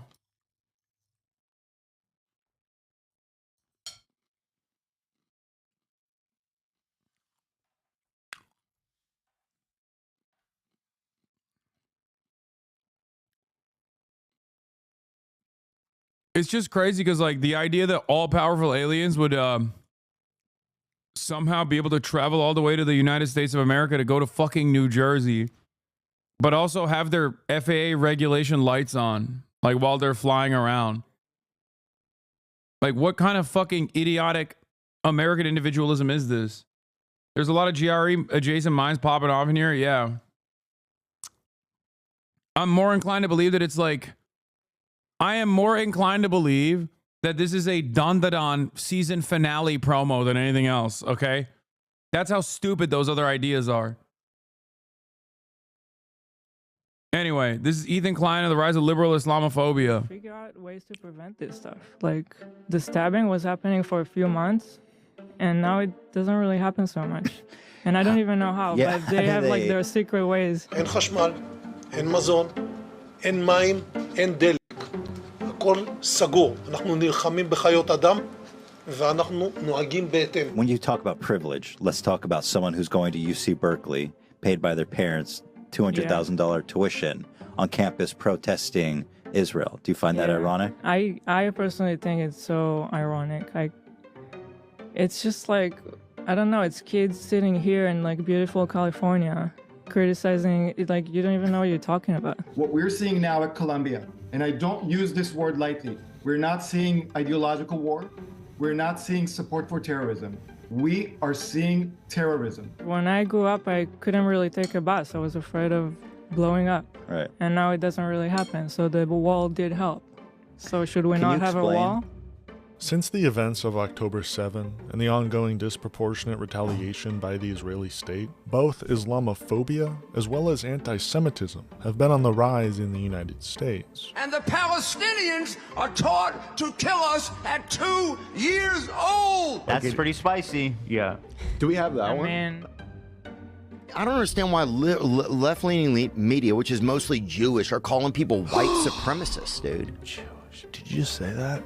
Yeah, I just don't understand. Left-wing media is mostly Jewish? In order for Israel to maintain their system of apartheid and to justify their inhumane actions in Gaza, Islamophobia is quite obviously ingrained in Israeli society and Israeli politics. However, by associating itself and its actions with the religion of Judaism, falsely claiming to be acting on the wishes of the Jewish diaspora, Israel, ironically, is also perpetuating anti-Semitism. And that is 100% by design. They are vehemently against not only Israel, not only the Jewish students. Anti-Semitism is unquestionably a problem at the universities, but it goes significantly beyond that. These are protesters who are being influenced by outside organizations.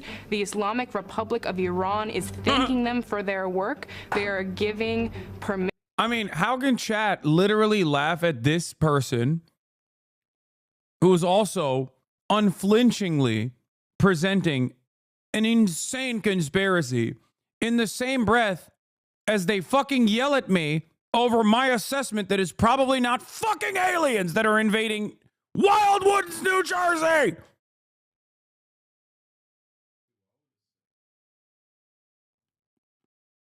That, to me, is no different than QAnon.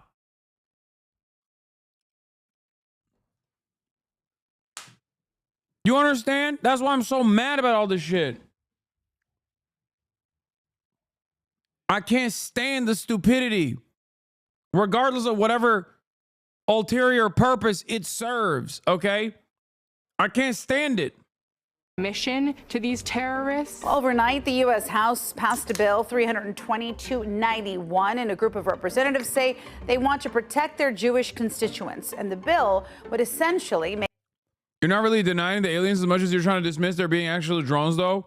No, you're too stupid to understand that I'm not saying that there aren't any fucking drones. I'm simply stating that these are it's very unlikely that these are nefarious drones that are coming from an Iranian mothership or Chinese drones.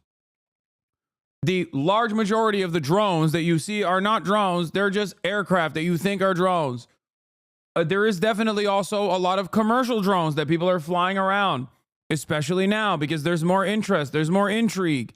And those are the people who are trying to figure out what's going on with the drones, so they fly their own drones. The average person doesn't have the understanding of what is a drone and what is a fucking commercial aircraft. That's it. I'm not discounting the idea that there might be actual fucking testing being conducted on drones that like Amazon and Walmart will use for shipment, or drones that might be deployed on a civilian population by some defense contractors. I'm not discounting that at all. I'm simply stating that there are less likely narratives here, and that is that there is a fucking alien mothership or an Iranian mothership, and that these are drone swarms happening to fucking, I don't know, do something. No one says what they're trying to do. The closest we've arrived at a tangible conspiracy theory that actually says they're trying to do something was the one guy that we just watched, the CEO, who said, oh, they're fucking bomb-sniffing drones. They're nuclear radiation sniffing drones, actually. And they're doing that because there's a nuclear warhead that my friend saw that was trafficked from Ukraine to the United States of America so they can do a fucking false flag operation and go to war with Russia. That sounds insane. That sounds far-fetched, especially because if America wanted, and I detailed this already, if America wanted to use a false flag operation to go to war with a nuclear country, they would just send trainers over to Ukraine and then fucking pepper them around, Eastern Ukraine. So then inevitably when they got shot, they would say, oh my God, you shot our military members. Now we have to defend our military members. We have to go to war with Russia. They won't do that because Russia has nukes. And so does America. That would be literally nuclear holocaust. They wouldn't have to do some false flag shit here in the United States of America. That's my argument.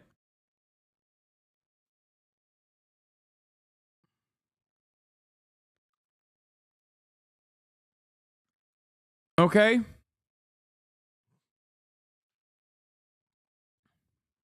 The real deterrence here in America not going to war with Russia is that they have nukes, and so do we. It's not because, America just doesn't have the right cause for it.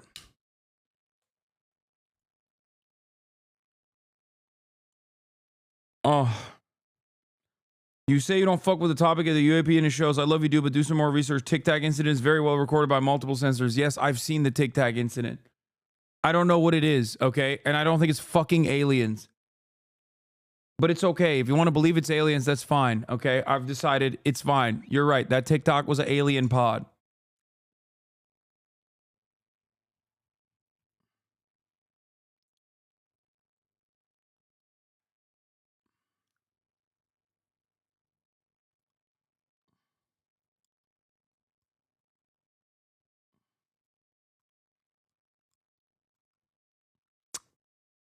The alien perk. Yeah. It's a perk 40, dude.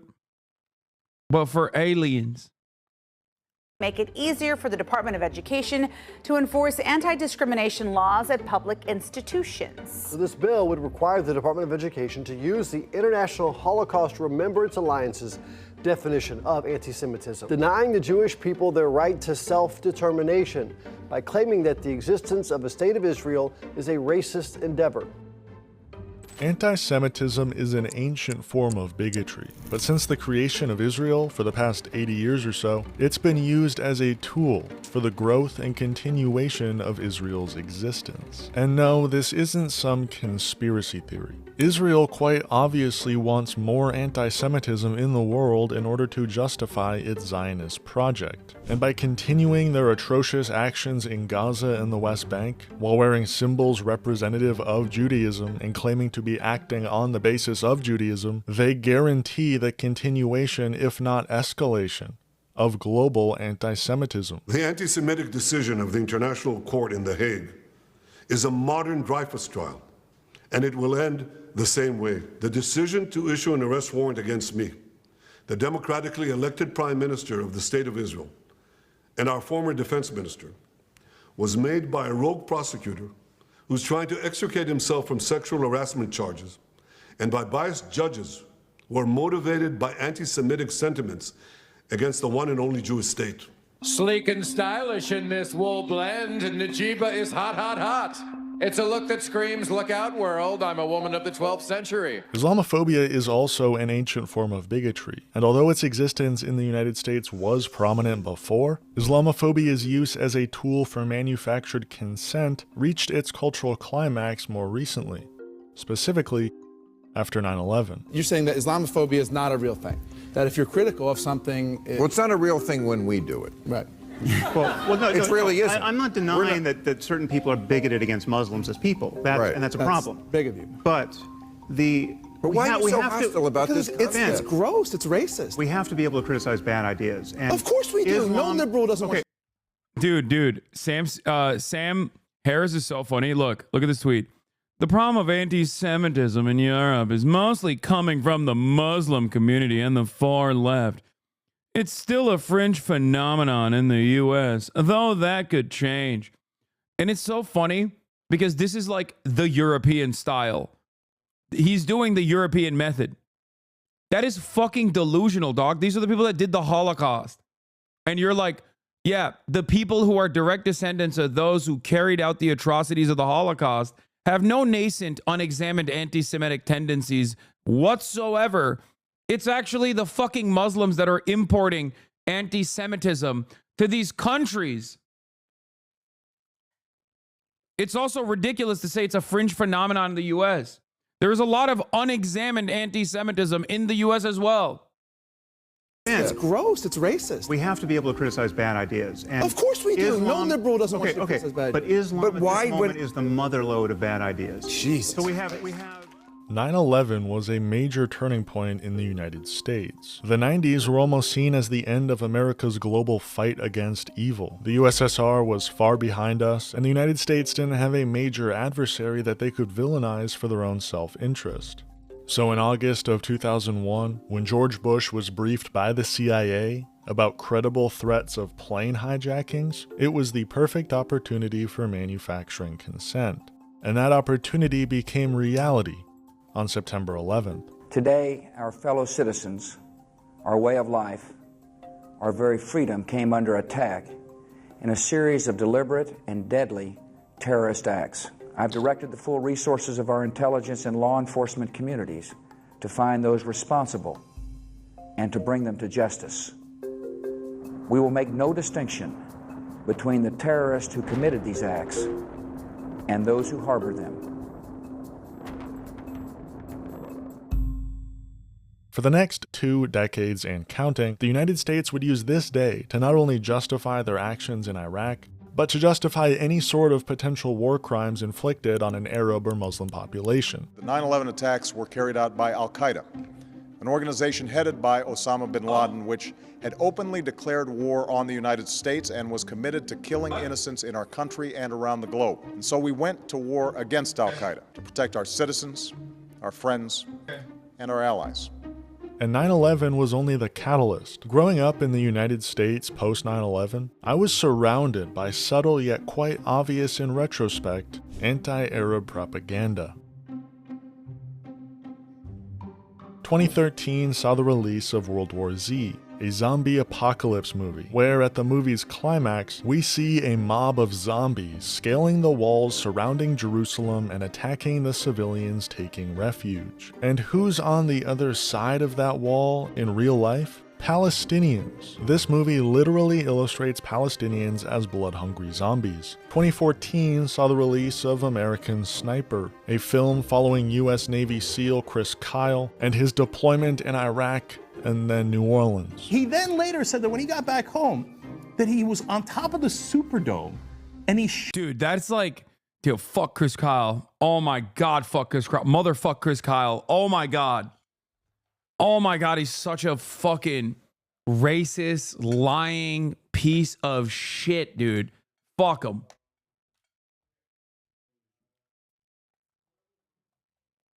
%100 annem mi aldı? Emin misin? Annemin aldığına eminsin.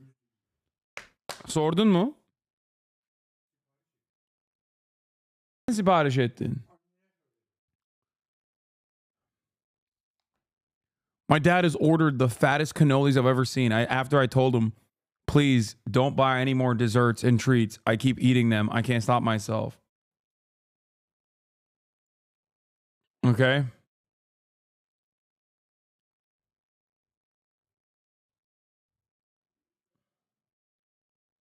Yeah. Chris Kyle is a liar, a fraud, a racist. He's just an awful dude. Shot over 30. And the irony is the one time he was trying to do right by his fellow veterans, he got killed by a fellow veteran who he was trying to help with his PTSD. The irony is the one time he was trying to not be a fucking asshole and like, you know, try to help out a fellow veteran, he killed him.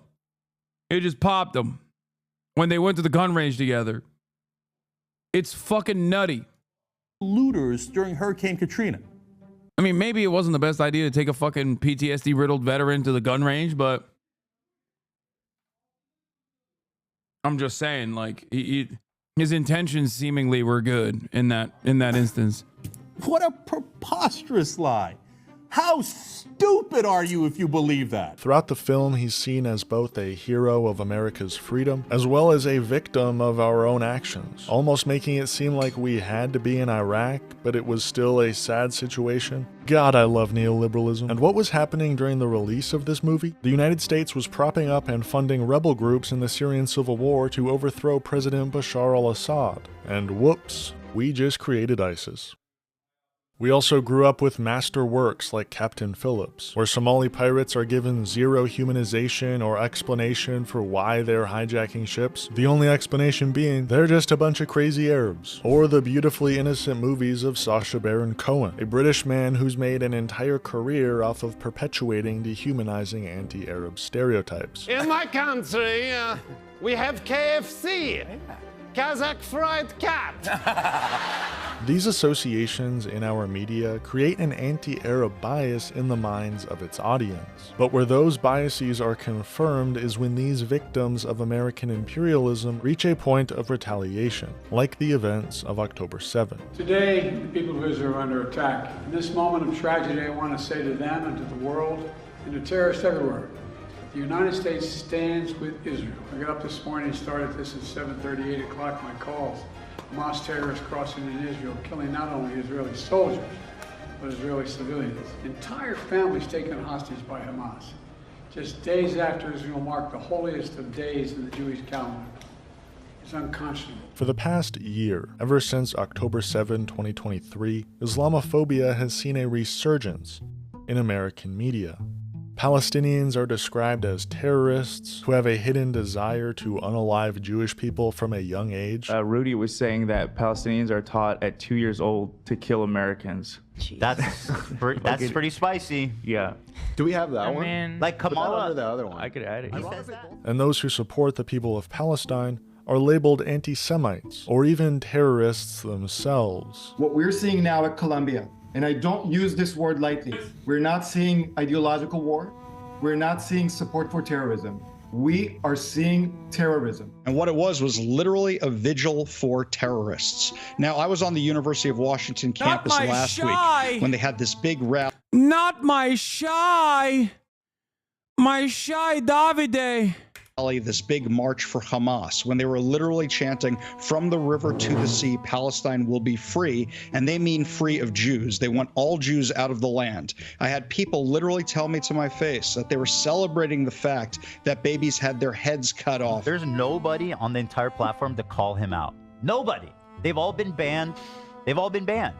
Nobody. There is not a single dissenting voice with his straight up radical, anti-American, anti-Semitic, pro-China, pro-Russia, pro-terrorism takes. This is fringe, psychotic shit that is not normal. Anti-Semitism, however, has also been on the rise since October 7th, thanks to Israel's undying ability to associate its war crimes with the religion of Judaism. A religion, by the way, that is fundamentally built on peace and the idea of loving thy neighbor as thyself. My Jewish values teach me to oppose apartheid. Now, the reason yeah, that was Ethan talking about me, saying that I have a radical fringe, pro-Russia, pro-China, anti-American views that must be eliminated. Or at the very least, why are there no brave voices to address and criticize? Decided to make this video is not simply to analyze the growth of both Islamophobia and anti-Semitism. The way politics is today, political analysis becomes significantly more interesting and easier to understand when discussed in the context of internet drama. In fact, this OG YouTuber has built an empire, a dying empire, off of internet drama. This OG YouTuber, famous for his appearances in blackface, brownface, whiteface, and poopface, has more recently become famous for spewing, on the daily, both Islamophobic and anti-Semitic rhetoric. Fresh criticism for Hasan, who is an outright supporter of terrorism, quite literally. He is a champion for terrorism and a supporter of terrorism. And if you don't believe me, watch the video. Now, there's a lot of detail.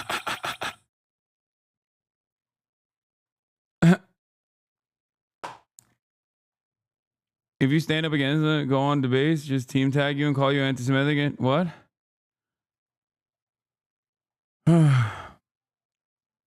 Yeah, as you guys know, I'm a big fan.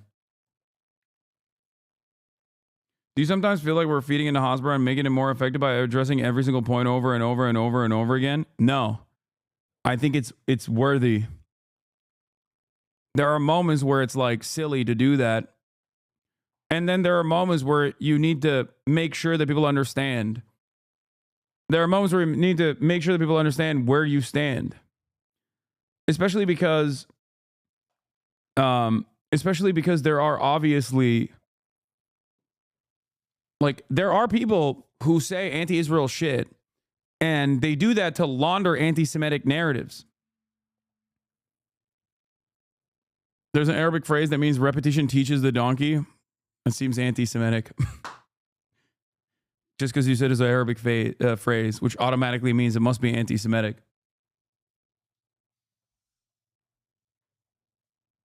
It's silly to continuously condemn Hamas every time. It's not silly to break down Hasbro lies. Yeah, for sure. I also don't want to I want to weed out people who get duped, or rather believe the people who just like will cynically sneak and launder anti-Semitic messages into criticisms of the state of Israel. You know what I mean?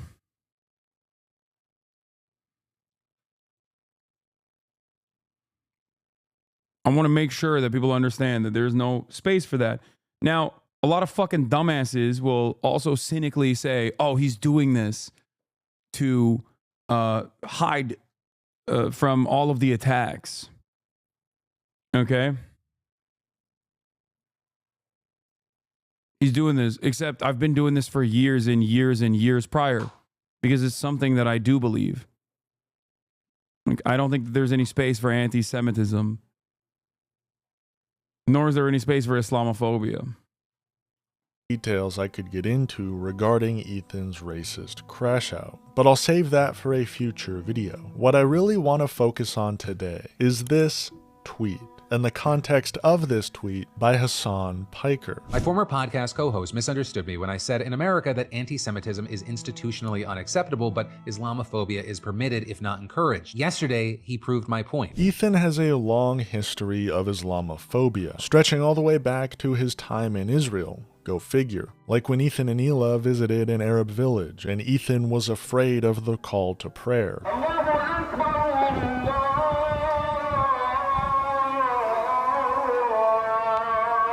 Hila, are you sure we're going the right way? Hila, are we going the right way? I'm hoping so. Yeah, no. I don't know, we just need to find the water. You know what they say? You know what they say? Follow the Allah Akbars. Or when Ethan said Arab Muslims have an inclination towards committing acts of violence. I do, on the other hand, acknowledge that, like, I think per capita, a lot of the weird fucking terrorism and crimes and shit, I mean, there's definitely some strong thread of violence through the Muslim community. Yeah. Or Arab Muslims, to be more specific. Or when Hila said the wall between Israel and the West Bank had to be built and was proven effective. They built a wall, and Israel should be a one state with Palestinians and Israel's all living together. They should reduce the borders and remove the gate. That to me seems like super ignorant. It is, because when I grew up, I couldn't really take a bus. I was afraid of blowing up. Right. And now it doesn't really happen. So the wall did help. There's still a lot of other ways. There's tunnels and, you know. Yeah. Rockets. Yeah. When Hila was a kid. It's just, it's an epigenetic. It's just like genetically predetermined that if you're Arab, you hate Jewish people and you want to kill them. It's just how it is. That's why we need a wall. Yeah. It's just natural. I want people to understand that, like, reasonable people or good people can also be duped by these narratives as well. Okay? Especially because there has never been a fascist movement throughout history that hasn't justified its fascist nature by creating a healthy dose of propaganda and laundering it over and over and over again. It's not like, while we all understand what the Nazis did were horrifying, right? Like, they also spent a good deal of time early on laundering anti-Semitic sentiment in order to justify what was to come later down the line. It's not like they were just like, we want to do the Holocaust because we're evil, okay? They didn't say that. They didn't just like magically one day decide like, let's just put all the Jewish people in concentration camps and kill them because we're bad guys. And then that's how they communicated that to the public. And then the public was like, well, we're also evil too. Thank God. I love doing evil. Like, it's not how that goes. Okay? It's not like Jim Crow or the apartheid in South Africa was presented to the population as, we just actually want to do bad things. We want to do bad things to black people. No, it was a century of justification for chattel slavery that was repackaged throughout time as society evolved. And every step of the way, those who wanted to reinstate the racial pecking order would make arguments over and over again to justify why this must exist, why Jim Crow must exist, why apartheid must exist.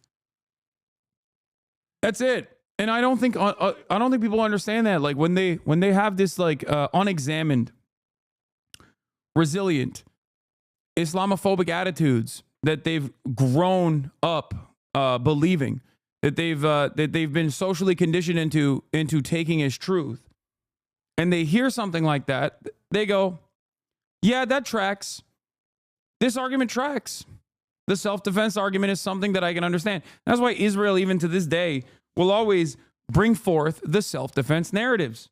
The expansion of the Golan Heights, which is annexed Syrian territory that the Trump administration acknowledged as permanent Israeli territory in direct contravention of international law.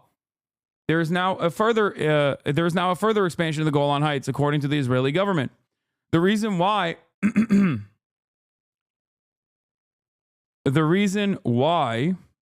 what is this? Ethan Klein H3 68 videos. What does this have to do with anything? Using check your privilege to excuse away fascist policy is a super crazy spin. Shit like, yeah, it's easy for you to call for civil rights for black people from a cushy big city university. We're fighting them daily. Yeah.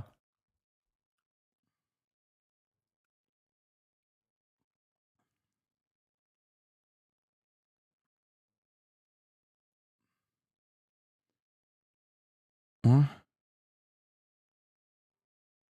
What is this person saying? There was there's a lot of weird ass motherfuckers Greater in the Israel chat that today. blocked out the West Bank and Gaza. And it was like, I remember in the newspaper when you were growing up, almost daily, right? Not Suicide daily, bombs but it was weekly. happening a lot, and it was terrifying. Yeah. In cafes, shopping malls, and buses. Mhm. And it was just like a slaughter. It was just a slaughter. And so they're like, oh, let's build a fucking wall then. And lo and behold. Ethan has less followers than you. Dude, what are you talking about? Ethan has one of the largest YouTube accounts out there. Ethan is OG YouTuber. He has multiple YouTube properties that are significantly larger than myself, including the H3H3 podcast. The H3H3 podcast is significantly larger than any property I have on YouTube. It's got 2.79 million subs. Their video numbers, I mean, their analytics don't look as great now as they once did, but they're still fairly popular.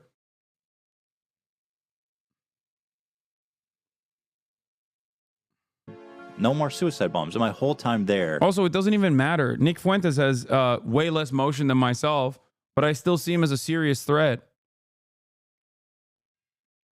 It's so weird.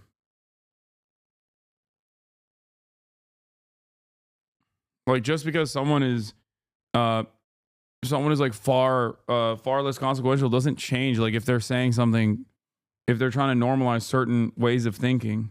My whole 5 years living there, there was like one failed attempt, shitty yeah. attempt.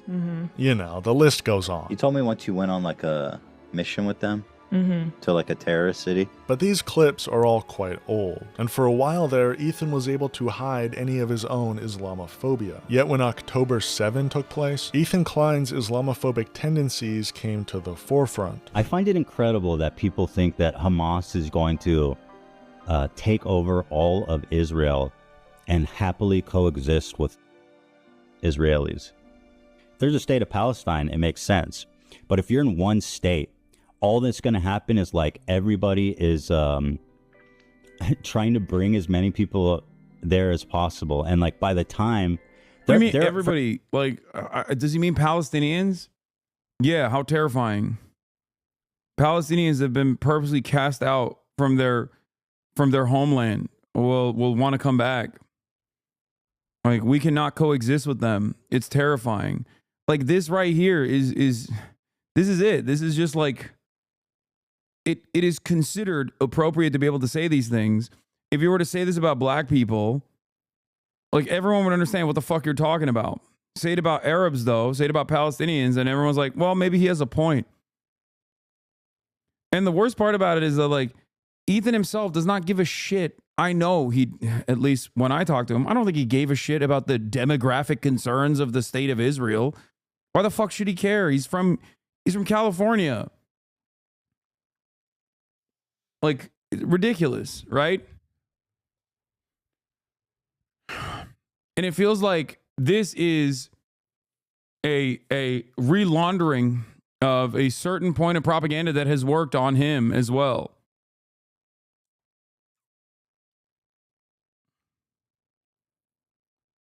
Do you understand?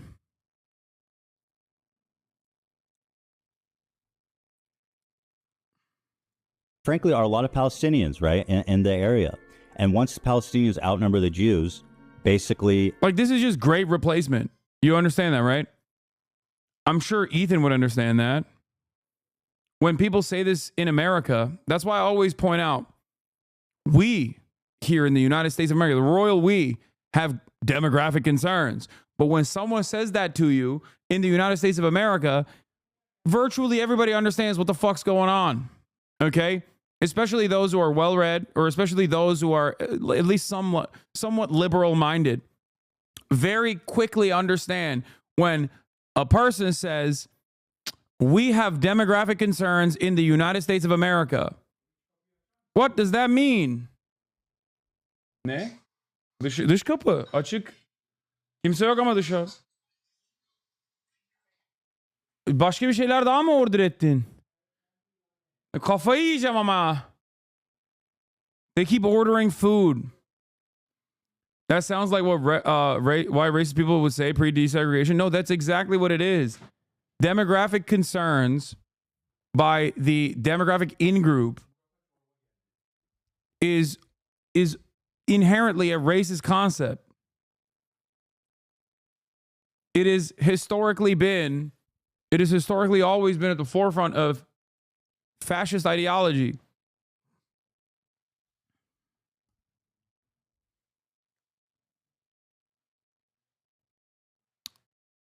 People say that now, though, too. What do y'all mean?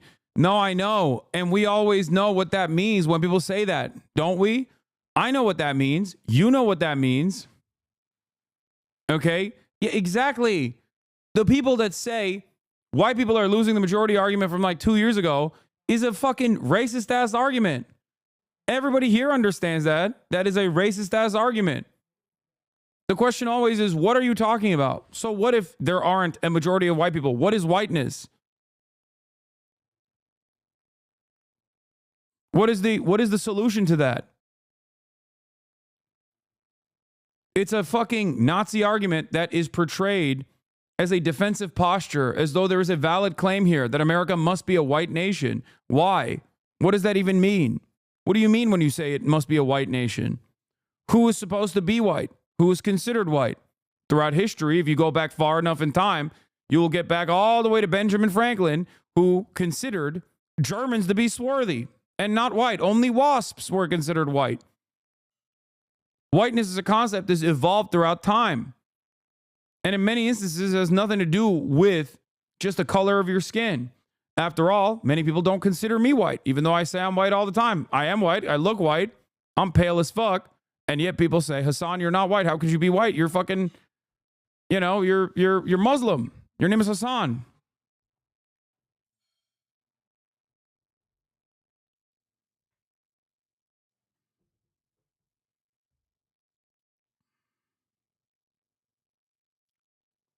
And a big chunk of why people are no longer, are no longer as white as they once were is because miscegenation is no longer illegal. So what are you going to do? Are you going to make it so that it's illegal to fucking race mix? It's ridiculous. Anyway, let's continue. Anything is fair game for the Jews. Anything. Oh, it's going to be a secular country? You mean Hamas, the Islamic fundamentalist group? Wait, I don't understand. No one is saying that Israel needs to be a Islamic caliphate. Like, that's ridiculous. Yeah, no, when people say it must be a secular country, that's what they mean. It's not like a secret way of, I haven't seen this video. What the fuck is this? I don't even know where this is from, but this is a ridiculous video. Yeah, no, secular means secular. As in, people can practice religion in the safety of their own homes. But it doesn't mean that they can use religious doctrine to dictate what people can and can't do. I'm fairly certain that Ethan would agree with that, especially when it's fundamentalists of a Jewish nature, like the Itamar Ben-Gvirs of the world, that get to dictate what happens in Israel, that dominate the lives of secular Jews in Israel. Is it going to come out and do a secular country? What the f are you talking about? I feel like people are so deluded. They'll look at something like From the River to the Sea and be like, oh no, that doesn't mean that they want to, they just want to create a secular state and peacefully live with Israelis. By the way, segregation is not real. There's 20% of the population in Israel is Palestinian, full citizens, integrated in all levels of work. I'm beginning to realize that I just didn't see a lot of Ethan's commentary after the leftovers fallout, which led me to assume that he wasn't doing straightforward pro-Israel propaganda. Because this right here is just straight up Hasbara. Oh, there's Palestinian citizens of Israel. 20% of society, 20%. I'm sure it'll be funny if he mentions the Arab Supreme Court. The Arab Supreme Court justice was the one who actually threw the former Israeli prime minister in prison. I've heard it a million times over. Ridiculous. And you banned us for calling that out? Yeah, I did. You want to know why? Because at the time, I was more focused on covering things that actually mattered rather than getting myself involved with my former podcast co-host. And I stand by that decision to this day.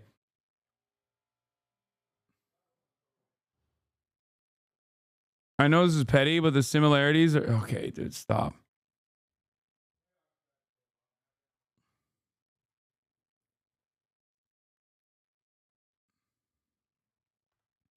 He would literally talk about how he believes in apartheid state, but then would go away and say shit like this. He's so insincere. I think the problem here is that he took advantage of a lot of your charitability and still enjoys the benefits of you believing he might understand what's wrong. He's fooled a lot of us. He does use the Supreme Justice talking point. And over time, he played victim, claiming that people calling him a Zionist are being anti-Semitic. Ironically, an anti-Semitic statement in and of itself. But I'll get to that in a bit. That's my problem, is that people they're watching with the expectation, they're looking for any... I think his past open criticism of Israel and advocacy for Palestinians carries so much weight until October 7. Yeah, it carried a lot of weight for me too. Don't double down. You didn't do research about your co-host. Take the L and move on. Token Yemeni. Yeah, my bad, dude. I should have spent a what did Ethan say hour every day instead of covering the slaughtered children that Israel was killing at the time. You're right. My bad. Sub for years, I was fooled too by him.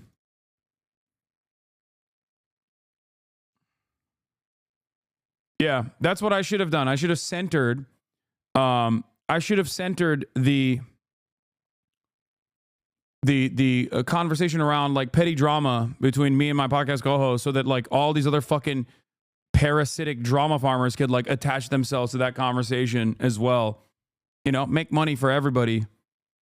And every single day, not talk about issues that actually mattered. You know? And you're doing it right now, dude. You're the one claiming he was a friend. At least admit to it and say you're sorry. Aw, does it hurt your feelings? Does it hurt your feelings that I didn't know the full scope of his commentary? Oh, I'm sorry. Talk to me when he spends, I don't know, a month and a half actively trying to get you deplatformed, okay? Are you the real victim here? Are you the real victim here, chatter? Do you feel so, are your feelings hurt? Are your feelings hurt that I covered genocide instead of whatever the fuck Ethan was talking about? My bad. Well, you banned people for calling him out before? Yeah, I did. Because it was irrelevant at the time. And I was right to do so. And I still stand by that. Okay? I'm so sorry that your feelings were hurt. Yeah. Do you not hear what I'm saying? Do you not hear the words that are coming out of my mouth? At the time, covering Ethan would have been irrelevant. Regardless of whatever kind of fucking Hasbara that he was churning out. That's what I'm saying. Would you rather have me cover your personal anger and resentment that you had, the personal frustrations that you had with a podcast host that you had a parasocial relationship with, or cover the act of genocide that was ongoing? Oh my God, there's another fucking... Okay, this is out of control. Baba! Baba! Bir tane daha geldi. They ordered even more people. You say you don't care about drama shit while covering more important stuff like open genocide. Chatter still send links after that and got the hammer. It's their fault, not yours. Yes, exactly.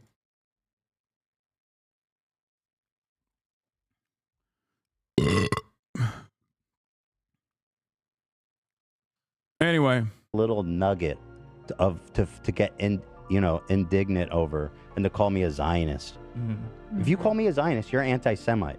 You know why? Because I'm not a fucking Zionist, and I've made that exactly profoundly, deeply clear. So when you see someone on Twitter, when you see someone in the audience calling me a Zionist, what they're calling me is a fucking Jew. And this whole Zionism thing is just so fucked up. It's basically a purity test on Jews.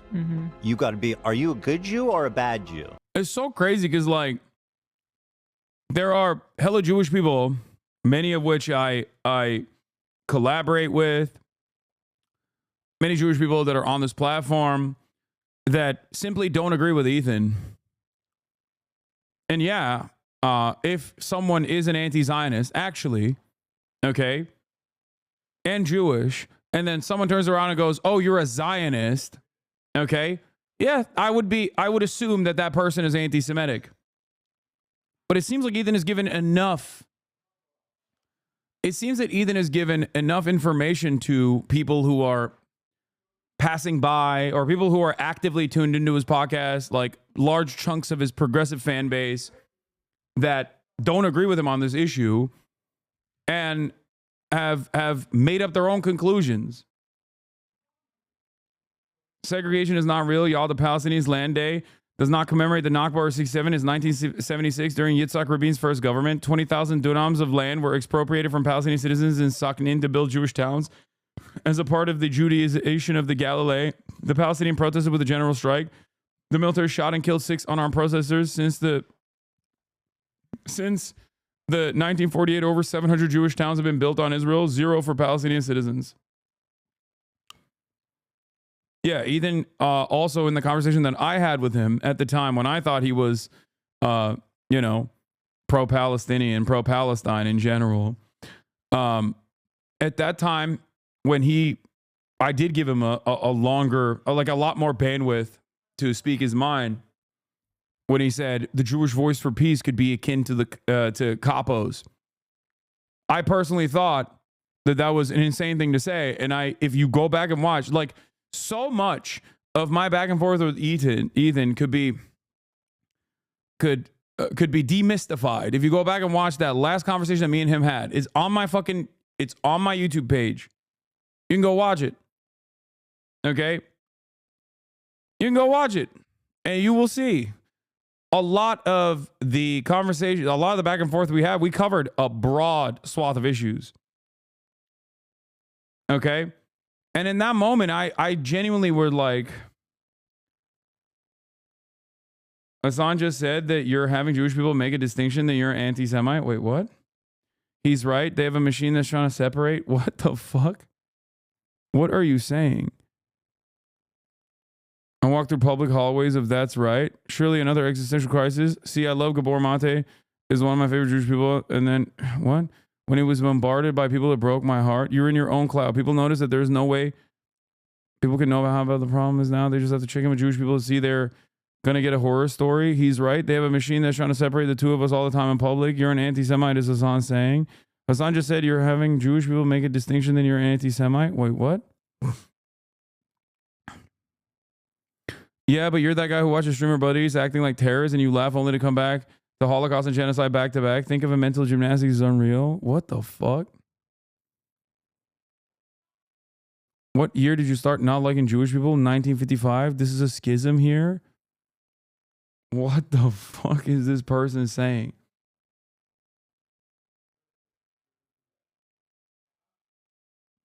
He called Matt Lieb anti-Semitic. Matt Lieb did Birthright. Eaton said on the YMH podcast that Birthright was brainwashing by rich Zionist Europeans. I don't know what the fuck this guy's saying, but I think it's great that he's in here. He should say it. So, in what world is that normal? To be like, sorry, no Zionists, death to Zionists. So, you go to all these campuses, no Zionists allowed. So they're saying, are you a good Jew? Or are you a... Yeah, it's funny that he says this. And if he were to actually critically examine the situation, or at least talk to a singular organizer on campus, he would very quickly recognize that most of those campus protests were organized by Jewish groups, like Jewish Voice for Peace, Students for Justice in Palestine. They were incredibly diverse. And there were many Jewish anti-Zionists that were leading these protests. And that's not tokenizing them or using them as a fucking defense mechanism in the way that people cynically claim it is. It's because they also were upset with what Israel was doing. They also understand Zionism in the same way that we do, which is that at its bones, Zionism, in its current inception, in its modern iteration, in the way that it works, and some might even say certain variants of Zionism initially, are a fascist ideology. That's it. It has the same exact in-group, out-group dynamic. It is built around uplifting an ethno-religious supremacist ideology and dominating the indigenous population that Israel has sovereignty over. It's so crazy.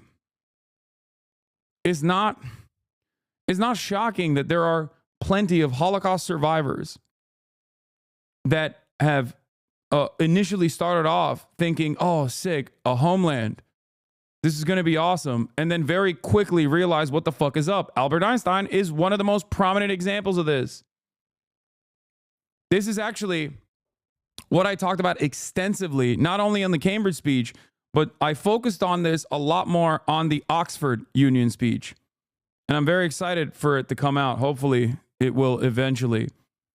But I talked about the dangers of falsely conflating the actions of Israel with Judaism. To be fair, Einstein's view when it came to Israel was way more complicated. Yeah, but as someone who fucking fled Nazi Germany, he very quickly understood and warned the inception of the Israeli state as something that was of a fascist nature.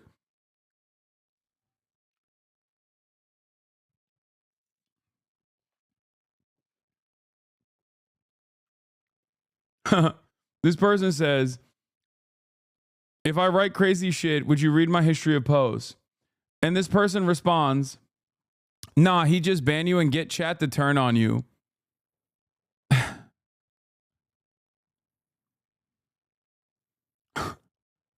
Meanwhile, he got banned last time for spamming gooner.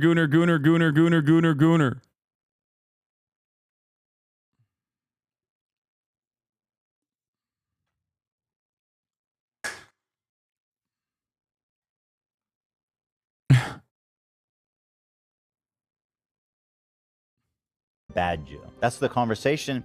And again, I emphasize this because I don't think people appreciate it, but 90% of the world's Jews would be considered Zionist. For the most part, Ethan didn't mention Hasan once, or vice versa, for the past year. And although Ethan decided to end leftovers, and thus end any discussion regarding Israel-Palestine, the topic did still make its way into an episode here and there. And it was still quite clear that Guy is just resegmenting his audience to that very specific left-hating online liberal audience. Long-term, his specific pitch can't work with neocons or more anti-imperialist progressives. Maybe he pivots harder, right, in a year or two if it doesn't yield. No idea if it's thought out or organic. I think it's organic. I think people just desperately look for validation online. And I think it was a big schism when the progressive audience that he had organically cultivated from having a genuine change of heart did not agree with him at all. So he was like desperately looking for validation on the one hand, which Destiny's community gave him full throated support, love bombing his ass. So he started frequenting those that Reddit more and more. But then also he just couldn't comprehend how so many people in his audience were like against them. So he thought, oh, it must be because Hasan primed them. It must be because Hasan is the reason. These people could not have organically come to this conclusion. And because he's a very stubborn guy overall and hyper fixates on certain things and just like never gives up, I think that's my assessment. I can't know what someone's what is happening in someone's mind, but my assessment of the situation is that he just like needed to find someone that was responsible because it can't be him. At no step in this process could it be his own personal communication on the situation, making people arrive at this conclusion that he was defending Israel. Okay?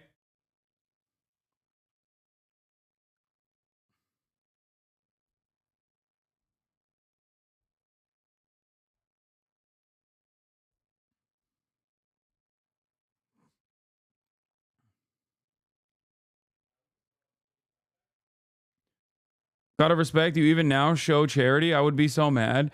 There's no reason to be mad. There's nothing you can do about these sorts of situations, you know? Like, I'm not going to be like, oh, he was always this like massive pro-Israel guy or whatever. Defending Israel from what exactly? Criticism? Yeah, no, I think look, for a lot of Jewish people especially, like, yeah, they see anti-Semitism rising. And if at any point do they actually associate criticism of Israel with anti-Semitism, and people like Dan Bilzerian play a fucking formative role in people assuming that all people who criticize Israel are just like him, they're like fucking Holocaust deniers or whatever, yeah, you're going to freak the fuck out. He's got Jewish children, you know what I mean? He doesn't want them to grow up in a fucking anti-Semitic country. And in his mind, there's a very real problem that like, that is specifically happening on the boundaries of the Israeli conversation. Okay? For many other people, Jewish anti-Zionist and non-Jewish anti-Zionist alike, they're like, what the fuck are you talking about? Like, yeah, that's real. But also, you know what else is real? Real bombs falling on people's heads. And I think that's where this conquest begins. Ethan and Ela had some difficulty with the topic, but it wasn't until the day of our Holy Lord, September 11th, 2024, when Ethan Klein decided to go on a full-on spite-driven and seemingly Islamophobic crusade against Hasan and anyone associated with Hasan, more often than not people who are pro-Palestine. Why did he all of a sudden decide to go on this deplatforming campaign against pro-Palestinian streamers, many of whom are Arab themselves? Simple. They were promoting terrorism and simping for Osama bin Laden. My friends, it's so good to see you again. Happy Friday to all of my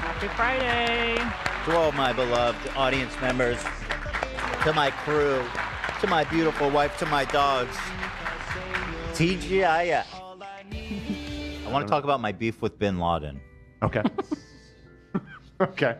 Now, I made the brave assertion on Instagram, and again, this stems from these TikTok people who are like being like simping for bin. They think you orchestrate every YouTube and Reddit comment. That's really funny because like I actively have avoided talking about Ethan, like even in moments, especially leading up to the election when he was like really, really, really trying to get my attention and trying to get me deplatformed. I still was like, I don't, I have more important shit to cover. Bin Laden because he was anti-American and failed to read the rest of his manifesto. Yeah, no, I love the holy warrior paving the path to peace. The holy anti-Soviet warrior Osama bin Laden paving a path to peace. In which he said specifically, the reason I did this attack is because you're all gay Jews who aren't Muslim, it's doing Sharia law, and also you give loans. I saw this tweet, and this moment, it got even more, but I had 100. This is the funniest thing because, like, Wow Mao is correct. Do Americans actually know why bin Laden did all that? Or do they believe he hated that they can vote or something? And, like, it's a combination of the fact that, yes, Osama bin Laden absolutely was resentful towards the United States of America, was anti-Semitic as well, and, definitely didn't, in his personal life, I suspect, enjoy...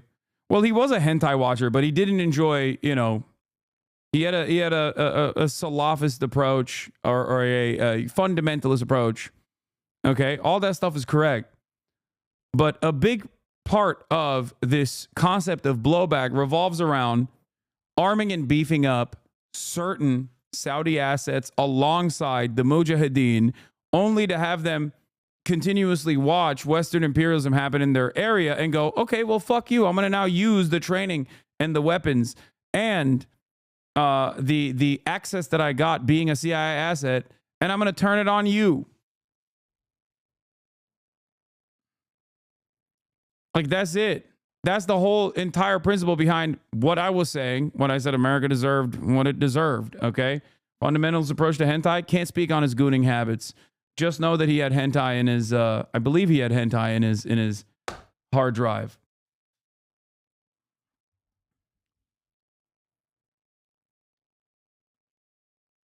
Yeah. The irony, of course, is that the pivotal moment of my 821 America Deserved conversation quite literally stemmed from Daniel Jebediah Crenshaw, okay, Texas 2nd District Congressperson, unironically telling Joe Rogan, yeah, you don't understand, Joe. They hate us because they ain't us. That's what he said. That's what fucking tilted me into having that heated gaping moment. Okay?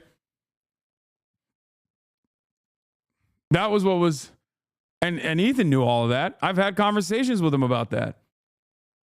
So I'm shocked that he's taken a very different approach here. He was much more understanding of what I was saying back then. 160,000 likes, 9 million views.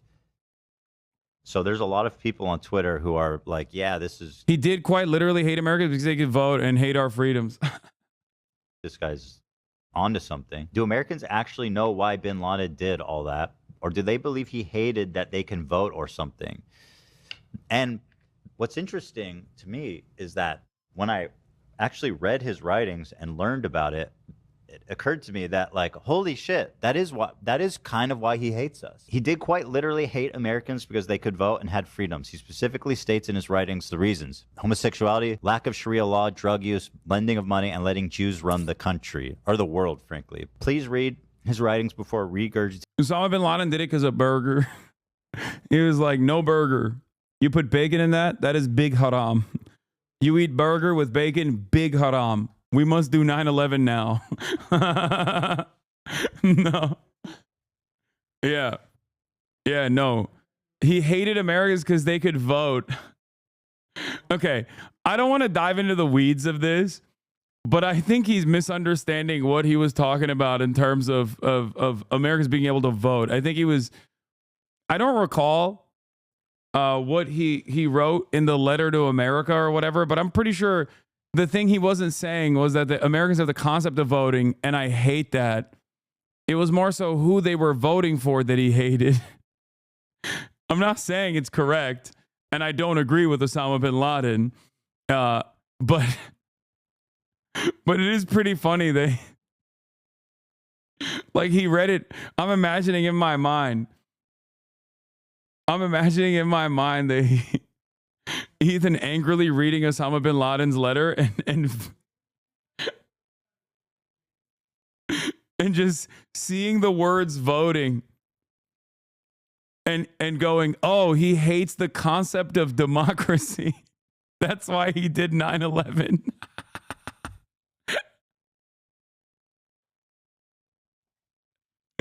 Like, he is a principled monarchist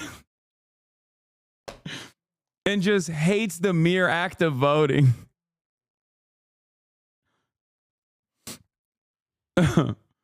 Oh, Jesus. This is unironically regurgitating the "they hate us because our freedoms" attitude that many Americans displayed at the time. The problem now is that it's 2024, which is a wild time to regurgitate this propaganda. Like, just wait for a false flag operation or something so you can just fucking push this out.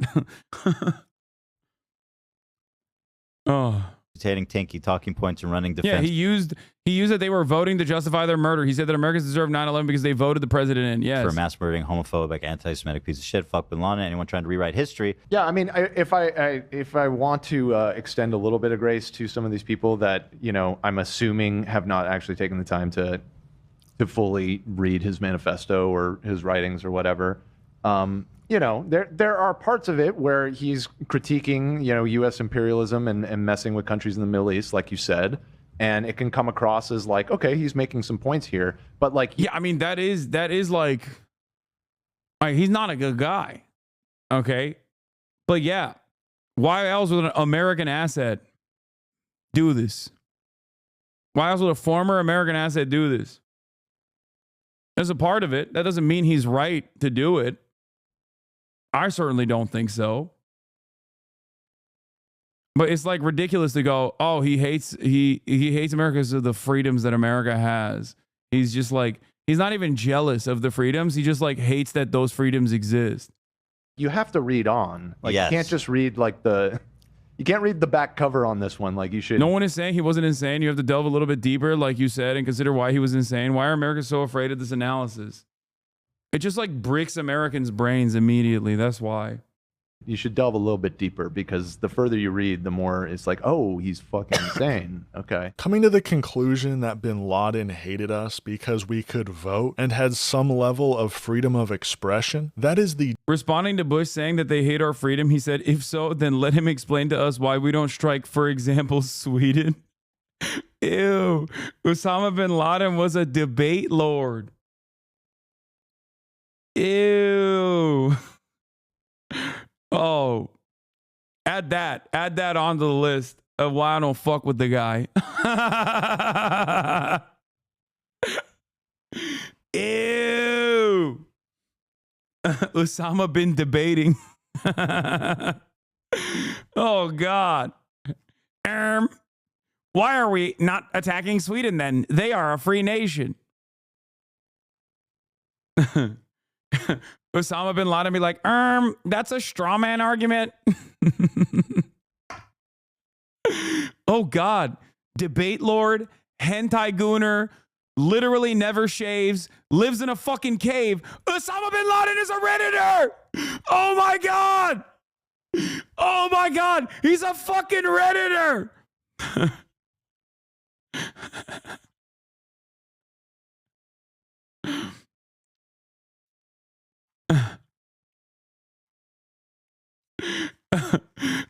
Doesn't fuck with women. Okay, I'll add another one. Osama bin Laden, if he were alive today, would 100% hate female depictions. Okay? Loves hentai, hates women in video games. Oh my God, welcome back, Osman Gold.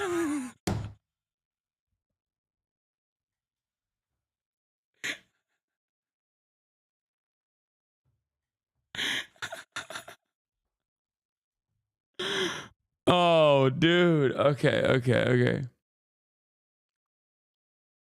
The dumbest, most white supremacist argument you can make, and is an obvious example of Islamophobia. So the first thing I saw was this dude named Comrade Casey. Comrade Casey says, Ethan Klein has never heard of historical analysis. And I'm thinking, like, we can analyze it all we want. That's his literal words. Like, he's just like, I hate Jewish people and I want to kill people who have freedoms, who aren't following Sharia law all the time. And they're like, well, what did he really mean by that? It's obnoxious, but this isn't actually the most obnoxious. Then comes everybody's favorite, Frogan. So here I am saying, actually, Osama bin Laden bad. And her response was, this motherfucker never shuts up. Oh my God. I mean, he really showed Frogan.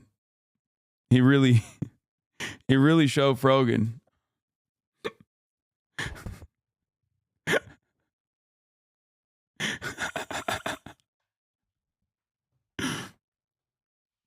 He definitely did not prove her point.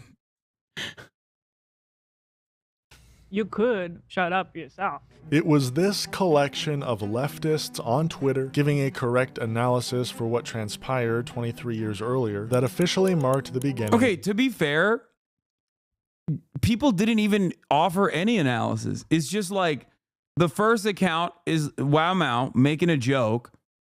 And then it's like Ethan being like, no, you don't understand. They hate us for our freedoms. And then other people dunking on that take. Like, this isn't a serious back and forth. This isn't like real discourse. This is just like people getting mad.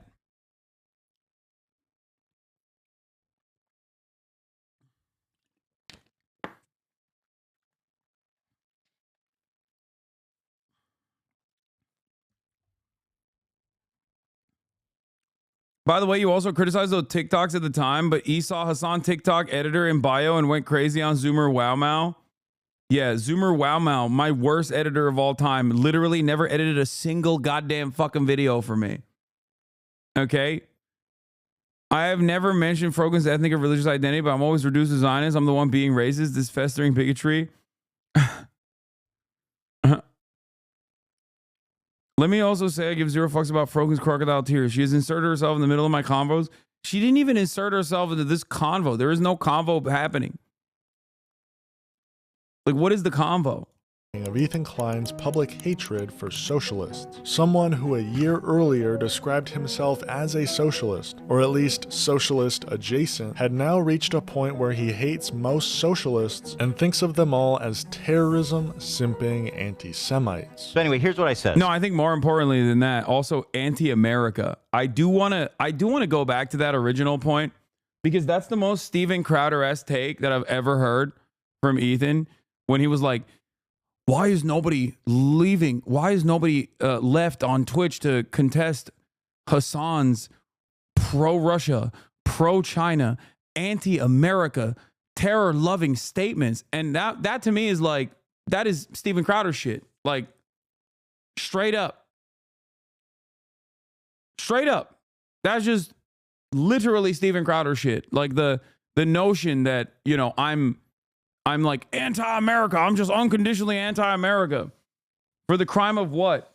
Saying that like America has awesome power and could use it for good, but instead uses it for evil and an unequal exchange and extraction of natural resources from the global south. Like, that's not, you know, I want fucking healthcare, man. I don't care about 800 military bases all around the planet. You know, I don't care about justifying that. Like permanent war, permanent occupation. You clearly don't watch Steven, lol, strawman, Steven Crowder. We have Steven Crowder defenders in here. Why did you block that guy? I need to see what he had to say. Saying that I'm anti-America, like saying anyone who criticizes American imperialism is like anti-America is just straight up, like, it's not even just Steven Crowder. It's most right-wing reactionaries. That's the way they operate. I know this better than anyone else because guess what? I've been in their crosshairs a million times over. It's crazy to openly admit that you're a Steven Crowder fan this far into his demise, by the way. So respect. Unless I think this might be like a Diddy G guy who got lost in the sauce and thinks I'm talking about Destiny. I assume.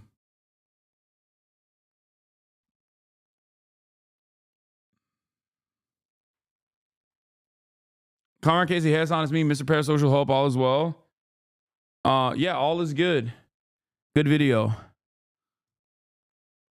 Why don't you go on Tim Pool? I don't care about any of you guys, lol. What? Why would I? Wait, what?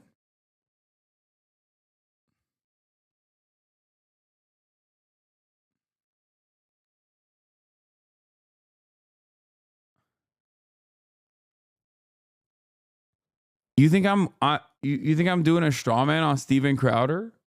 Like, this actually is a Steven Crowder fan.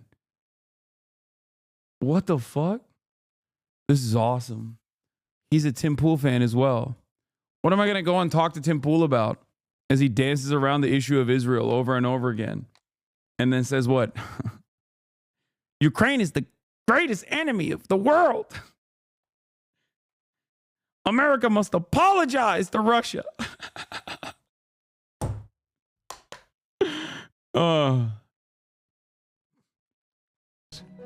Why I hate most socialists. Let's take a look at Deprogram, one of the most popular socialist subreddits, and a show frequented by Hasan. These are the guys who said all Israelis are valid military targets, including babies, just by the nature of existing and being born there.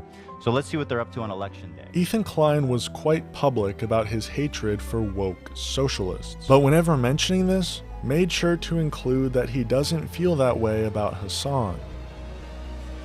I haven't watched the whole thing. It's long as fucking. I generally don't like watching videos like this because it's usually depressing. And it seems to have like a neutral title, but I think everybody noticed as they were watching through it, even Hasan, I think, commented on it, that this video is a little fucking weird. Yeah. You had mentioned you had watched it. Yeah, I saw the whole thing. It is biased towards Hasan, right? It's all about how you kind of screwed everything up. Hutch, why still do the settler babies line when he knows the context? He was there. You were telling it to him originally. Who, Hutch does the settler babies line? Or are you saying Ethan still does the settler babies line? It's weird that he would like defend that a year ago, but now he's like using it. That's why I think he would most likely do the Hasan is a fucking rich socialist that owns a house, and that's like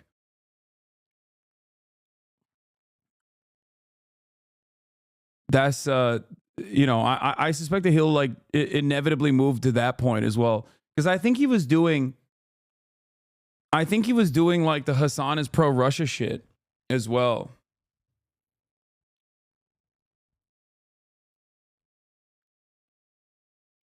So he's just like slowly going down the fuck Hasan pipe.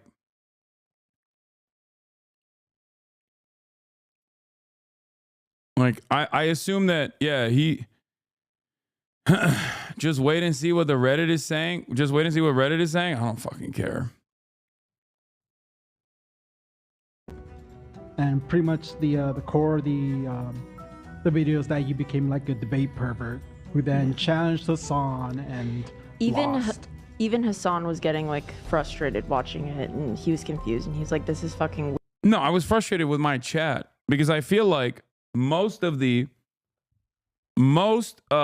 this subject devolves back to personal parasocial dynamics and doesn't stay on message and doesn't stay on the issue at hand. Okay? And to be fair to people in my chat at the time, I did not know the entire scope of Ethan's commentary on the issue of Israel. He hired a Ukrainian woman and brought her on stream 3 times, talk about how anti-Ukraine you are. She said you should watch Willie Mack and David Burns videos. What? I think one of the funniest things that I found out in the original Willie Mack video was that he literally, in terms of like how he was presenting me as a pro-Russia guy, he used a clip where I was actually criticizing Russia invading Ukraine and implied that I was actually saying it in a pro-Russia manner. It's just wrong. Like, I don't know. I mean, I guess if you're actively and desperately looking for any sort of clip or any sort of video that says like is good, that says like fuck Hasan, and you need like some additional moral justifications for it, then yeah, go ahead. But it's just sad for me to see this as a Jew because Zionism's narrative omits any Jewish figure that dared to act outside its framework. Think of influential figures like Gershom Scholem, Martin Buber, Yehuda Magnus, Arthur Rupin, R. Binyamin. Think of organizations like Brit Shalom, Ehud, and Motzben. If you have heard more than one of these, that's the point. It's art. Tina, decades of carefully crafted stories to tell everyone the most progressive of us that there is no alternative. Okay, I don't know any of these people. I'm gonna be honest.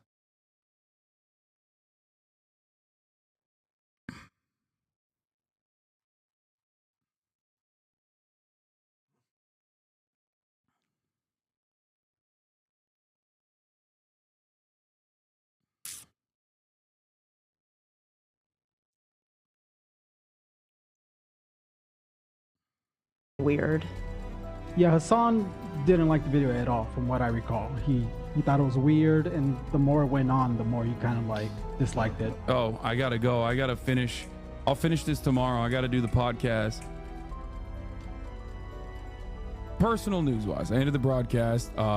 We watched a YouTube video that was really good, and I highly recommend you guys check it out. It's by Comrade Casey in the chat, also known as, I believe, North Star Radio. Is that what it is? Is that what his YouTube name is? I forget. It seems to me that this guy's the exact sort of awful person Ethan was talking about that is within Hasan's community. And again, I'll say Hasan's video didn't have really any nasty comments, so I am definitely talking about people like this who are not in his comment section, though. But Ethan, people get so crazy going on the fuck Hasan rabbit hole. I've been a subscriber for 2 years now, and it literally seems like sickness or something that people get infected with.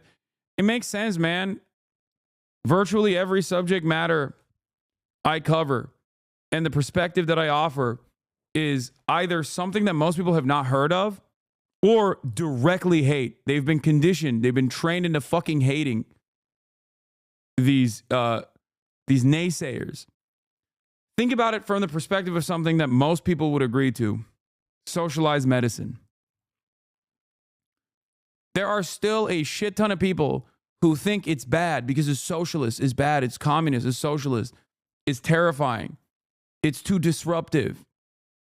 Okay? And when someone comes out and is like, yeah, actually, I think we should have socialized medicine, they go, oh, fuck you. That's it. Like, a lot of people are trained to despise those who say, here are some of society's problems, we got to fix them.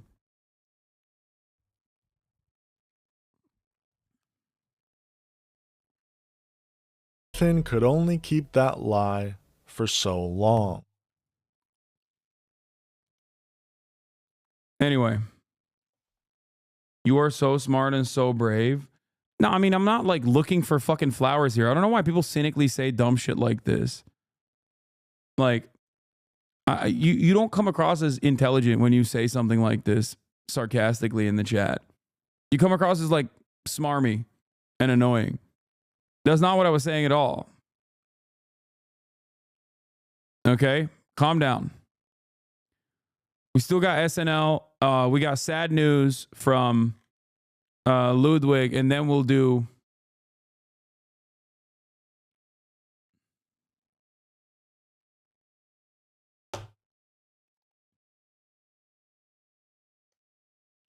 another side problem. I just graduated nursing school and cannot dig myself out of debt because I'm in it.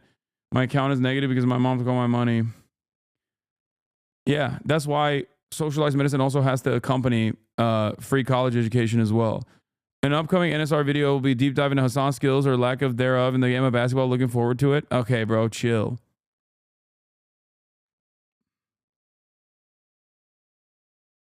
This is for people who are unsure of Hasan's take on Russia. That's not the case. Putin is not a good person. He's a horrible monster, okay? And so is America. The people of Ukraine are stuck between two fucking forces. And there are plenty of countries that have been able to successfully neutralize, like Finland. But the ultimate goal here is neutralization, to have a buffer zone that is not even, that's not directly a part of NATO. Because God, I was so fat. Damn, this is right after the invasion. What the fuck? None of the edits nor the skip sections of the stream were made with relevant context. The edits were made to enhance the streamlining of the video. Putin has made his most aggressive actions yet. Do you miss your headrest? No, this is a new chair.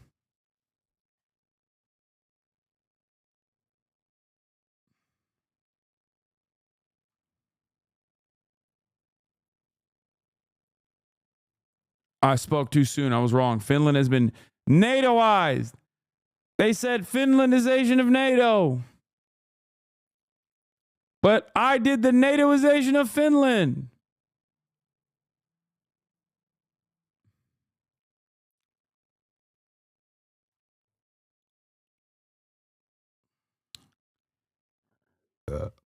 All right. Let's do this. I talked about how I started a company called Off Brand with the idea of making events for not just myself, but other creators. And that company is mostly made up of former Beyond the Summit employees.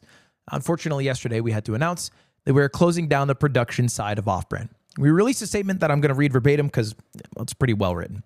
When we started Off Brand, our plan was to help creators bring their ideas to life. For many creators, fucking MAGA mail, bro.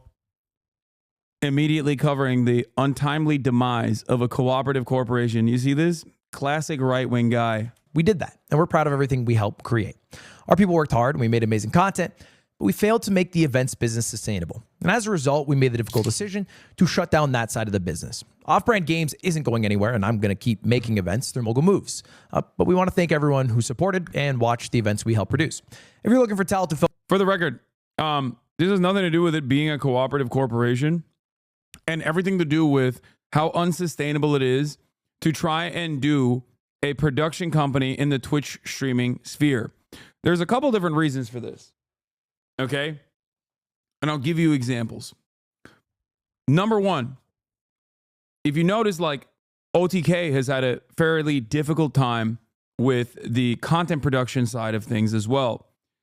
And I think the largest reason rather, is because advertisement dollars have not actually moved into the streaming space in the same way that they've moved into the podcasting space. This is something that I talked about. This is something that I talked about a while ago as well. Executives, money holders, people with, motion, people who have the capacity to say dollars are going to go here are oftentimes much older. And they're not tapped in to the latest and greatest of technology in general, and certainly not tapped into the latest and greatest in the world of streaming.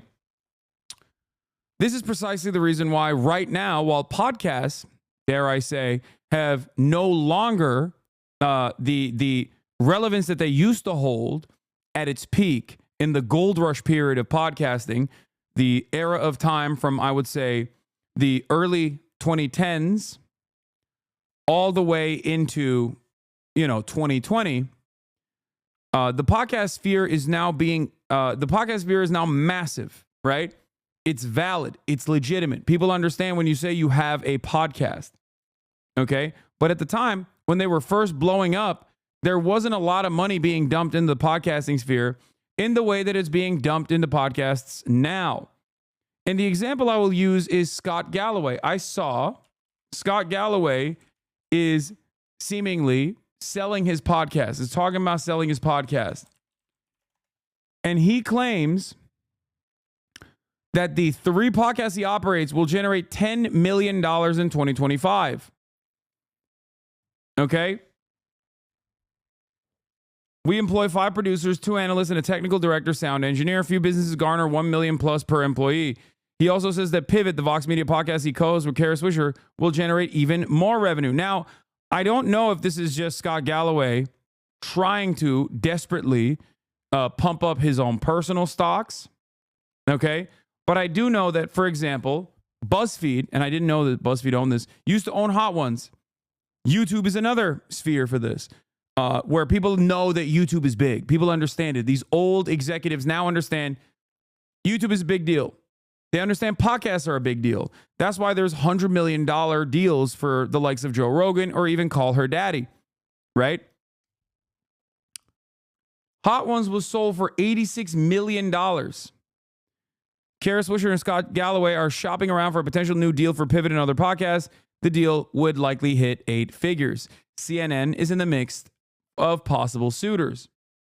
Okay? Now, as someone who has a very successful podcast, and as someone who is also on the other side, on the sphere of the cutting edge of content, which is Twitch streaming, okay? Maybe TikTok has even lapped Twitch in terms of being the cutting edge of content, but that's even hard to contend with as well. I don't think that Scott Galloway is bringing in that much revenue. I think he's just trying to fucking greatly hype up his own stock because he's trying to sell it. But the very fact that he can still say that this podcast is bringing in $10 million in revenue means that it's somewhere around that. It means that it's actually, doing tremendously well, right? It's got to be in that range at least. He can't be exaggerating that much.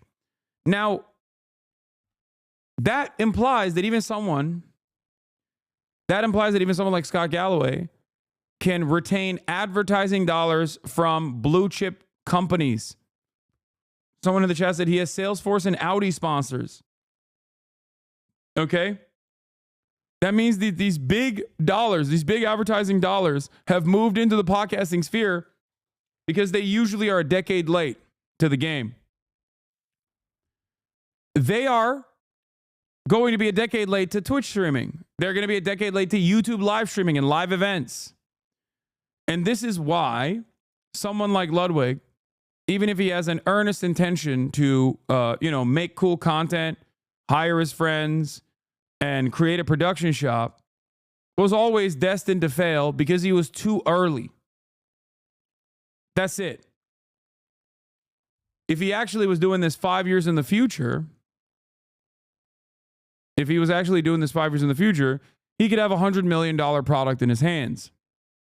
Unfortunately, he's not 5 years in the future. He's right now. He's living right now. So the most cutting edge in terms of advertising are dick pills and offshore gambling. You think Scott Galloway is getting dick pills and offshore gambling sponsors? No, I'm saying that when you're at the cutting edge, of a media environment, okay, and executives notice that, they will literally give you fucking insane amounts of money for no reason. Okay? Scott Galloway is not sponsored by dick pills. Scott Galloway is a brand that old executives recognize. Scott Galloway gets Audi sponsorships. Comtown gets dick pill sponsorships, or got dick pill sponsorships. Nandre says, just want you to know you're my anti-Semite of the year in my heart. Thank you, Nandre. I tried real hard. Folks in production, please check out. We have a sheet that has a lot of the people listed. I've already had a lot of people personally reach out interested.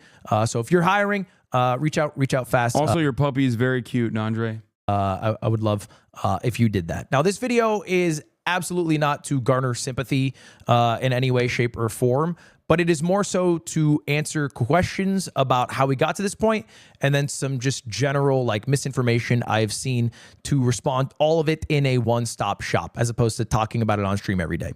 Now, the first thing I see a lot of people talk about is somehow connecting this to the structure of the company and it being a co-op. The most annoying people in the world are going to blame this on Ludwig turning off-brand into a workers' co-op. I've seen a lot more people worried about these type of people than those type of people actually existing. Yeah, cooperative corporations have significantly longer bandwidth.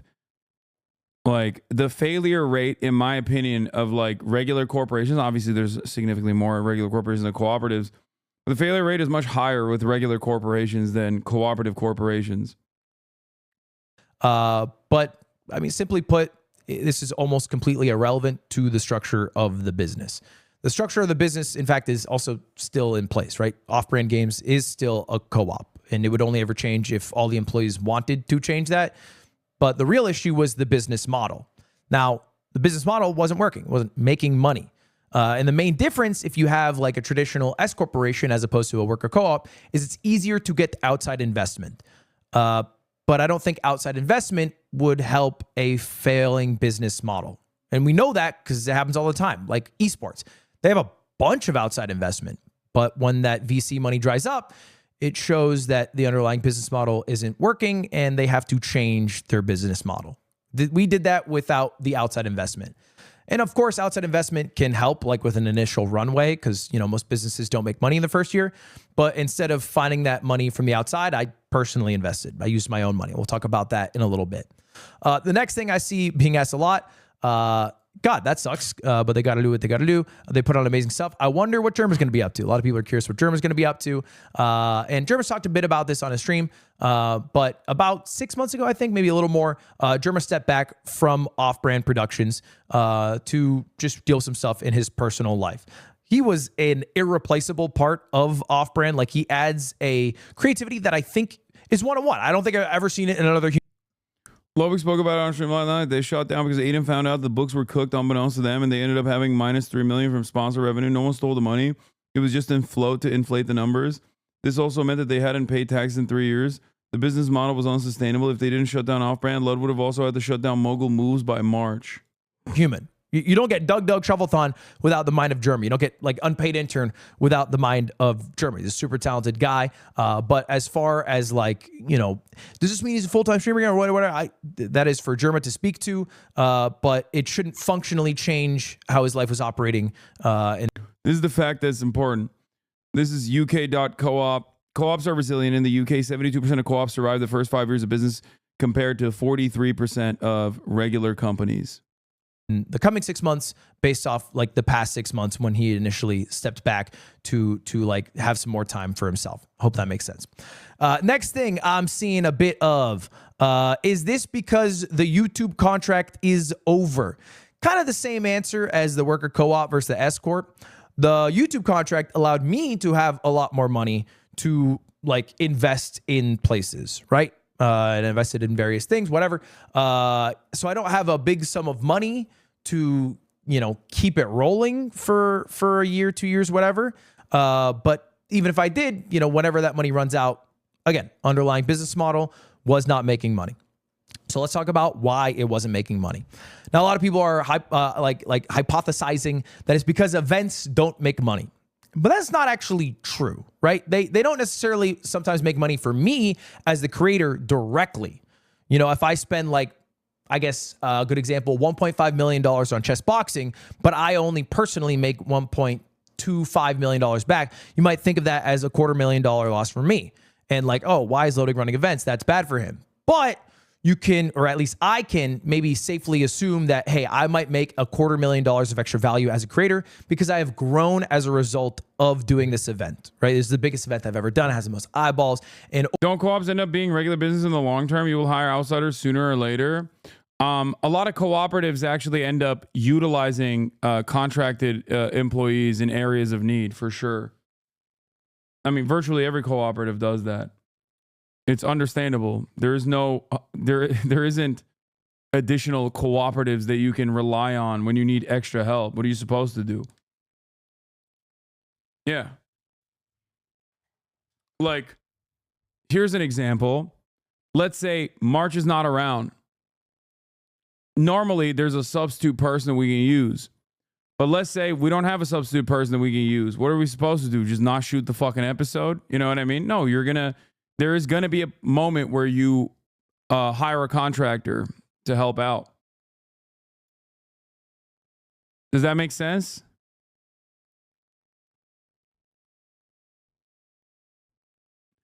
For us, it's like, it's impossible for you to, like, you're not going to hire another full-time person and then split revenues with the full-time person in that circumstance. What'd you do to Marge? I mean, yeah, Marge is taking, let's say, his 100th vacation to Japan. Do you like Ludwig? I love Ludwig. He's a great dude. Why are you asking me that? Did you not pay enough to win anti-semi this year? Is Ludwig a genuine guy? Yes, I think he's a genuine guy. Over the course of the next 5 years, that $250,000 will come back through like the extra. So you can't really hire people in this new model? I always wonder if that was an issue. No, absolutely not.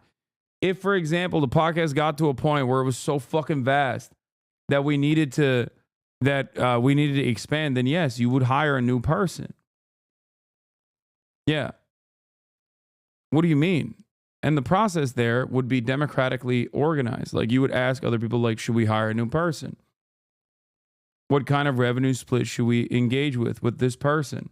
Because at the end of the day, it would take away from everyone else's revenue.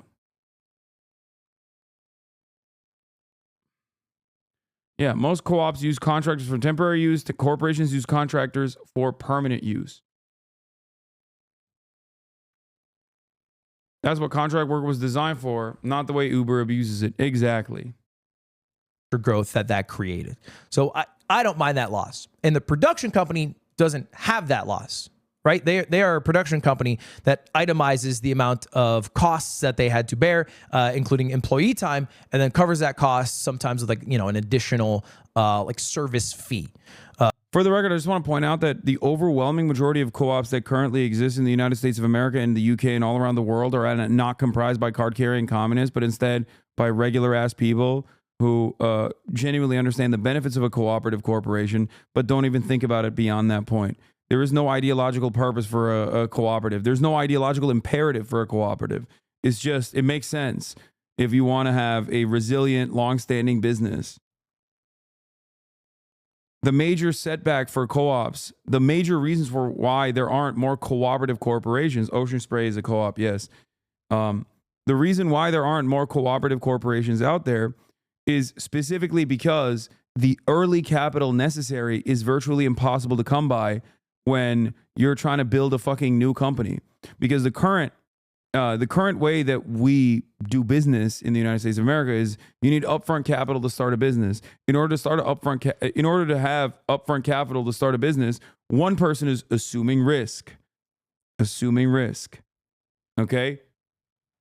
Banks will lend to a person that has money that they can leverage.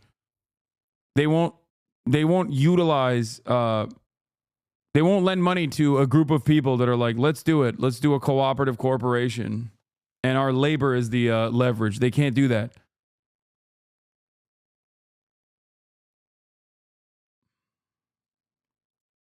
So they are not losing money. In fact, those are the best months is when there are huge events like Streamer Awards or you know, a HS Boxing. The issue isn't the events. It is the time between events. So if we had a Streamer Games, a Streamer Awards, a Sea Dog charity auction every single month, or even 2 a month, you know, that's what the team is capable of handling and would also need to handle to be able to sustain itself. So the issue was less that events don't make money, but more so that the appetite from creators for events of that scale at the cadence it would need to be would not allow people to be employed full-time. It only really makes sense for like contract work. And you can kind of see that the appetite isn't there if you just look at the biggest streamers in the world over the past year on Twitch. This is like the top 15 creators on Twitch. And you can see here. Who dat? Kai Cenat, Jinxie, Kadro, Keizo. Who the fuck is that, bro? Hey, yo. Who the fuck is that right there on the 5th slot? Self-glaze. That's your streamer, HasanAbi Piker, baby.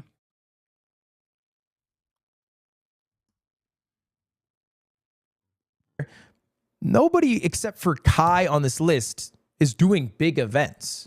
You know, I guess Tarek is doing Ludwig Tarek 3 and a few other things to his credit. And, you know, Hasan did that show with Twitch. But for the most part, most of these people are just in their bedroom every day. And their costs are like what it costs to keep the lights on and have internet running through their computer. That's about it. There are very few creators who are interested in, you know, spending $250,000, $500,000 to do some random cool shit that at least, you know, some big event or whatever. They'd rather do it from home. And who can blame them? I think they're doing that because that's a reflection of what the audience wants as well. All right. If you look at the best streamed event nominees for 2024, it's a lot different than it was a few years ago. You know, it doesn't mean it's worse. So a basketball tournament is not happening. Yeah, I think now that Ludwig doesn't have Mogul, what was it? Mogul Moves? Off-brand, sorry. Now that he doesn't have off-brand, we might just do it the way my manager wanted to do it originally, which is like hire out our own production company. It's just different. Like the road trip to TwitchCon, that was a fucking banger stream. But the reality is NMP set up all the tech for that. And it's like feeling like you are a part of this road trip with these people with maximum chat interaction, as opposed to something like Streamer Games, which is like, you know, kind of like a fun knockoff Olympics with a bunch of creators, but you don't get that interaction that I think a lot of people vie for when they're watching streams. And so I think there's like a general shift that creators are doing that is a reflection of their audience's appetite. Now, we were able to make a lot of cool shit happen in the 2 years that we existed, starting from Mogul Money Live, which is kind of like the first event that then started the snowball of off-brand. And we did Juice, Chess Boxing, Germa's Christmas Special, like 3 Ludwig Tareks, Pog Champs. But you'll notice a lot of these are just my events. That's just the fact. A lot of them are my events. And this is something I've noticed with the English Twitch space has way less events than Spanish or French Twitch. I really think that Lud had a good idea, just not the right time and space he's in. I think another problem with that is that, dude, the French content creation space that serves the French-speaking audience is tiny. The audience is massive, but the number of content creators are tiny in comparison to the global audience that you have when you're English speaking. So that is, and the same for an even larger Spanish speaking audience, but yet still smaller than the English speaking audience, like the global audience. So when you have a market, when you have a massive market that you can capture the attention of like that, the way that you get the entirety of the French-speaking audiences to watch is just by throwing these massive events. When iBuy does massive events, virtually everyone in Spanish-speaking audiences tune in to watch. When Ludwig is doing a massive event, there's still, I'm still streaming. A number of different massive content creators are still streaming. There's just like too much market competition. It's all over the place. Eyeballs are all over the place. And I think because of that, I think there's a lot of cross-pollination. There's a lot of people who tap into these audiences as well. There's other Spanish-speaking content creators that participate, so many more. But then also on top of that, and this is the most significant part of this, not only are they getting like 3 million people to tune in, they also have ginormous, massive content sponsors.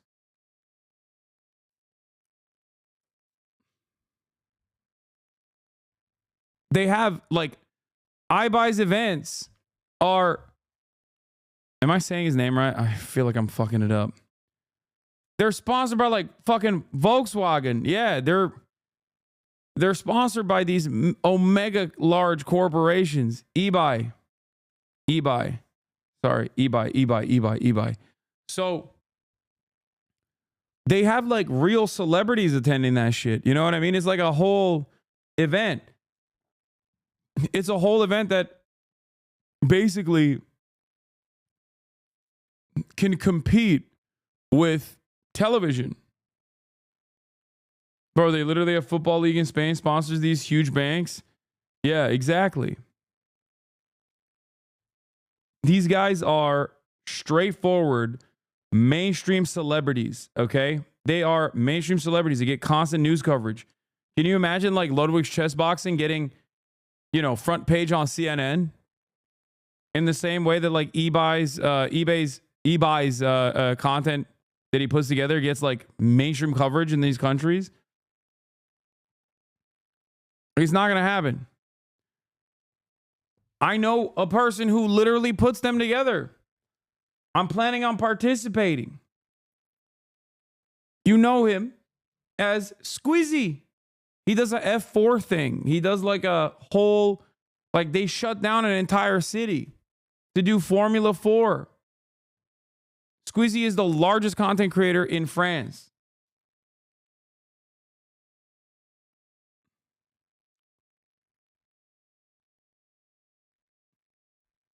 And that's massive. Where you're raising, I'm not saying anything. I just said I plan on participating in some way, shape, or form.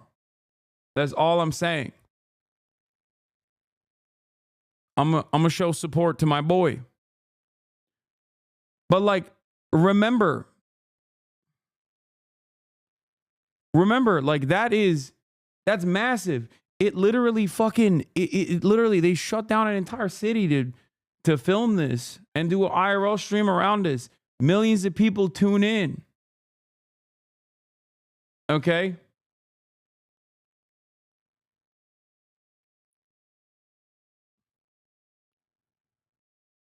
That's it.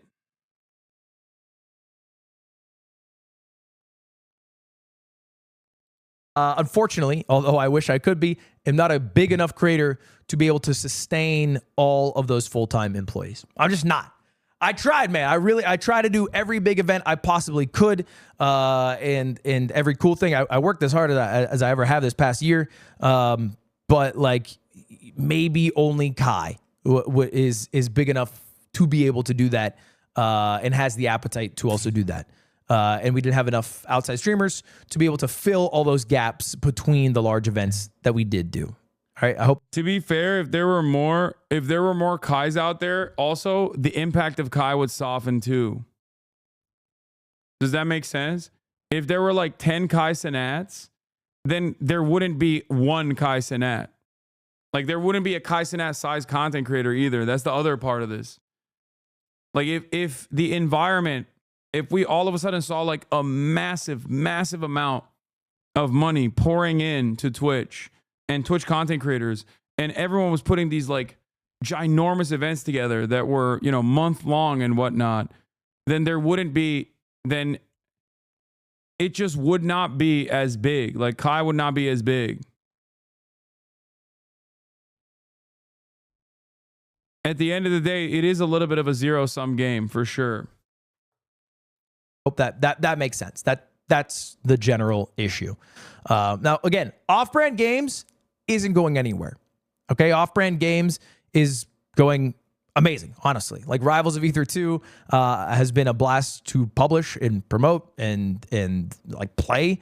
Although at times it's been sad because I dropped down to silver. But I enjoyed it a lot. And that part of the business, we are going to keep going. All right. We have a lot of people still on that team. It's just the production side, which is changing. So for me personally, it's going to be switching to more contract work and also switching, I think, the style of events that I do. For example, I did 2 events in the past month. One is World's Greatest Gamer, where I got all the greatest gamers in the world. I flew them out. They drove out. Excuse me, lil bro, I was not invited. So no, I don't think you did ask all the best gamers in the world. So I don't know why you're fucking lying to your audience. 20 people, put them up in hotels. It was a 2-day event, streamed it, and Void eventually won. It was sick. That peaked at about 30,000 viewers. It was a lot of fun to do. The other event I did was League Week. It was in this exact room. We had a pretty... I don't think that's necessarily true. I think that discounts to ever Kai puts into his streams, money being poured into Twitch wouldn't be the answer, but finding a streamer who want to put on good streams like Kai does. Dude, what are you talking about? You think fucking other streamers don't want to put on good streams? What do you mean? There's a tremendous amount of planning that goes into it to put forth the insane long, month-long like banger streams that Kai puts together. Okay? But that is a shit ton of production costs associated with that. That's a shit ton of risk as well. Kai, have you not seen the background of Kai's production? It looks like a reality TV show. He has a whole fucking massive number of producers.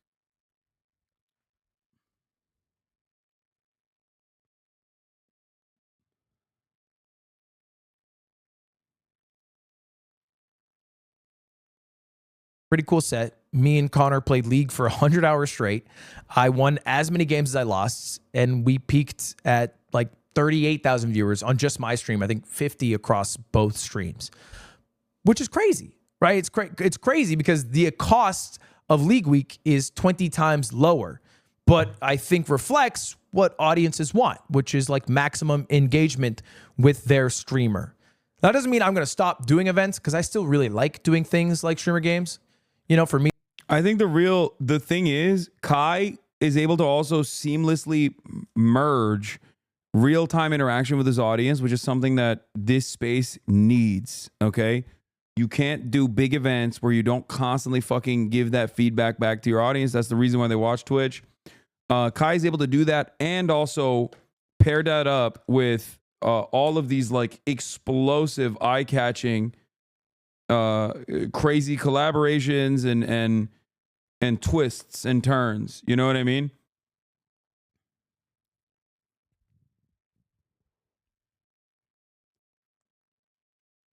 Yeah, he brings celebrities in, but he makes celebrities also fucking participate in the parasocial nature of this content. I think Ludwig's events or just events in general are not conducive to that. I wanted to factor that into Debate Lords as well when I was thinking about ways of doing Debate Lords. But even then it was difficult. Like, we had audience participation, but that was very limited. It's not the same as like real-time feedback. You know? Collabs among streamer circles isn't going to bring a lot when a lot of the same viewers watch or know both. It's not bringing new people in. Yes. That is also true. Twitch's market penetration in and of itself is not that significant. Okay? It's a minuscule percentage of the overall like watchers, online content consumers. But I'm saying in order for Twitch to improve its market penetration, these massive, big, explosive content, like these explosive events that get news coverage, that get media coverage, they get people to like pay attention to Twitch, have to happen. However, in order for that to happen, there needs to be money that's coming in, because you can't put on a big event like that unless there are massive sponsors that recognize the value of a Twitch audience. The value of a Twitch audience is incredible. It's insurmountable. I'm not saying that because I'm a Twitch streamer, okay? I don't give a fuck. As you guys know, I don't really take on a lot of advertisers. I say no to advertisers very famously, very openly, okay? But Twitch audiences are so tapped in. Like, the click-through rate of a Twitch sponsorship is incredible. I've seen it in my own personal journey. When I grew my hair out, there were motherfuckers in the chat that would come to the meetups that also started painting their nails and grew their hair out. Okay? There is an incredible amount of emotional and personal investment that people put to a guy that just sits there and talks to them for 8 hours a day. Okay? Advertisers have no idea. Advertisers have no fucking clue how powerful that is. They have no idea how powerful that is. And why should they? That's why, despite the fact that HasanAbi is the largest content creator on the live streaming side, and perhaps one of the largest content creators in general, one of the most famous people for people under the age of 20, fucking Van Jones is like calling him Kai Cent when he talks about him at a New York Times deal book seminar. Like, think about that.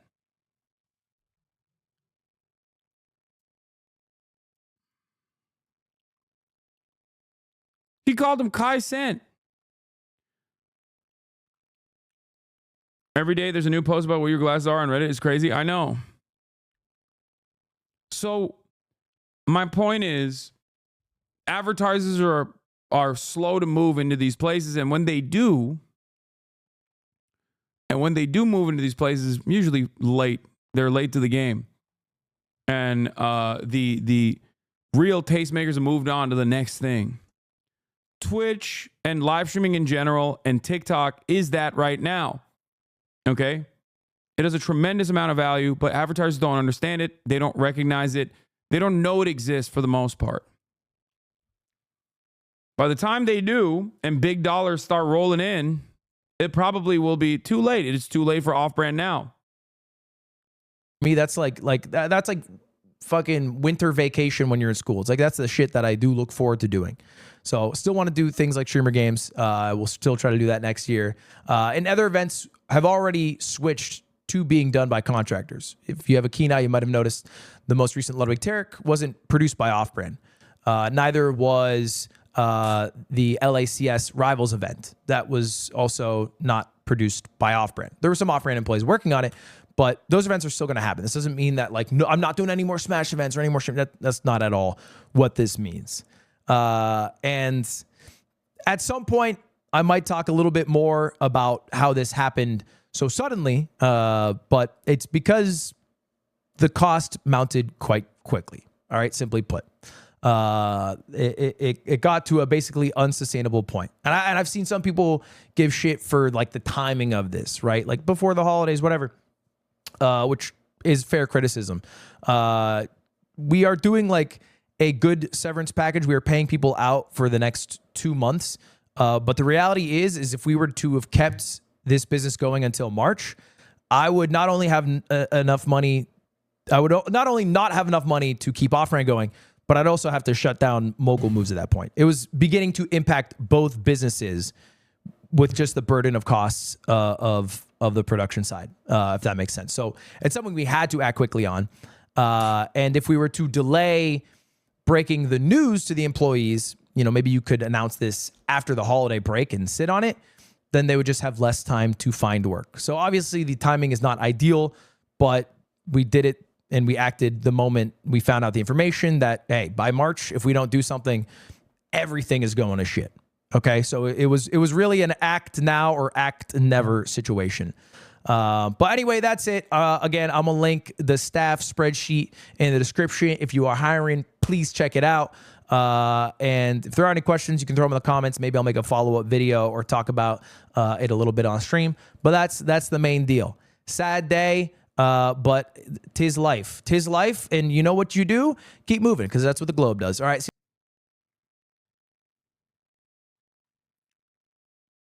Yeah.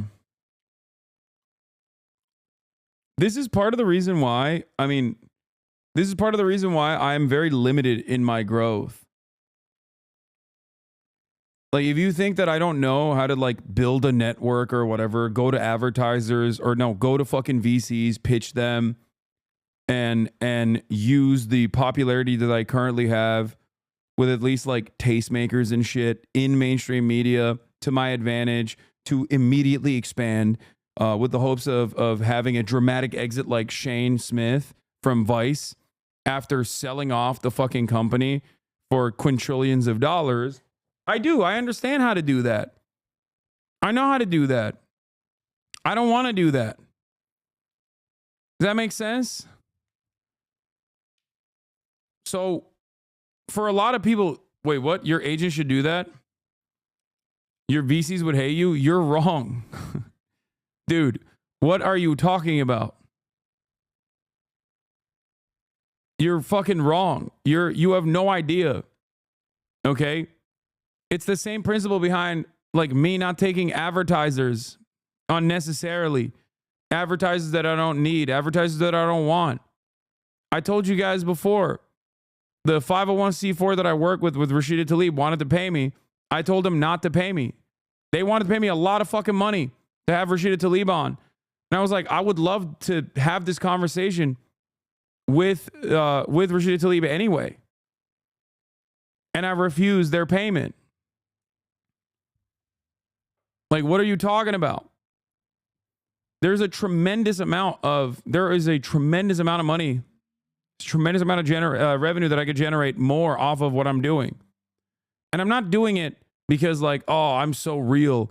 I'm the realest one out here. Okay.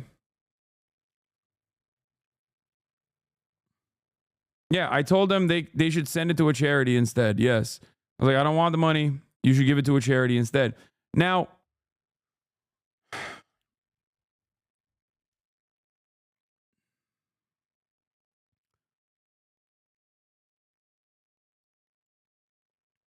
$2 months is not great severance law when the rich guy talks about how much money he passes on. Man, shut the fuck up.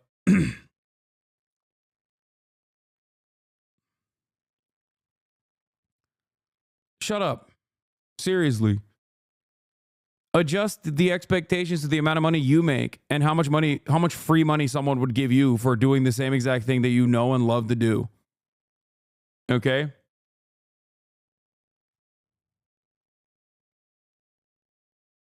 Like, if someone were to come up to you and be like, hey, with the amount of money that you make right now, let's say someone came up to you and we're like, we're going to give you $10,000. Okay? We have to do a sponsorship of Walmart and you don't have to do anything else, anything different, anything new. You would take that money. Okay? Adjusted to the revenue I'm generating. Yeah, I am saying no to quite a lot of money. The fuck are you talking about? Polymarket wanted to give me $1 million. How much money do you think I make for literally one day of streaming as a starting point of the negotiations? Which means they were willing to go up higher as well. For one fucking day, I said no. $1 million. Do you know how much money that is? Do you understand? Do you think I make fucking like 10x that, 20x that? The fuck's wrong with you?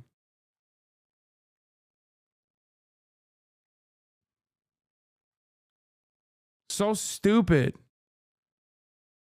Also, off-brand was a co-op, meaning this decision was probably made collectively. Yeah.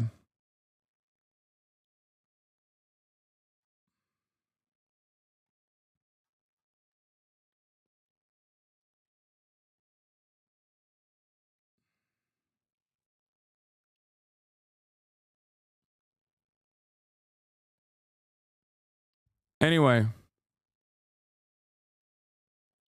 my point is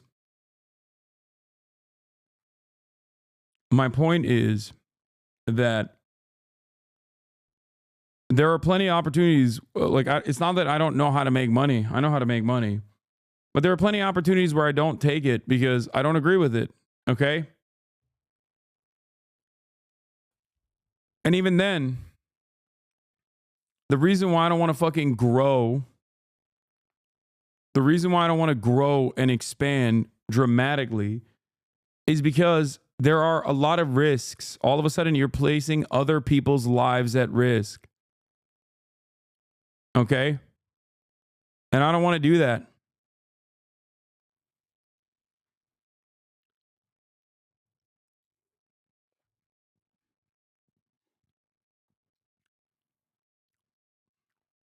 That's it. I see people Now let's talk about Twitch versus YouTube streaming revenue from Moist Critical. debate a lot what's better to stream on YouTube or Twitch, and it's a question I get asked a lot because I'm like Constantine the man. Yeah, exactly. Who gives a fuck about the money when you're rich as fuck? You sounded like a liberal. I ain't about this capitalist ass take. Oh, I want to die.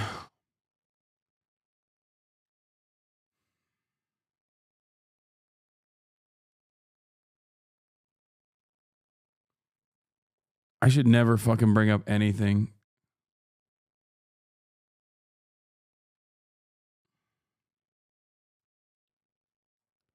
Congratulations. You are woke of the day, chatter. You got it.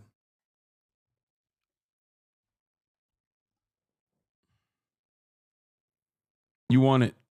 Young, dumb suck. You win woke of the day. 29 month subscriber.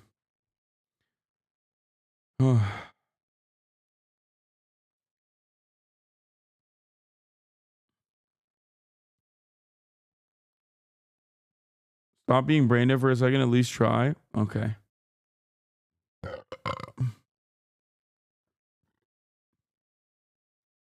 I think other people want it too.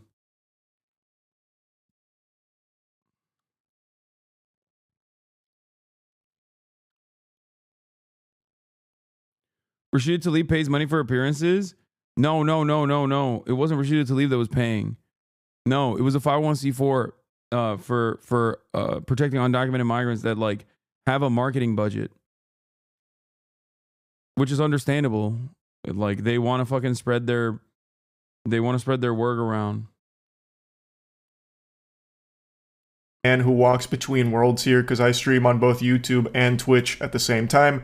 I multi-stream. I am the future. I'm the chimera. There's pros and cons to each platform, but if you do both of them at the same... It is pretty funny that, yes, the guy that's been paying me for 29 months is complaining that I have money. Like, no, it wasn't races. No. Same time you create the perfect stew. It's the chemical X to streaming. I have said since switching to multi-streaming, every single person should be multi-streaming. Contracts don't exist anymore except for on Kick, and even that I think is gone. There are no Twitch contracts. There are no YouTube contracts. They've gone extinct, like the saber-toothed tiger. You know, like they have wiped their ass with contracts to creators.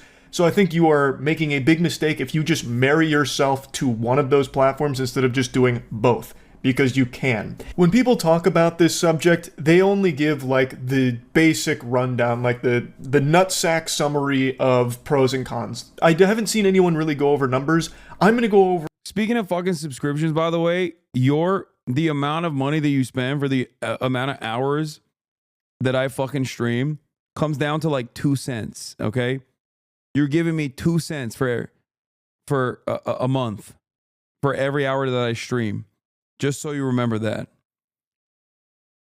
Less than 2 cents. So shut the fuck up. And many of you don't do that, and that's fine.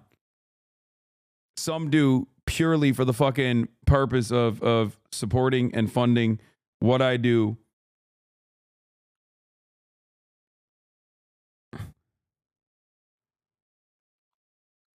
You don't even get to skip ads anymore because I don't serve ads anymore because I don't have a contract anymore. Numbers. And I really think that the numbers here tell a very complete story of why multi-streaming should be the norm. I'm sorry, I'm a poor third worlder. Bitch, I never said you have to give me money. Calm down, okay? I'm not talking to you. I'm talking to those who chirp. Chirp, chirp, chirp, chirp, chirp. For streamers, it's in their best interest, and for viewers too, because then viewers have a choice on, do they want to watch it on Twitch where they're going to have a much more interactive chat experience, or do they want to watch it on YouTube where they don't care about the chat experience because it's a lot more dog shitty there. It's basically non-existent chat culture on YouTube streaming, but the playback. Writing on the drama, losing revenue, can't debate like a proper political content creator, gets canceled by everyone outside his own parasocial bubble of friends that he checks on every 2 minutes, the text, the later calling them out. You really are in shambles. Yes, you're right. This is very real. Hey, Nate Simply, thank you for the 5 gifted. Corso, or Area 51's Escape, thank you for the 5 gifted. S Squared Forever, thank you for the 50 bones. Yeah, I've fallen off so hard that I reached a new peak. I've fallen off so hard that in the process of you and your favorite content creators communities, like, active participation in trying to fucking cancel me, even though they're supposed to be so free speech that they love debating and hand-holding and maybe doing more to open neo-Nazis. In that process, not only did I actually reach a new peak viewership record on election night and was the only leftist progressive content creator on a sea of right-wing content creators, botted and not botted alike in the top 10 lists, I also got to deliver a speech at Oxford Union, Cambridge Union, got positive coverage from virtually every fucking mainstream media outlet out there in that process. One day, I hope that your favorite content creator will fall on to my lowest moment of my fall off. There he goes, the twist to his own propaganda. This is not propaganda, you fucking idiot. It's just what the truth is. What do you mean? This is a poop sock. Yep. Okay. There you go. Take a week off.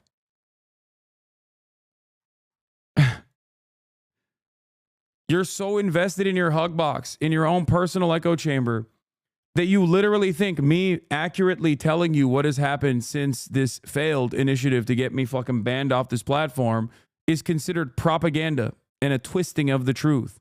It's not a twisting of the truth. It's just the truth. But hey, have fun. Kind of ironic that you of all people talk about the truth. I know, I'm going to watch Okay Buddy after. Okay, calm down. 98 days. He's not a bitter ex-gaming viewer. He's a Destiny fan who has been in here for a very long time. Obviously used to be a fucking fan back in the day and is no longer a fan. And has lost his damn mind that he thinks that, like, I'm the one who's hug boxed and not him. I'm the one who's fucking hug boxed and not the guy who's literally like, why won't anybody cancel this guy? Oh, I'm so mad. See you, mister. I'm gonna watch Poe. I don't care. Okay, sick, man.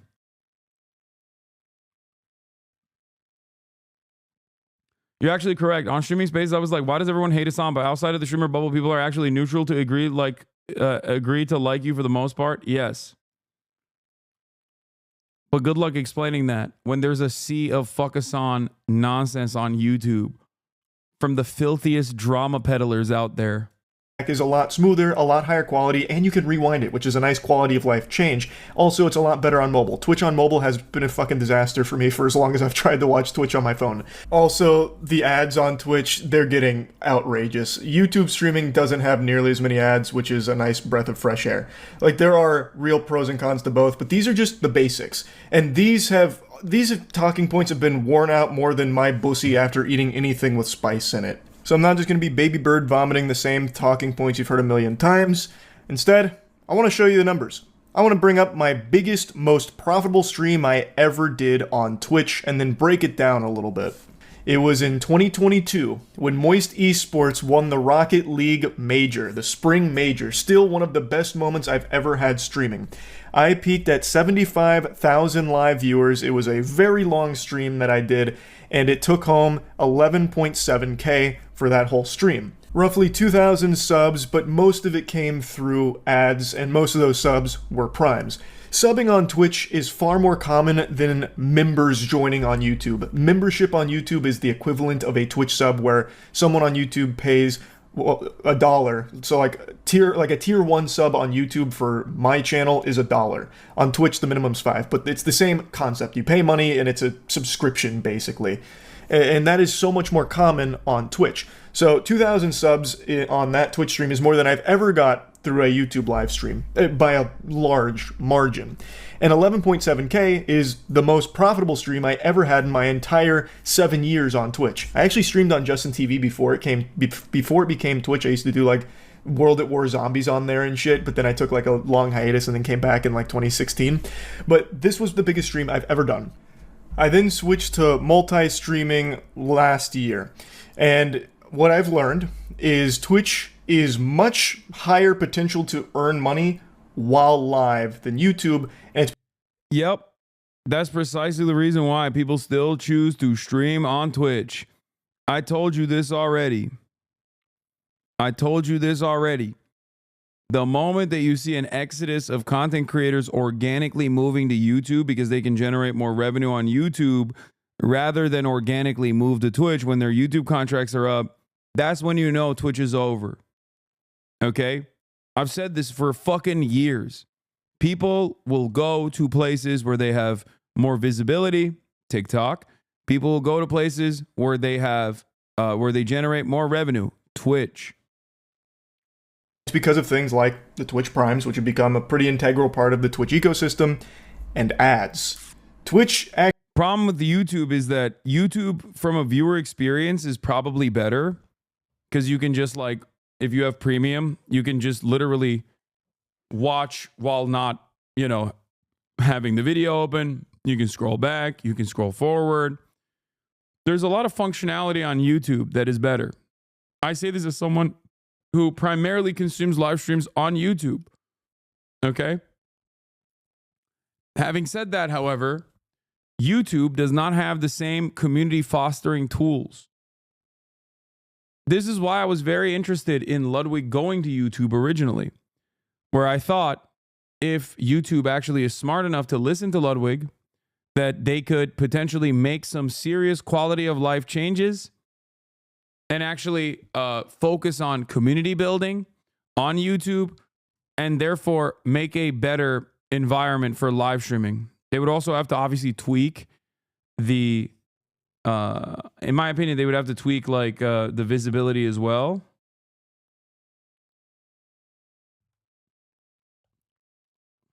But YouTube focused on in the other direction. Instead of long form content, YouTube focused on shorter form content, specifically TikTok. YouTube wanted to make a TikTok competitor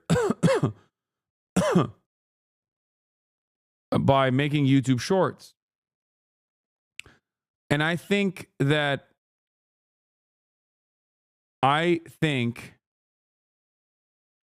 that is the, you know, YouTube's lack of interest in like fixing live streaming made it so that people would then inevitably turn to Twitch again, especially when their contracts are over. Actually has more ads than YouTube, and thus, since more ads are playing, that's more money being generated from those ads to the streamers.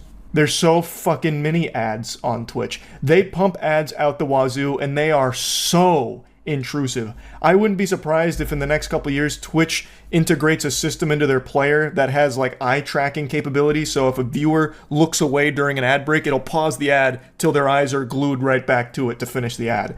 It's brutal, but it does have higher earning potential while live for those streamers that have all of these ad breaks that are going on.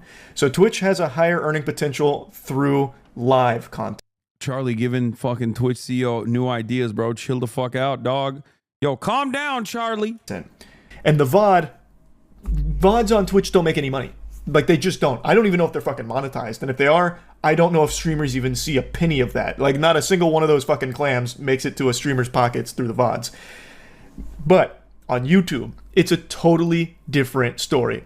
My most successful stream on YouTube isn't the one I just had at the Game Awards with over 110,000 live viewers, which is my biggest stream by viewer metrics.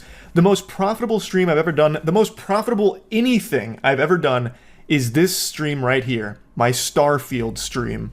During the stream, I had 31,000 average viewers with a peak of 38K, which is a big stream. That is a big stream for me. It's actually more average viewers than the Rocket League one, but the Rocket League stream not only was a longer stream, but had a higher peak, and thus you would expect make more money because of the ads and the subs that came through.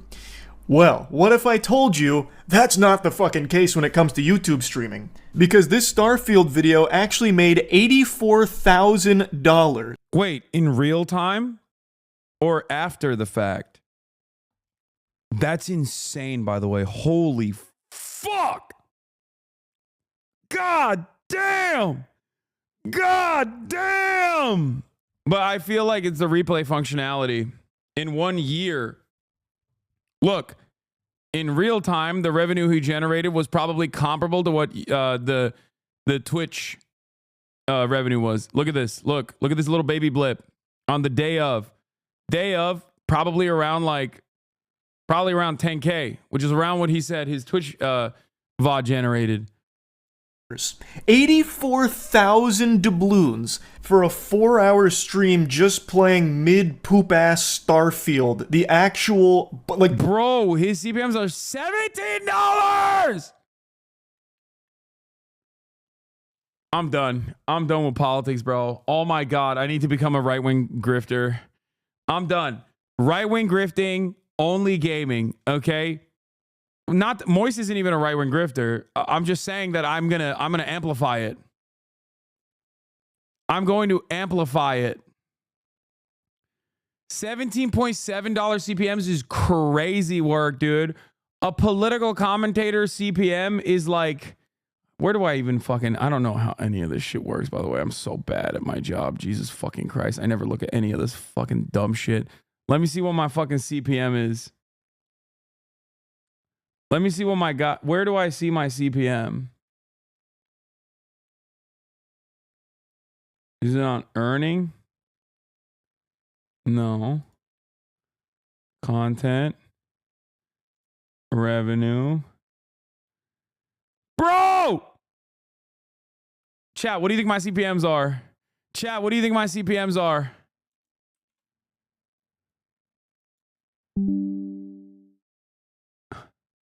Okay, it's not $1. Calm down. It's $5.40.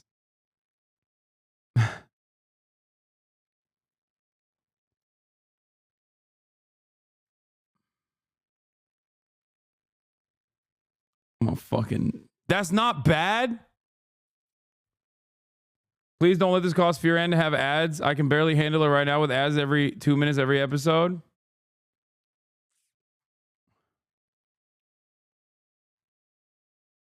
Smells like broken here. Shut up! That's awful. You should be ashamed. Charlie is 20x your size. Dog. That's revenue for every 1,000 viewers. You're failing to comprehend something here. It has nothing to do with size. If Charlie had $5 CPMs instead of $17 CPMs, he would be making a third of the revenue of $84,000, which would still be a lot of money.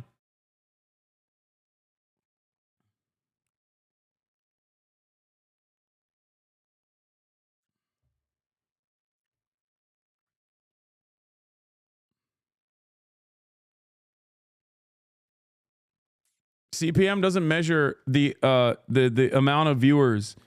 It simply measures in like what kind of revenue every 1,000 viewer brings in.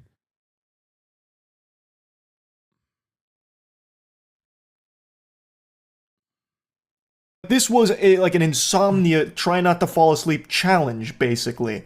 $84,000. And it's not because the 31,000 viewers all of a sudden just started, buying memberships or donating tons and tons of money. This wasn't like the biggest documented case of credit card fraud and money laundering that the internet's ever seen.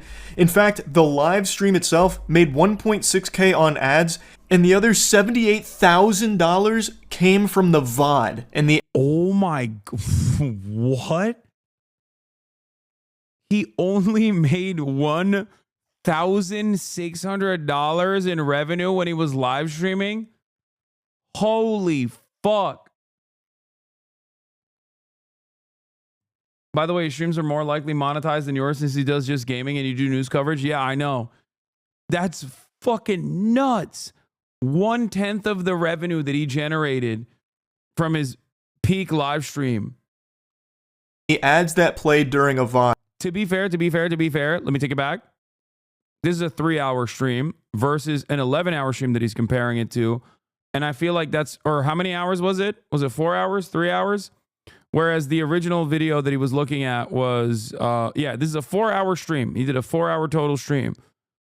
The original video that he was talking about, however, was 13 hours. So 13 hours, let's say 14 hours, right? 14 hours versus 4 hours. That's 3.5. That's 3.5 times more. I mean, it's still, Twitch still makes more money, like twice the amount of revenue in the same time frame. But it's not like 10x the revenue. YouTube algorithm. Out like rare mutation here, like a fucking orange, basically. $84,000. And it's not because the 31,000 viewers all of a sudden just started, buying memberships or donating tons and tons of money. This wasn't like the biggest document. And that's why you take your streams and cut them into YouTube videos? No, that's not what I don't do that. And not only do I not do that, I literally release it for free for fans to fucking generate revenue off of. What are you talking about? The reason why I cut YouTube videos off of my stream is because I want more people to watch them. Okay?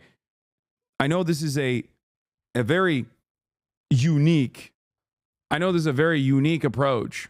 You are the most psychopathic person on the internet. I mean, I don't know why you're saying that, but especially in the process of me explaining how I don't give a shit about money and more so care about like people hearing the message, which is why the barriers of entry to the type of content that I make is not only virtually non-existent, but I literally also allow you to make money off of it if you want to. Unless you're saying like that's psychotic, where is your interest in the profit motive?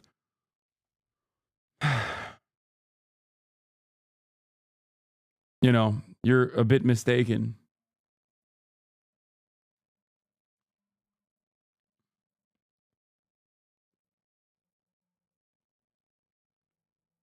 Documented case of credit card fraud and money laundering that the internet's ever seen. In fact, the live stream itself made 1.6K on ads, and the other... Which is why you have a Porsche and live like every other spoiled streamer. What? Dude, I don't think you understand. Do you know what streamers of my size... Like, I'm one of the largest Twitch streamers for the past fucking 5 years. Dumbass. Do you know how many fucking... What are you talking about? You're mad... You're ass pained about a fucking dentist card that I leased? Like, really? You think I live like all the other spoiled streamers? Like, what the fuck are you talking about, you idiot? There are content creators 1/10 of my size that have like fucking multiple Ferraris. Like, what are you talking about? And there's nothing wrong with them. If they like it, they can buy it. I don't give a shit. What a fucking idiot. There's content creators out there that are not even a fucking 10th of my size that like literally crash their McLarens live and shit. What the fuck's wrong with you?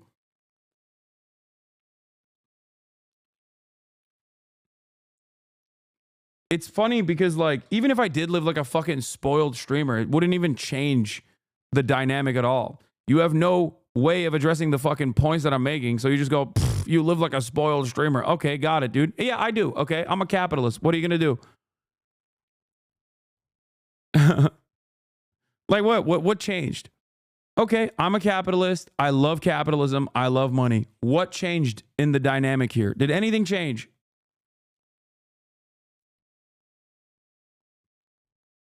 The point, this is why I always say, if I'd never actually openly admitted to being anti-capitalist, dude, people would probably treat me like a fucking god. Like, think about all the content creators who many people speculate about, like, their political ideology. Every now and then, they'll just sneak in. They'll just be like, yeah, I don't think we should be mean to black people. I think we should fix the police. And everyone goes, that's a fucking brave hero. Hasan, why can't you be like that fucking guy? You know what I mean? Like, if I literally never say, if I said I'm a capitalist, I love capitalism, and said the exact same thing that I say every single fucking day, what would you have? What would you have as an argument? What would you have? It's just the baggage that you associate with socialism that you just keep repeating over and over again, which is why I always say, okay, I love capitalism. I'm a capitalist. What are you going to do? All right. Do you have an argument now?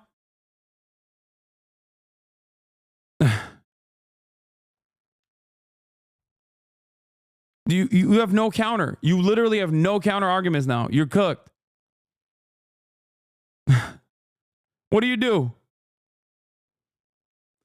You would have been, yeah, people would have been more charitable if I had done that. That's what I'm saying. It's one of the biggest, it's one of the biggest self-owns in my entire existence, in my entire media career, I would say.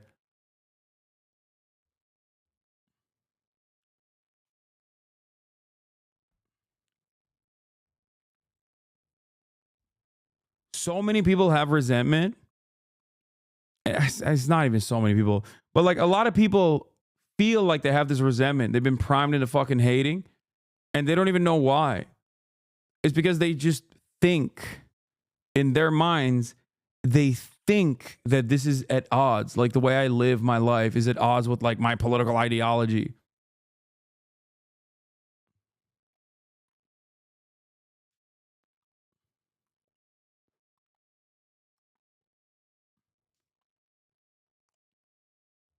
They want to be the only leftist. That person is not a leftist, dude. What are you talking about? Anyone that fucking comes in here and says like,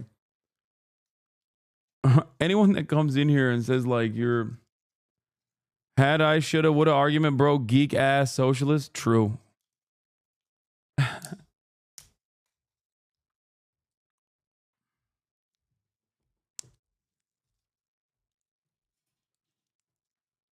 What are you eating?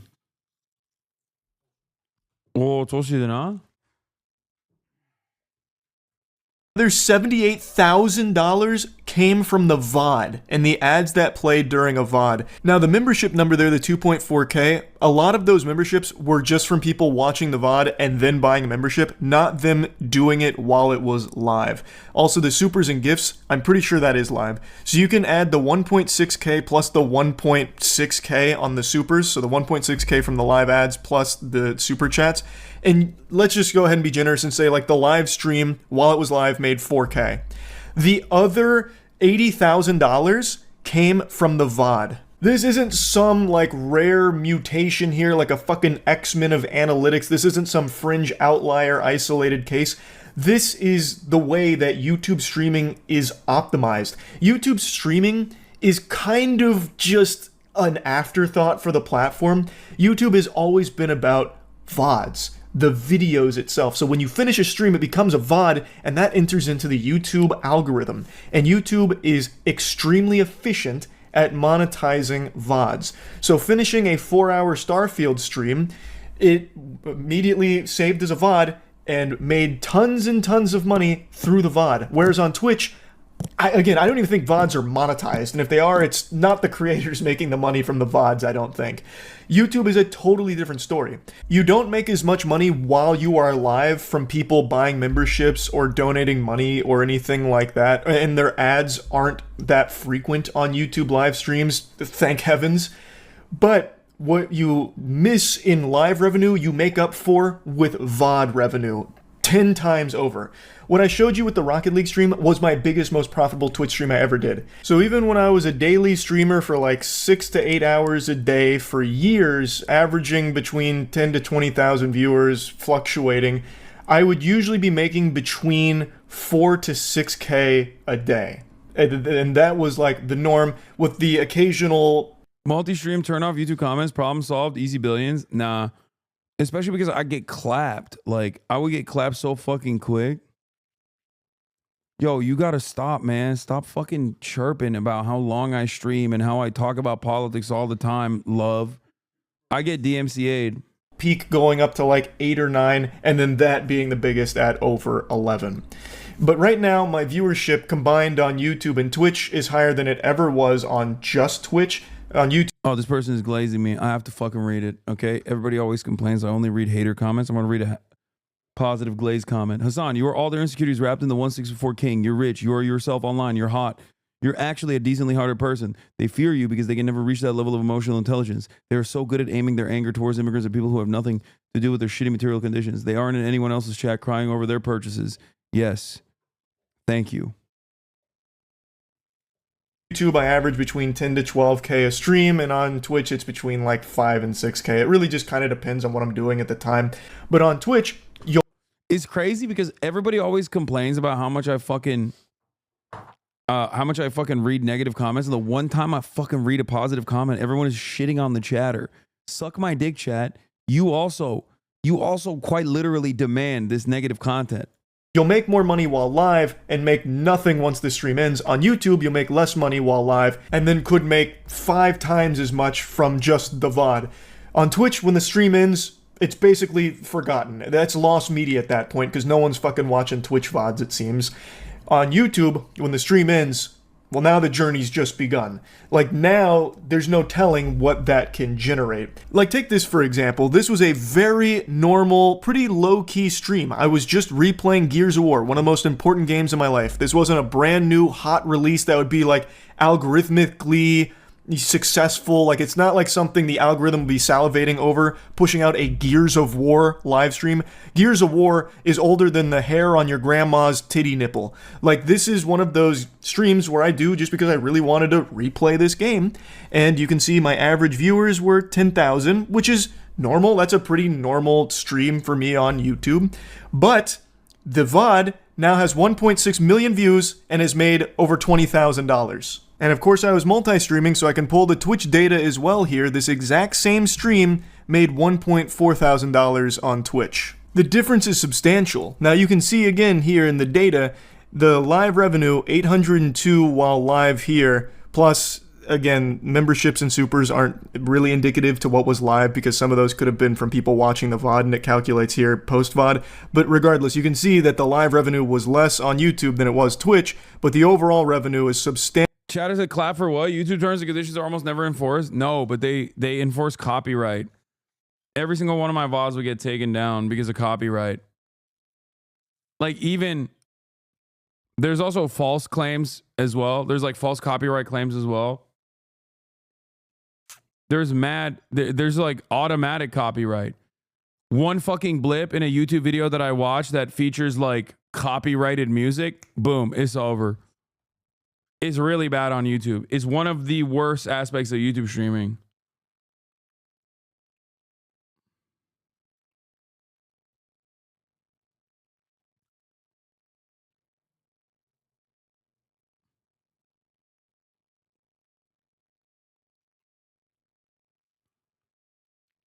You can watch Fox and CNN live on here. You can't do that on YouTube. That's the other thing. Yeah.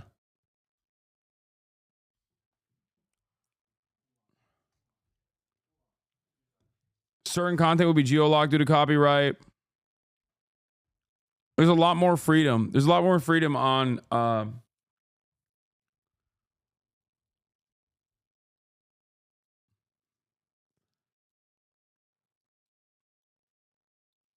substantially higher on YouTube because of the VODs, which is something Twitch just doesn't really have, which is why I think you should just do both.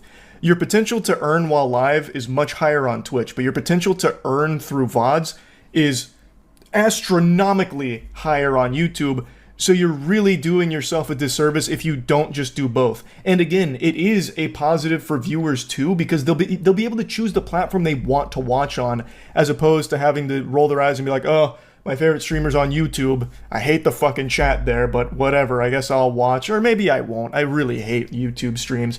Or vice versa. Oh man, my favorite streamer's only on Twitch. He went from YouTube to Twitch, and I just don't like Twitch. I'm not a fan of it, and I guess I'm just not going to watch him anymore. I'll just wait for the VODs on YouTube when he posts the clips. Like, now they have the option of just being on what platform they want to watch the stream. And there's a lot of streamers that are making the switch to multi-streaming. I just really think this should just be common practice for anyone who streams, because there's not copy pasta, please read. Charlie's wrong here. He makes that much money from his VOD streaming because he's an established entity on YouTube. He doesn't know that a smaller YouTuber switching from scripted content to streaming and then having VOD saved actually dings your analytics and takes you out of the YouTube algo. This is flawed logic. It doesn't work for smaller streamers or YouTubers. Oh, that's also something I didn't even think about. That's why a lot of even big YouTubers actually have their live streaming on a separate, they live stream on like a separate, they put their live stream VODs on a separate channel, I think, right? Or maybe they don't. They unlist them, don't they?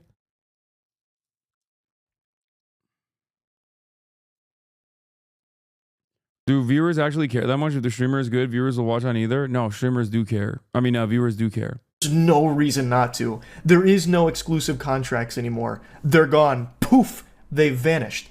And that's great for streamers and viewers alike, honestly. I used to think contracts were the future for streams, but that was until I realized just how efficient. Yeah, there's no contracts on Twitch anymore. That's why I don't have a contract right now. That's why I don't serve ads at the top of the hour like I used to. When I would tell you at the top of the hour, there's a 3-minute ad break. If you no longer want to see those ads, all you need to do is subscribe, which you can do for $6 or for free with a Twitch Prime by connecting your Amazon Prime account to your Twitch account.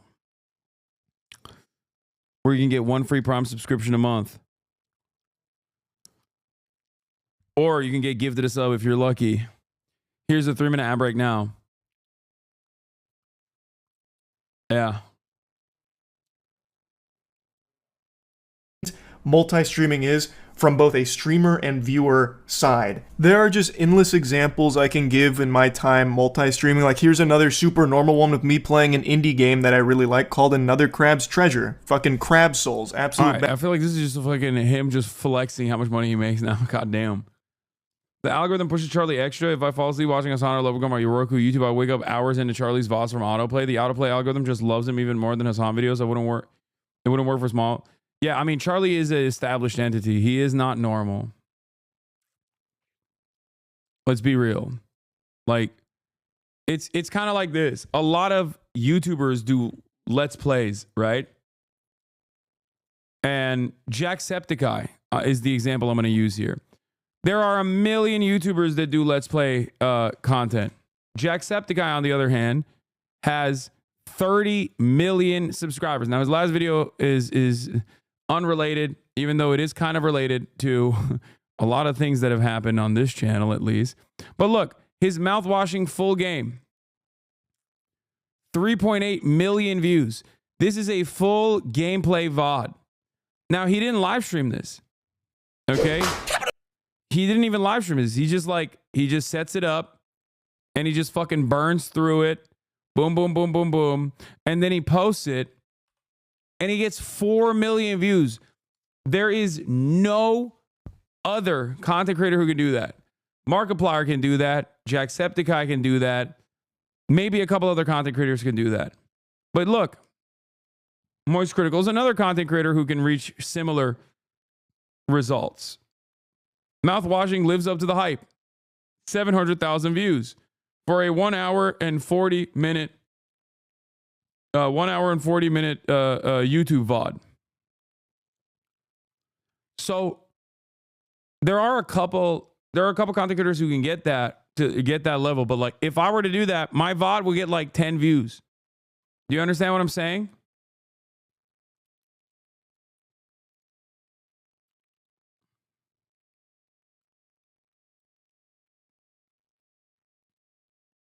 if I were to do even in my largest on Twitch, if one day, and my Twitch VODs get like 500K minimum views, right?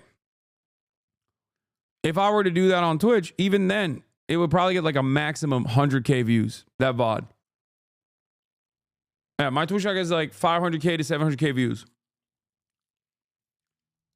If I were to do that, if I were to start off playing a video game and just play it through the entire process, that VOD will get 100,000 views. So my point is, even if you're an established content creator and this is like outside of your specific field of interest, outside of what your audience is trained to watch, outside of what YouTube is trained to show you as, you will get punished for it. Banger of a game, but it's not like this stream was doing crazy numbers, right? Like the movement on this stream wasn't anything, you know, unfathomable. Average 13K viewers, but the VOD now has over 2 million views and it's made over $30,000. And to show this same stream what it did on Twitch, the numbers that it put up over there, it did 1.3K during the live stream and nothing from the VOD. I can go on and on with the crazy numbers that YouTube stream VODs are capable of putting up. Like here's me just playing Liza P, fucking Pinocchio Souls, 16,000 average viewers, and the VOD has made over $51,000. I just don't think there's a very good argument to only streaming on one platform. There is no reason you shouldn't just multi-stream. Your viewers are going to pick the platform they most prefer, and I think that it's nice to at least give them the option of choosing that for themselves too. And again, the potential for the streamer is pretty huge. So yeah, anyway, hopefully this was helpful for anyone out there that's trying to decide what platform they should stream on. I think it should just be both. That's my advice, and to any streamers out there right now that are only streaming on either YouTube or only on Twitch, really think you should just come in the middle and hold hands with both platforms and just, you know, like the commercial, why not both? I really think that it's probably a good idea. I do want to say though, he's making a case for uploading VODs to YouTube, but no evidence showing multi-streams are worth it. Yeah, I don't think multi-streams are worth it, at least from where I'm standing.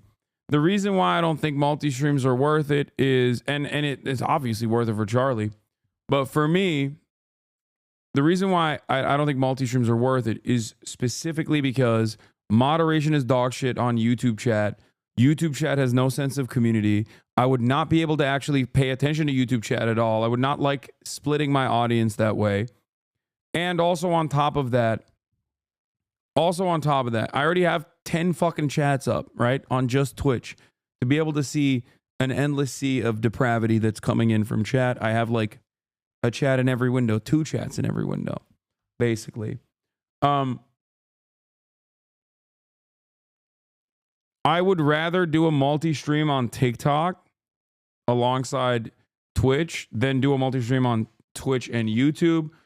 And I think the other part of the problem for YouTube in general is that my YouTube VODs would get cooked. Even if I disabled chat on YouTube, my YouTube VOD would get cooked instantly. I don't know what it would do to the overall algorithm, but I do know that it would certainly get DMCA'd.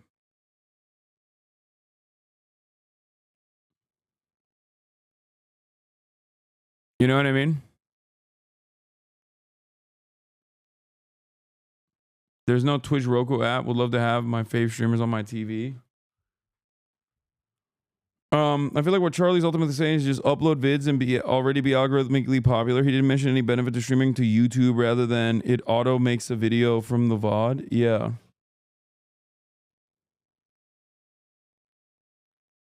Worth it for audio only mobile frogs. I know.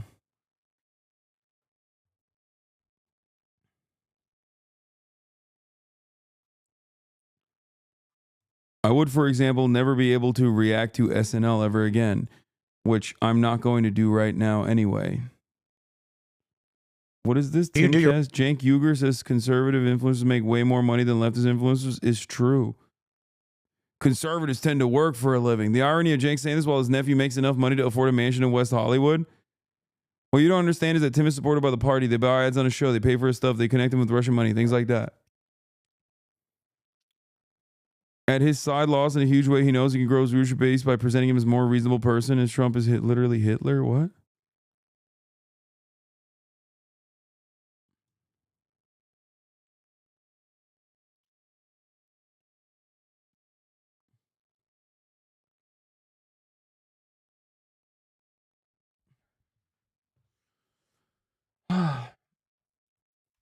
Hasan, how many times are you going to tease me with SNL only to not watch? No, only to not react. Well, this is another time because after 98 days of drought,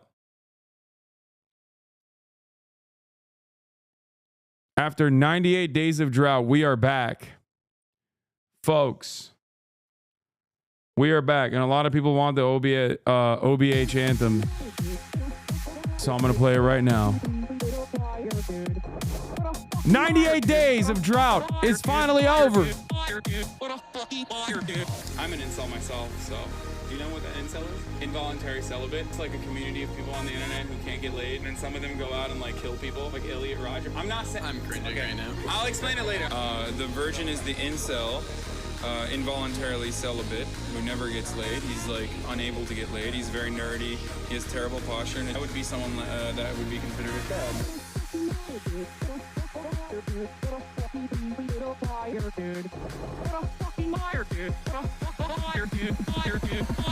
Holy shit, dude.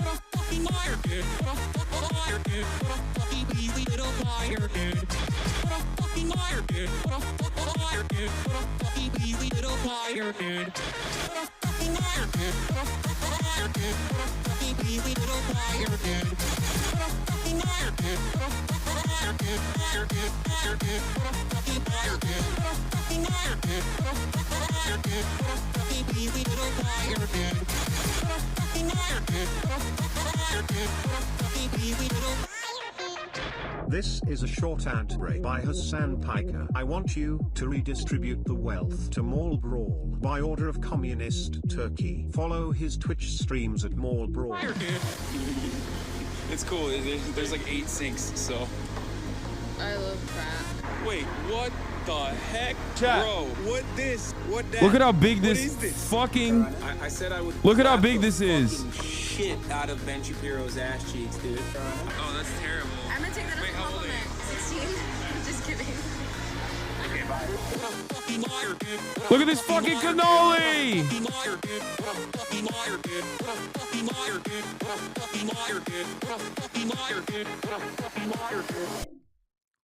Holy shit, dude.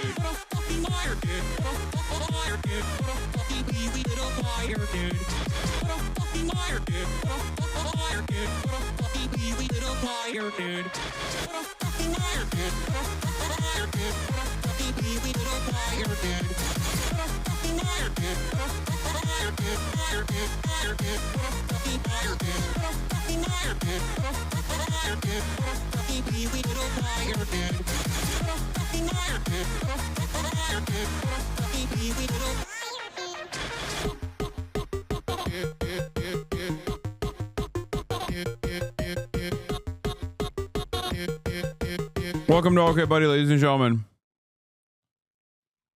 The #1 subreddit on the planet that has been desperate for warranted attention. I couldn't let it happen for 100 days. I had to get back into it.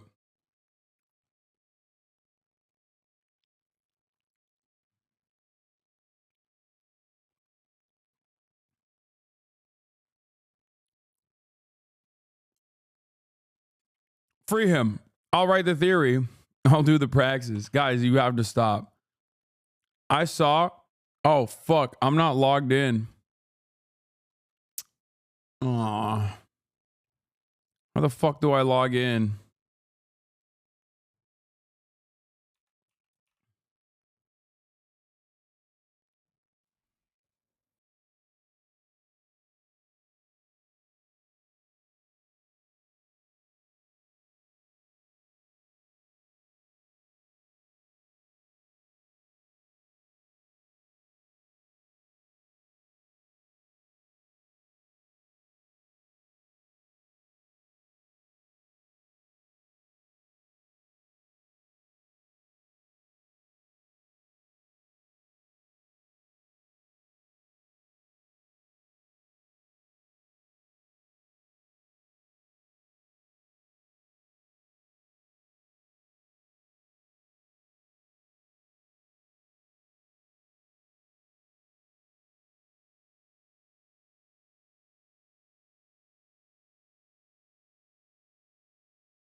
The only thing I will say about this meme is that they didn't even do that.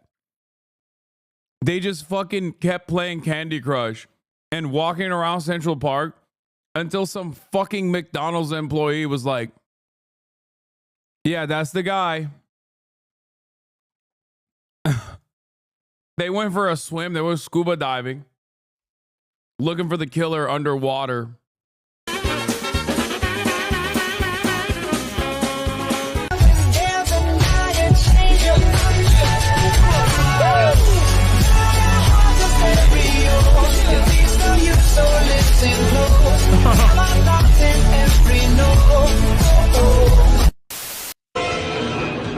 Status report! What the hell's happening? Ma'am, OP just posted critical levels of thirst. These ratings are off the charts. How much pussy does this motherfucker get? We read 0 pussy, ma'am. Dear God. I'm fantasizing about a potential cock. That was messed up. A banger, I'm afraid. Didn't know he had an autobiography. A New America Awaits. HasanAbi, A Turkish American Dream. What my girlfriend texted me today. I have to get sluttier. This is what HasanAbi thinks before every night before bed. Why is your girlfriend texting you and adding me?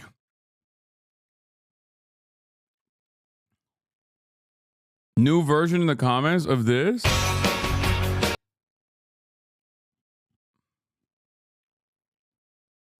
Update.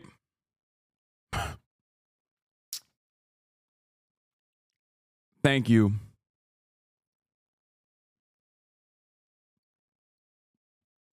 This is literally true. I don't know why people are joking. I don't know how you get out of my head. Why do you know? Why do you know that this is what I do before I go to sleep? Yonner's mention? Either way, Rocker, you're coming with us. Why does he kind of look like Hasan? Oh, come on. He even has like the same head to shoulder ratio. Got a deal. Deal. That it is.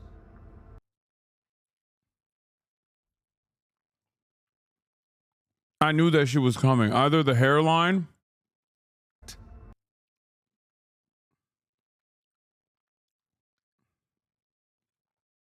Either the hairline or the fucking shoulder width. You cannot tell me my streamer cannot cosplay this man. It's too perfect. In my opinion. We need this to become a reality. Anyone get him in contact with a professional cosplayer? Any suggestions for Victor? I could. And maybe I should. Yeah.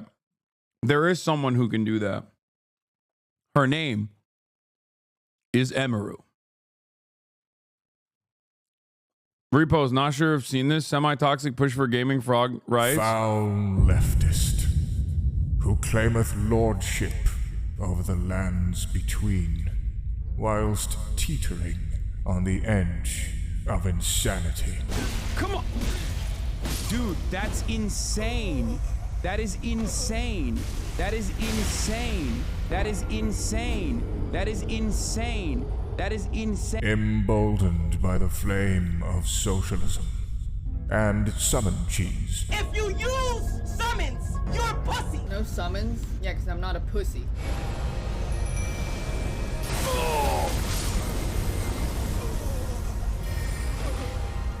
Mods, ban the word mimic in the chat, please. Reeling from the anguish of thy tumultuous past. It's insane. Dude, what the fuck? No!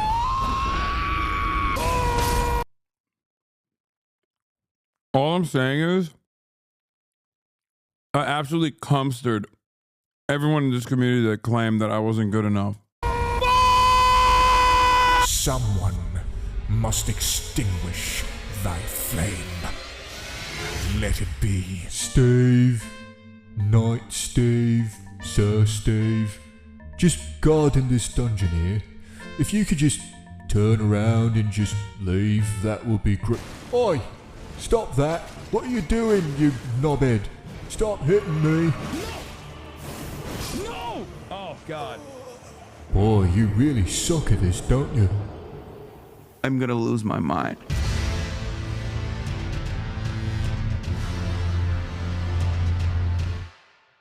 You both got the gyat! Sticking out my gyat for the Rizzler. How do you do, fellow kids? No, no, no! I can't time it. I can't time it. It's over.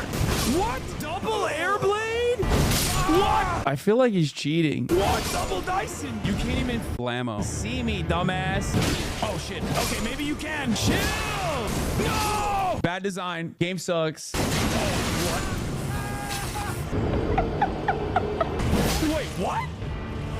Wait, what? If it makes you feel any better, I started the DLC and beat this guy on my second try. Sick, dude. Chatter, how many women are in your whispers right now? You maidenless mother flammo. It doesn't work ever. Why do you keep trying it, dumb flammo? Why do you keep trying it? Man, Hasan, you don't know how to play the From Software games. Hasan, do this. Hasan, do that. After the 6th try, when I made it halfway to his health bar, it was over. I knew it was over. It's Kaya.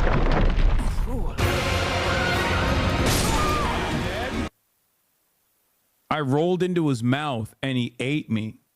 What did he do? What is he doing? Oh, God.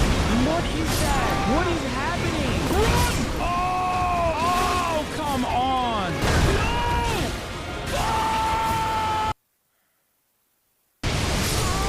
No! No! No! No! No! No! No!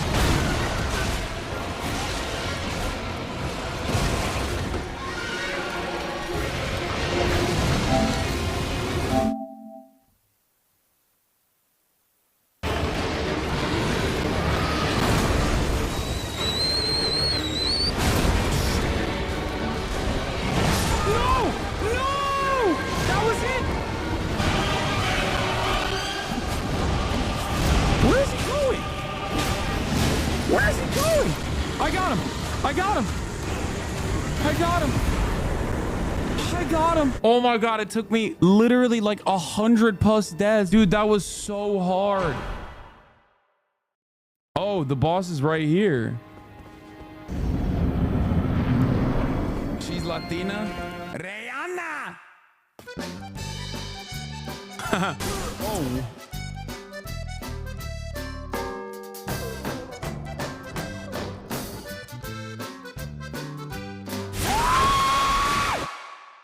I'm done. I'm done. I'm done. I'm done. I'm done. I'm done. No, no, no, no, no. I'm done.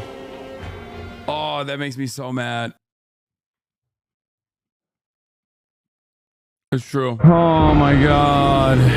Bro's out here with Biden reaction speed. Shut the flammo up. We finally beat Rihanna. It's funny because he kept saying she's weak. I was right. She's weak. I'm just bad.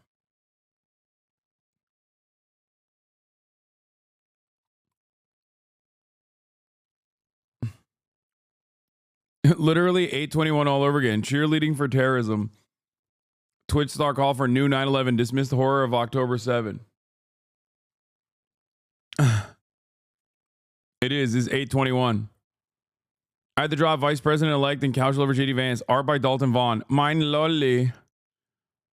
Streamer shares this too much. Just trucks me. Both legs are in the air. And he just goes, not even for the ball at all. Just straight up for me, for the body. I felt the pain in my butt. On my ass. On my right ass cheek, basically. Okay, normally Park Jung actually clips shit out of context.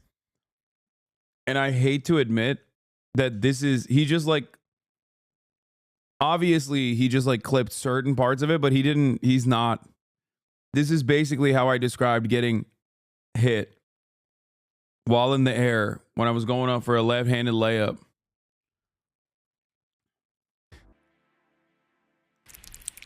As soon as I exploded, I felt like, oh, I got up and I was like, all right, I'm done. Park Jung, thank you for the 5 gifted, you piece of shit.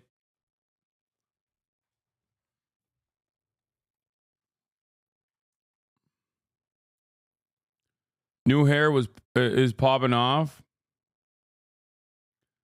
So I went to the plan that makes you old. There is no such plan. You want to see it for yourself? Okay, I will be back 3 days later. I got old.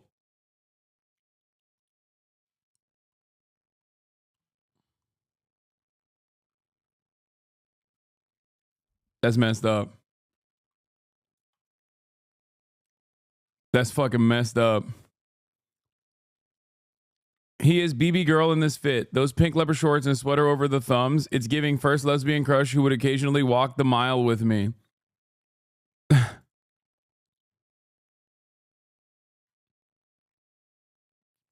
red curb in the sky. I'm sure you've seen like memes of it. It's like the. Like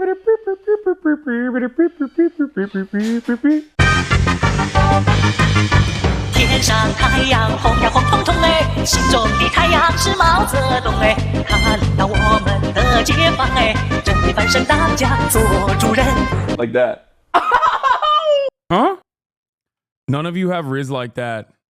Be for real. Be for real. Be for real. None of you have Red Book Riz.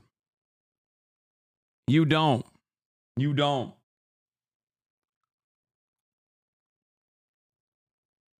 OTK basketball boy. Nice. Smooth transition preparation. Why is my head so tiny in this? Says the guy who doesn't know a woman was hitting on him. Excuse me, that's ableist, okay? We figured out why. I have 127 reasons as to why. You're being ableist. You're being ableist. And you're being ableist too for making fun of my head size. Everybody's being ableist. It's a level 2 hype train. Golden Kappa hype train. Right now in the chat, I think. Or is it Golden Kappa hype train? It's not. Maybe. I don't know. It just looks like it's gold.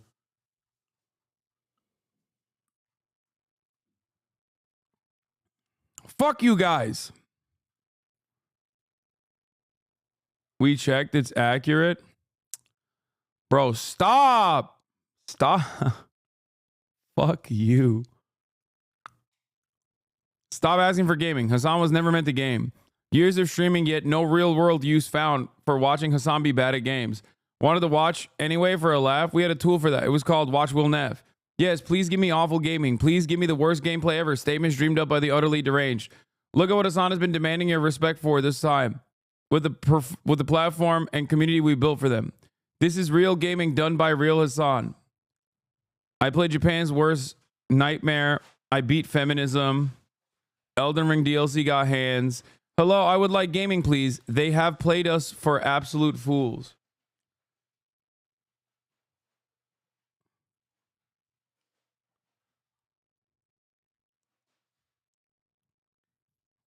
This is not a meme. This is just a list. I mean, this is a leftist meme.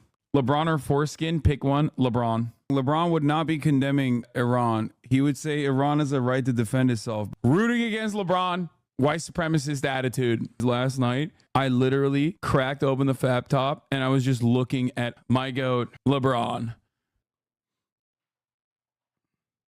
I don't like that I'm giving a lot of opportunities to Park Jung to make videos like this one where they don't even have to fucking lie. Like LeBron this video is skin, pick one. LeBron. LeBron would not be condemning Iran. Like this is crazy that this is basically what it. Like I have said that. I have actually said that. Haas is a bear and a drawing of him normally. I would be sick as a bear. Kaya, Anne, are you gonna walk her? Anne. Are you gonna walk her? Okay. Kaya, place.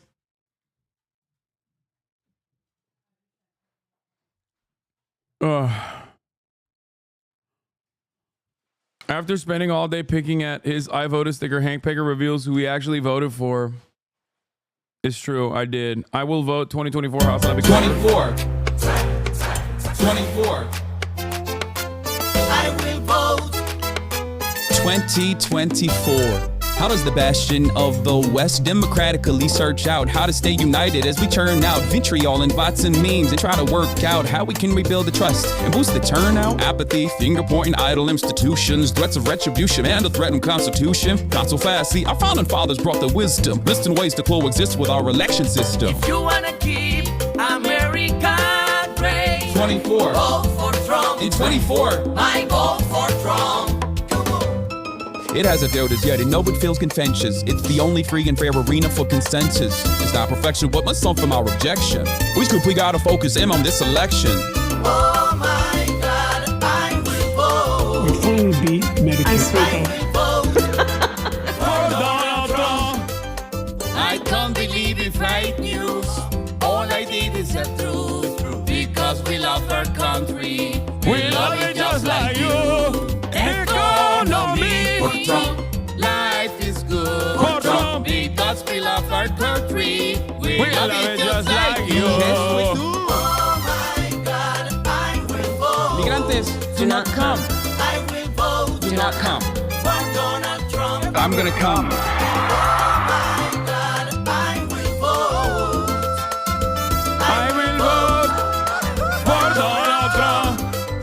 Purging eligible voters up to old tricks, changing all of the requirements for voter ID. You could say it's common sense we're voting for. In 2020, women cost 10 million more. You say the law's destructive, I say it's reproductive. You say it's time to vote to let my message be instructive. I will vote for Donald Trump. Let's go.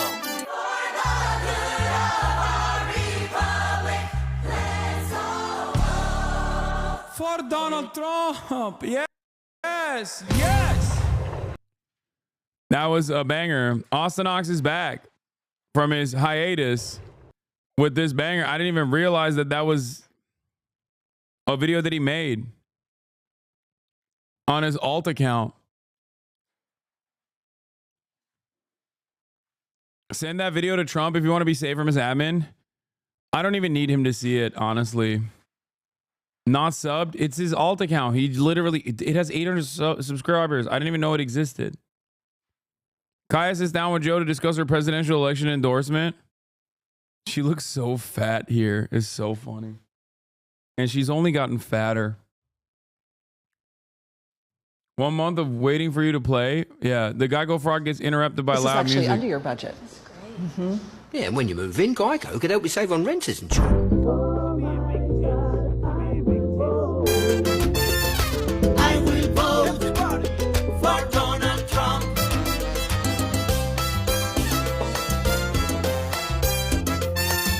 I will vote for Donald Trump. Oh my God, I will vote. I will vote. I will vote for Donald Trump. Dude, can you just stop, please? Oh my God, take a week off. I'm just week off banning like annoying spammers today. I'm just letting you know it's on site for you dumb fucks. What did you think of this video? Trump song English version. Life-changing, inspiring, useful, informative, heartwarming. Most brolic pod. It's true. We are the most brolic podcast. Fear Ann. Damn. No March mention. Even though he's a brolic brother as well. The gang goes on a ride. All aboard, everybody. Back on the open sea. You're going to love this. I'm more nervous about my butt getting wet, because if my butt gets wet and then my period comes out, you know? This is double whammy. When is it? Yeah. Oh, at the end. We go into a cave. Oh! Cutie, is this scary? No. Oh! Here we go. It might have. If you get scared, hold it for his hand. It kind of smells like ass. Yeah, it smells nasty. We gotta grab it! I'm so scared. I'm scared. I'm scared. I'm actually scared. Slow down! Hey, Cat! Wait, doesn't Maya want to fuck this one? Whoa! Language! Oh my God! Oh no! Aesthetically, this is brilliant. Look at this! Are you kidding me? You can't get that in other countries. You couldn't get this anywhere else. Oh my God. Unbelievable. They have Disney's in other countries also. Yeah, but it's American made. That's the point. It's just an insane example of American engineering and business. Oh my God, we're gonna race. Let's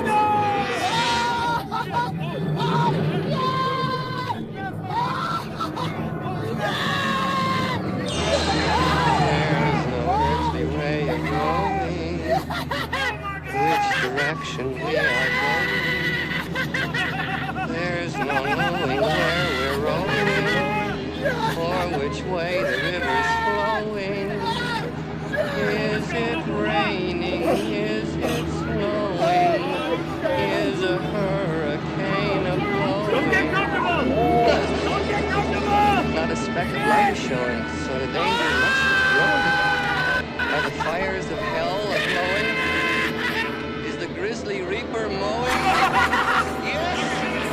The danger must be growing. The roars keep on rolling. And they're certainly not showing.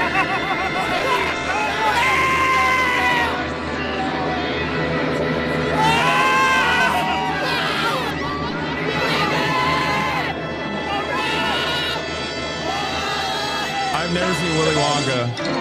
Oh, fuck! I've never seen Willy Wonka. Yeah. I'm here to admit the truth, okay? I have not seen Willy Wonka. I do not. Yeah. Movie reacts? Maybe one day. You need to watch that and My Cousin Vinny? Okay, there's too many movies to watch. You'll love it. They kill rich kids? Why would I love that? I hate that. I'm a capitalist, remember? Finally did something spooky for October. Yo, I'm not kidding when I say there is something very weird going on. There is like something demonic happening with the right. She looks like she's wearing a Tommy Lee Jones mask. There is something deeply concerning happening in the right. They straight up look like Resident Evil 7 villains, dude. Why are they like that?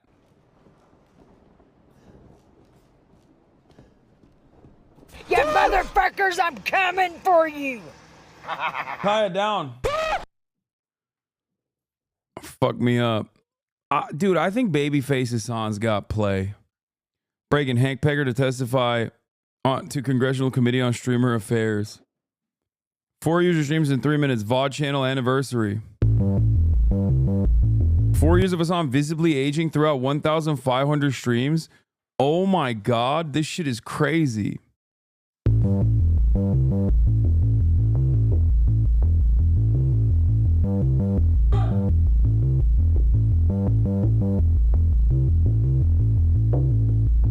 This is when I start getting pudgy.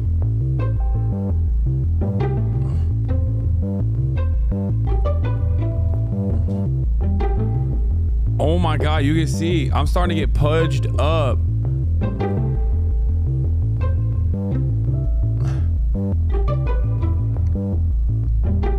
God damn, my style was so ass. What was I fucking doing?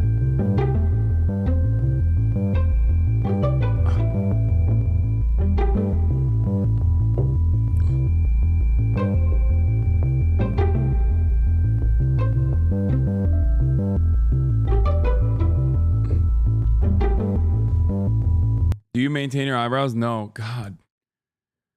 God damn. Nothing has changed. Bro, we look crazy. We told you every day and you yelled at us that it wasn't. Love that your W banner's been there for so long. I know. Is it because Aiden Ross stole it from me?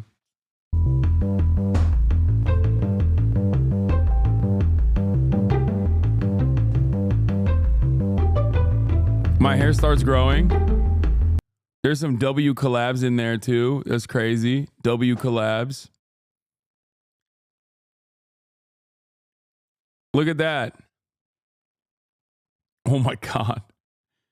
Oh my God. What the Why does Stavros look like that, bro?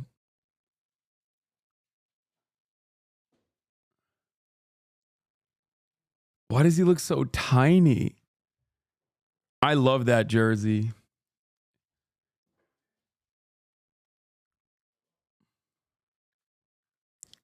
You guys look like porn executives. I mean, yeah. Dude, we got so many collabs out in 2021. I was doing some fun ass shit too. Felix in the building.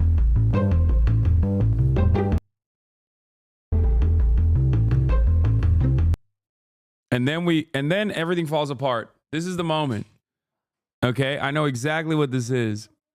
I'm still happy here, okay? Without a care in the world, but a little bit fearful overall. Okay? Happy, but a little bit fearful. Why? Because I'm getting doxxed. At this point, my family's like, bro, you got to get a house. We can't all live together in this fucking 2-bedroom. I'm like, I don't want to do it. I'm going to get doxxed. I do it before I even move in. I get doxxed. Everybody starts talking about socialist but makes money.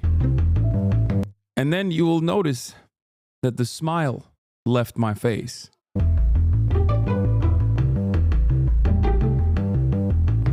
The collabs improve.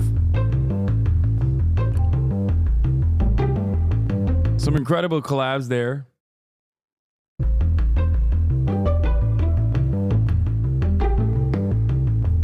The visuals improve a little bit as well. It took a while.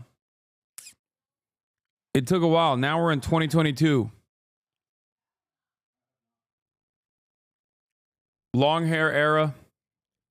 I'm flourishing. Okay? Long hair era. We're now in 2022. I'm looking hurt. I'm looking pasty. I'm looking pale. Look at that. That's Marat making a fire inside of this building with the Mr. Beast cookies. The chocolate s'mores that Mr. Beast has sent us. Use the arrow keys to move back and forth. Yeah. Oh, another cancellation. Boom. HasanAbi went from HasanAbi to HasanAbi. How dare he?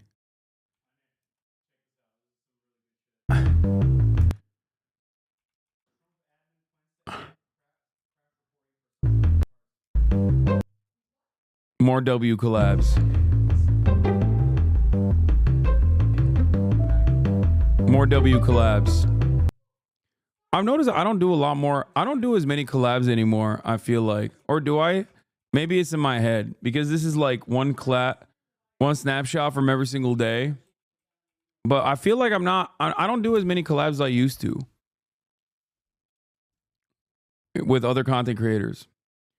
I think like part of it is because I don't do collabs with other content creators in this space, like with streamers. And I think partially it's because of the election season, the nature of election season and how it was. But also partially because hello? Ma'am? No. Get back over there. Fewer collabs because you no longer force them to watch Rogan? No. You've done way more politics as a percentage of your stream in the past 18 months? Yeah, I have a lot more guests on that I interview. But I don't necessarily have more like random collaborations with other content creators. Part of that is because like I think the streamer space is more segmented. But I think part of it is because I'm worried about like getting the fucking toxic weirdos that constantly try to attack me to attack my friends as well. I don't like that.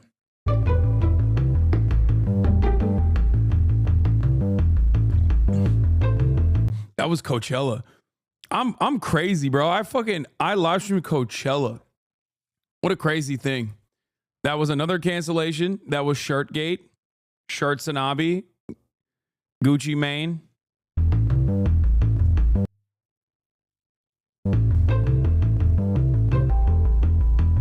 Boy. One of my best collabs of all time.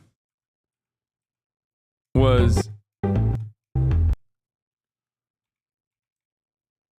Chelsea Manning, but that's not what I was looking for. She was great as well.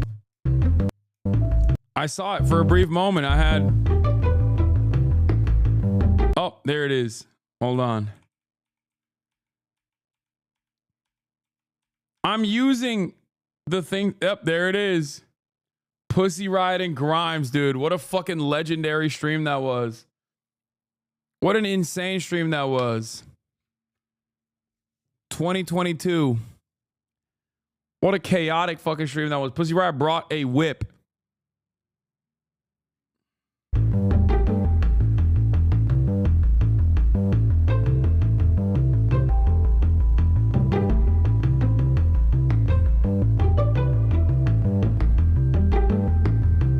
Oh, the many different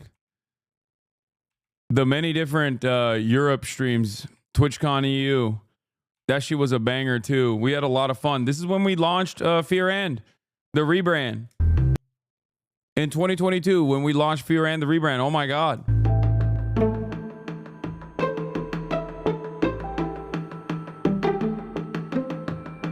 That's when the Queen died. Hold on. New York, Todok. New York live stream. All right, I skipped that. I can't find it. Blacksmithing stream. Hair is still long.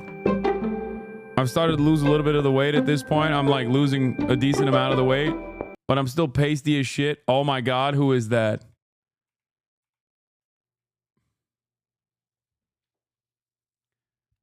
Rocking the fucking Teddy Fresh. Ethan Klein in the building. 2022 leftovers era. God damn. I think my style improved at this point as well. Except for the best. The best. The absolute best. Japan. Oh, how I yearn for you. Oh, how I yearn for thee.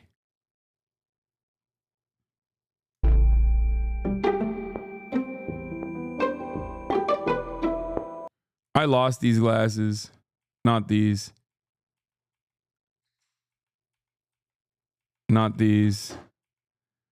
These are my favorite fucking pair. I think they were Muscat or something. I bought them in Japan. And I fucking love those glasses. And I lost them in Mexico. I can't wait to go back to Japan, dude. It's going to be sick. Can we acknowledge the commitment to this bit? Jesus fucking Christ's commitment? Oh, absolutely. This is fantastic. I can't believe this is at least, this is 5 years in now. This is like early 2023 now. Like we've just started the year 2023 at this point. When I cooked Moist Critical in basketball.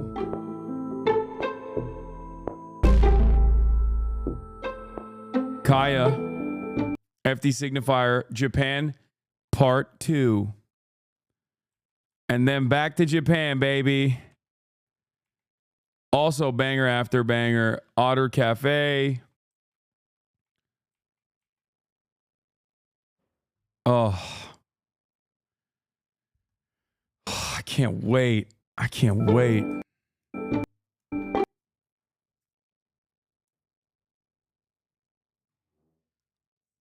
Learning the ways of samurai. Auctioning off ethnic Santa.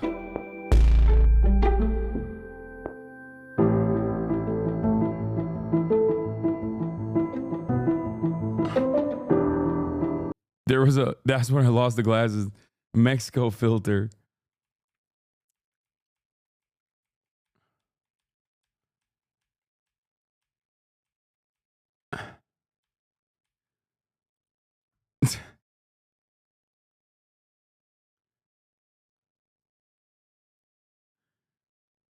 Look at that.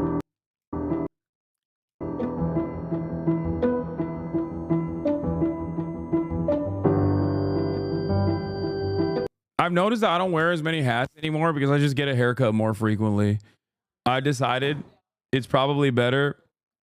I decided it's better to just get a haircut more frequently, like once a month. And then I don't need to wear a hat to just like hide my shame. This is where we're shooting the nudie calendar.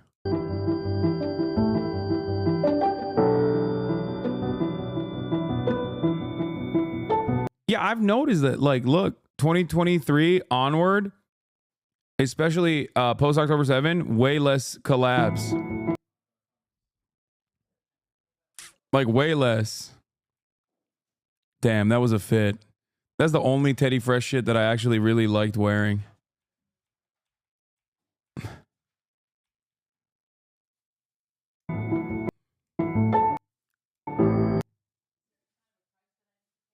This was a lot of fun. Texas was so much fun. I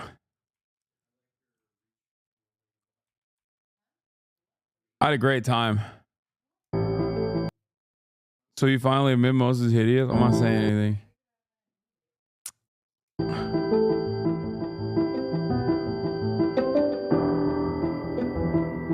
Okay, I'm noticing that I'm no longer as happy. Maybe it's a screenshot thing, but I do feel like I'm no longer as happy in these screenshots as I was once. Yeah, what years and years of doing political commentary does to a motherfucker. Australia was a lot of fun though. Your beanies look like those pop-up toys you fuck with for 30 minutes and never use again. We got to bring back joy in 2025. I still see you as the same Hasan from 2019. It's crazy how much you are respected now. I guess. Yeah, I think covering an entire year of genocide nonstop kind of takes a lot out of you, huh? It's just like kind of breaks your will a little bit.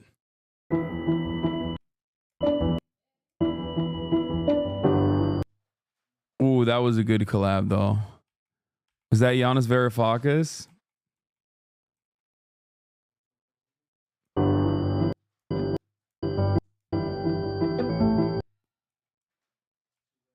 This was great. You deserve weekends too? Nah. Don't be crazy now. I've noticed that the closer we get to the moment, the sluttier I get.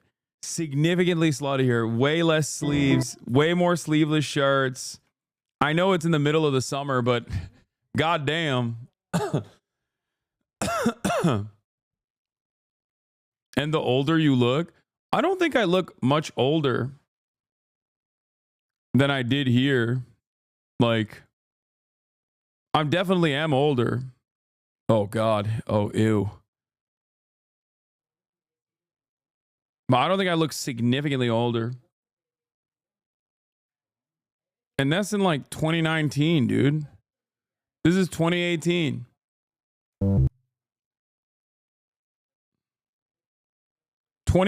Chat.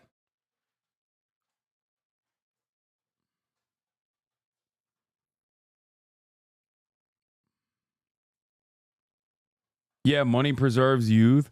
Yeah, I don't think there's any amount of money you can. First of all, you're not wrong. But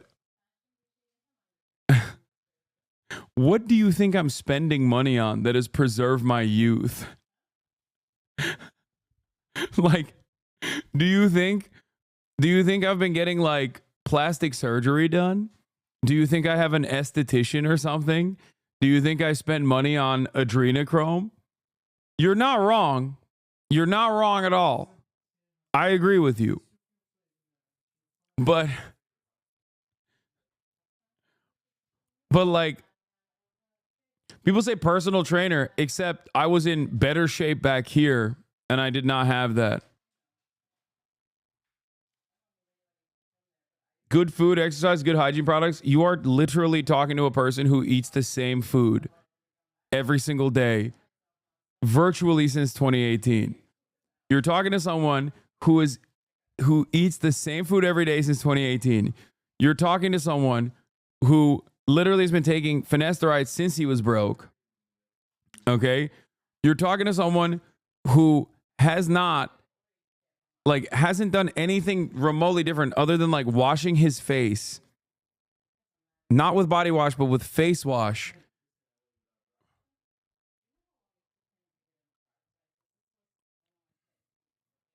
Like here in 2018, the amount of money I was making and my lifestyle choices were not dramatically different. I hope you understand that. I need you to understand something. My lifestyle was not dramatically different here at all, as a matter of fact. My consumption was not dramatically different. The only thing I have done that is different now is that I have more financial freedom to be able to fly to places when I want to, so that I can still stream from the places that I go to.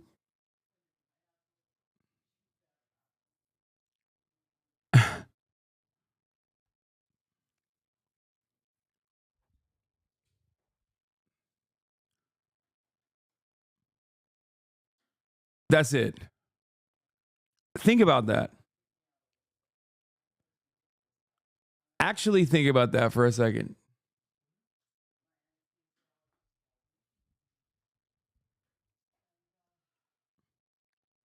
It's kind of crazy, but since 2018, I have not stopped. Since 2018, I low-key have not stopped. I haven't changed anything in my regimen. Especially past 2020, past the point of 2020. I have not changed my regimen one bit. Which is kind of wild. I stream every single day, 8 to 10 hours a day, 7 days a week.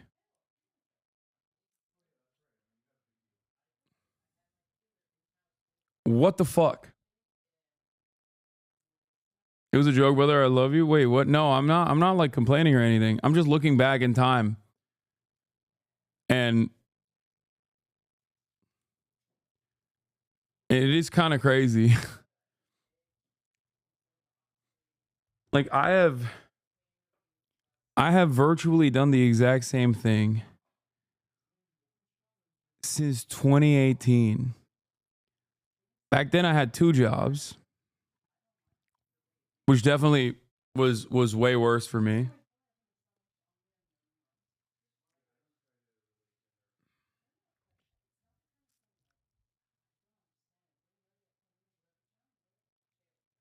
But like since then, my hairstyle has changed. I guess my style has improved for sure. But goddamn, it is fucking nuts. It is nuts. My food hasn't changed. What the fuck is wrong with me? I might be a freak, chat. I eat the same food. I stream the same hours. Even if I travel, I still stream for 8 to 10 hours every fucking day. I literally will stream one day, wake up in London the next, and stream from London. Is there something wrong with me? My mom is laughing in the other room. She says, yes, I think so. Is this my existential crisis moment?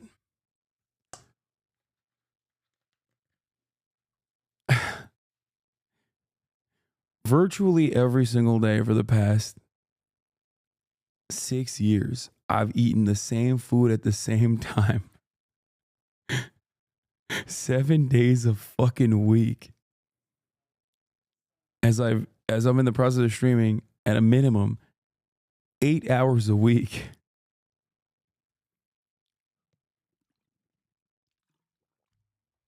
Someone said like a dog. It's true. Bro, you were rich, eat new food. Nah, it's fine. I eat what I eat because I like it.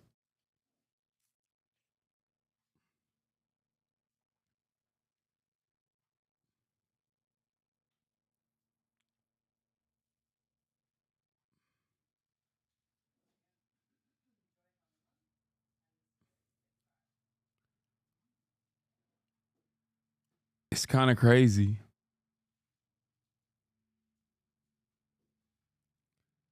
Do you still eat ice cream sandwiches? Yes, every night. Literally every night I eat ice cream sandwiches. The only reason why we have HasanAbi or HasanAbi, sorry, where you know I eat ice cream sandwiches was because back in the day I used to stream late into the night because I had the Young Turks and then I would stream in the afternoons late into the night. And that was a part of my night routine where I would eat an ice cream sandwich every day, which I still do every day. To this day, every single day I have an ice cream sandwich at night. I switch it off. Sometimes it's an Oreo ice cream, sometimes it's a Nestle ice cream cookie sandwich.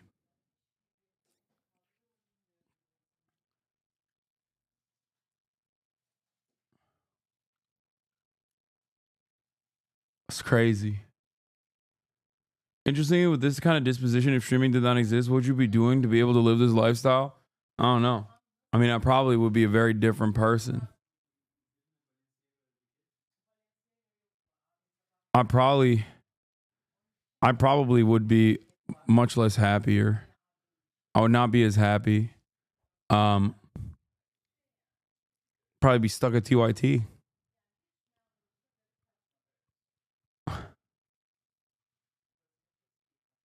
And if it weren't for TYT, I don't know what I'd be doing. It's wild.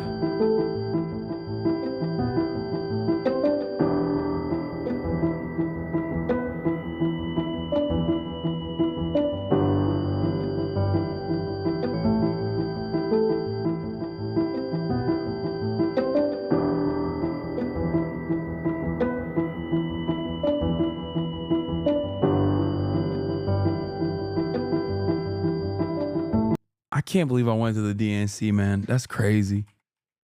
And the Russian government called me gay. That was awesome.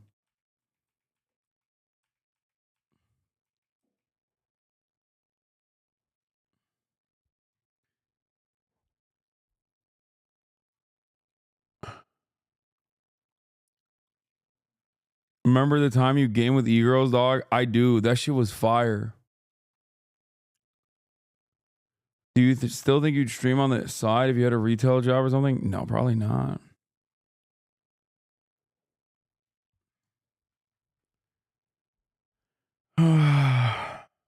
Wow, what a year.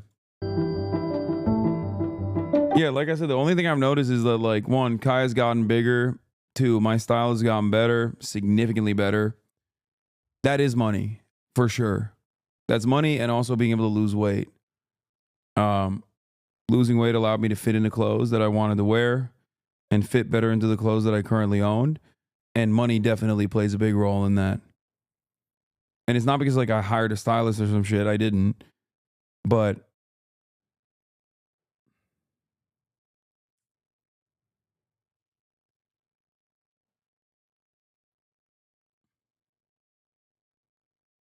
I will say, the one thing I have noticed is that I don't smile as much.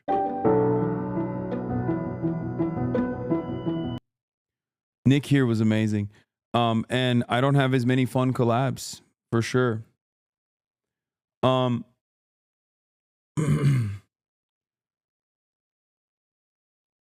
We don't talk about my days in VR chat.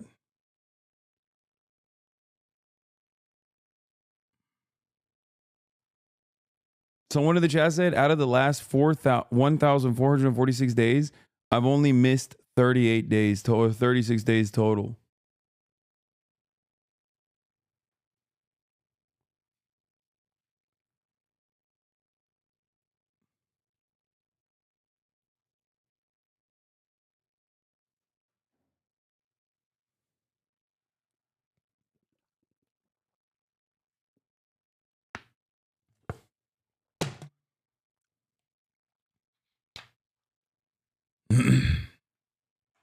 That's time for it. We're going to do New Year's resolutions, but this was interesting. And one of those was October 7. Yeah, that's true. Never forget, I literally wasn't streaming on October 7. Which is crazy when you think about that. I straight up was not streaming on October 7.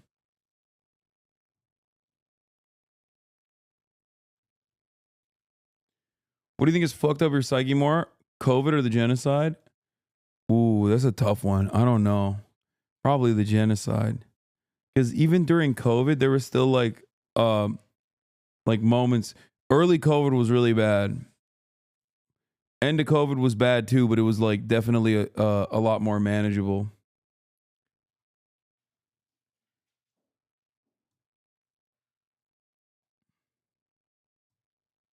Yeah, we'll do 2024 predictions and goals.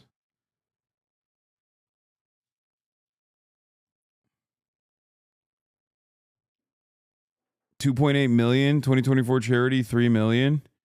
I think we hit that. Catch up on One Piece. I did that. Collab more podcast appearances. I did that. Did not collab more, but I did travel more. I did not stream even less. I did go to Australia. I didn't take the Aussies to China. I did go to Japan. Stretch goal, Muay Thai camp in Thailand with Will and Austin. Stop reading bait, or at least be funny and good natured about bait reactions. Be more easygoing, easy natured. Be kinder to just curious people. They might literally just be curious. Okay, I'm gonna be honest. Today I yelled a bunch to like some random people in the chat, but I think I've actually achieved that as well. I think I've actually gotten... No, I think people say, no, you yell more, but I think I've been so much better responding to fucking gray names. You have not? No, I ban less. I eat the bait less. No, man, I've been here for a while. You yell way more. What? No, I don't think so.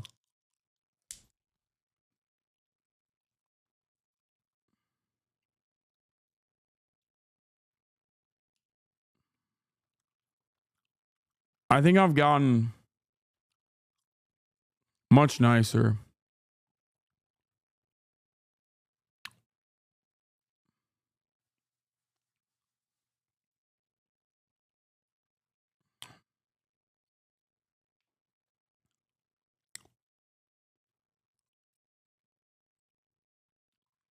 You have? I'm very sensitive. No, you have gotten better. No, bro, I'm very sensitive. You got better.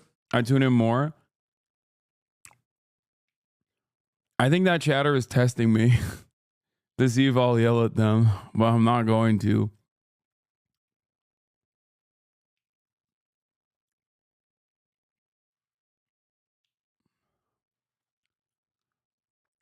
No, the other chatter, not you. Yeah, this definitely more good faith, but you spend so much time yelling at great names. So yeah, I think this chatter is testing me, testing my patience. Bro, you got baited so hard while watching Michael Moore, you helped the Canadian chatter find private insurance, and this was recently. Yeah, but I wasn't yelling.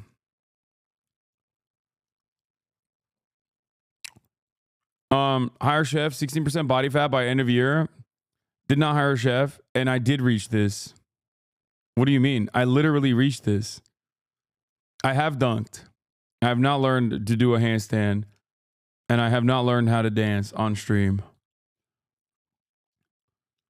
Revitalize HasanAbi Clips Industrial Complex on TikTok. Check. Exclusive TikTok content. Short. Okay. I did do some exclusive TikTok content, but I did not do short, concise explainers.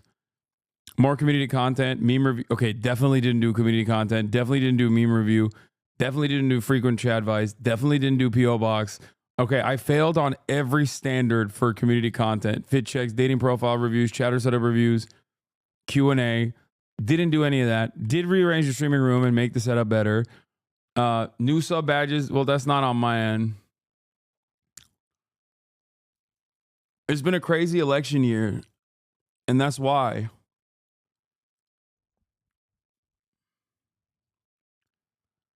New banner for what? Like the W banner? I didn't get a new banner. I don't even care. Basketball against RDC, AMP, Your Rage, Yard, B-Ball Tourney event stream. We didn't actually do the B-Ball event tourney stream, but I did kind of do some of this. Your rage keeps ducking me. There's nothing I can do. Jeff Nibbert collab did not happen. Texas OTK collab happened. Alvea streams happened. Cutie Disney happened. More Kaya related content did happen. Kaya every day. 2024 predictions. I'm not confident any of these. Don't be baited. Trump doesn't go to jail. Check. Mitch McConnell dies. Oh, so close. So close. We haven't even... He literally just got hit in the head the other day. Jimmy Carter dies. He didn't die, right? I think he's still alive, but it's crazy that he's still not dead. Bill Clinton did not die. Ukraine war gets one more final push, but in the absence of interest, ends with ceding ground the Russian annexation, causing major rift in Ukraine. Putin, Zelensky at odds with Zelensky. Polish-Ukrainian relationship rift over economy. This part was correct, but the second part did not happen. But I think it will happen this upcoming year. China doesn't annex Taiwan. Check. Irish unification. Ah, oh, so close.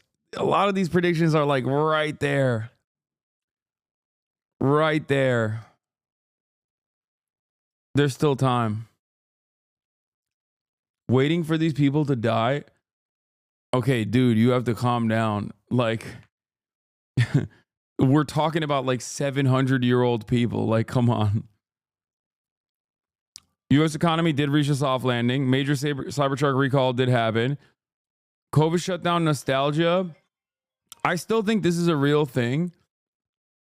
But it was definitely a thing. Like, it's still a thing. It's still going on. Climate change shifts seasons more. I mean, that's easy. That happens every year. Lighter new pandemic causing people to overreact. Even larger rift. This did happen, but it didn't actually happen to the degree that I thought it would. Like, you had monkeypox. But it's not the same as, like... Nintendo console in 2024 Switch 2 did not... It was not. It didn't get revealed. A beloved celebrity gets invested in openly right-wing content that's extremely online in a shocking way. I can't even take credit for a beloved celebrity gets invested in this.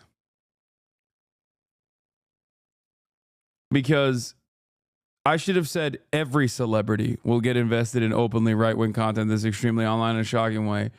This literally is like Russell Brand and virtually... I mean, so many fucking goddamn celebrities did this.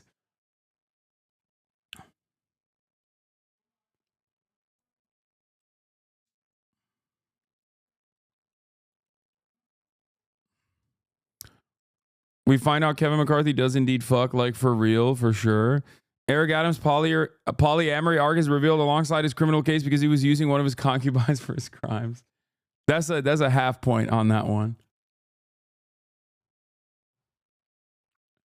Real PR year. MTG normal politician arc, or rather the party becomes more like her. Lobo is the opposite. That is a definite yes. Israel starts forcible relocations of Palestinians in Gaza to Sinai. Are there Muslim nations, including Turkey, taking refugees? That did not happen. Israel killed them instead. My cat thinks you're having an existential crisis and need moral support. Oh my God. What a cutie. Oh my God. Forget I responded like that.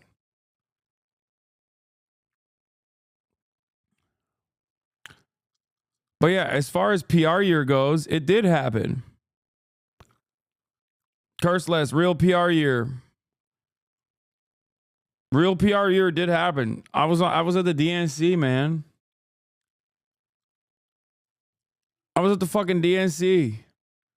I was on CNN. Virtually every liberal media outlet wrote about me positively. It doesn't get more PR year than that shit. You should get a cat for Kaya. What? So she can eat the cat?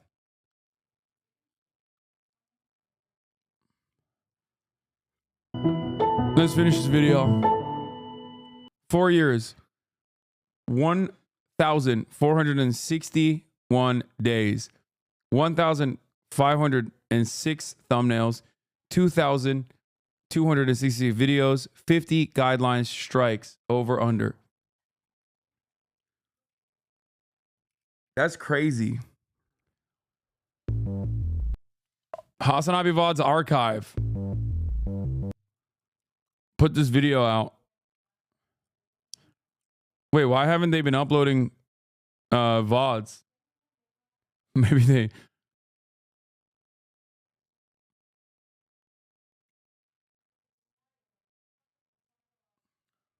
they retired? Do we have another? They have multiple accounts on YouTube. Do we have another VOD channel? There's VOD channels out there, right?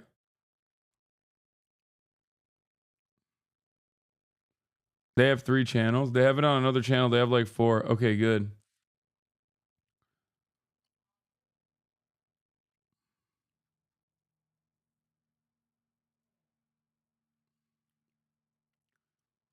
The GOAT.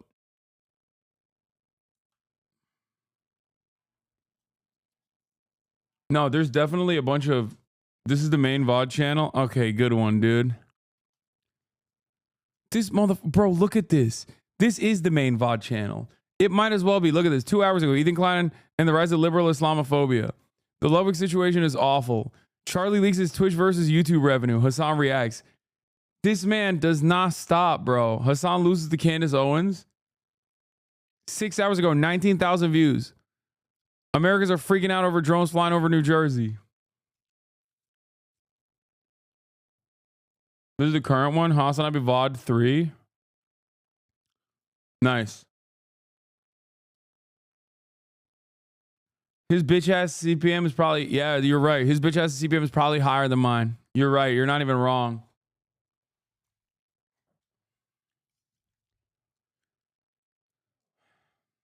Look at how many. Jesus Christ, there's a lot.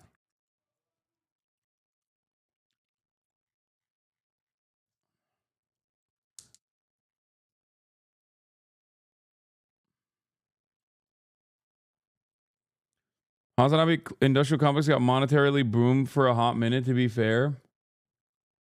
Yeah, I know. I'd rather have HasanAbi Productions post this shit than the Coomer bait shit that it used to post.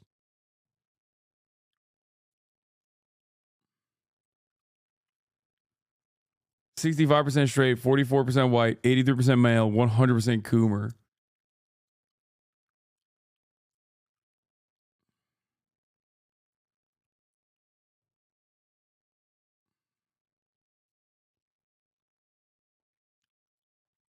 Coomer bait is a throwback. All right. This is the last one I'm going to watch. I don't know how she found this, but this is the best gift I've gotten. For my birthday, I got this gift. This is on candle. She found it, and I got it shipped to Tanzania. It got held up in customs for days. That's fantastic. He never uploads gaming, but weirdly enough, uploaded when he played the Korean game. Check the damn views it got. HasanAbi Productions. What did it...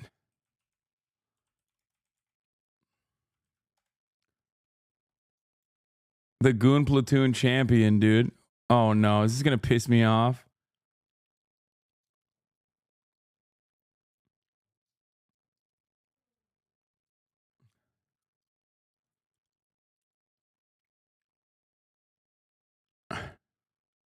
Where is it?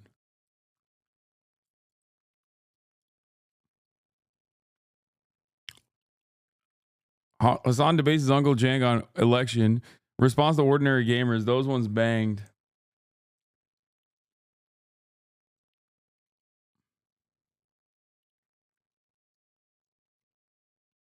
Where is this?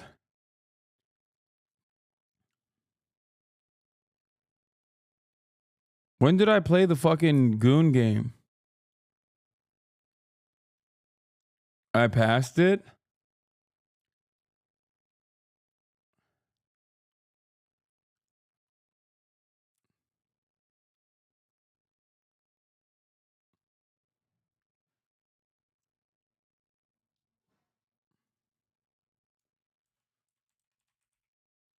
Wait.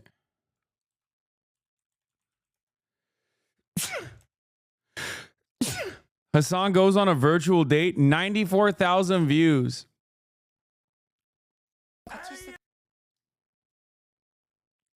So bad at gaming, he lost the dating simulator. Ain't no way. Is this Riz? Am I rizzing? I think I rizzed her. Shakespeare could never. Coomer era HasanAbi Prod is back. That's crazy.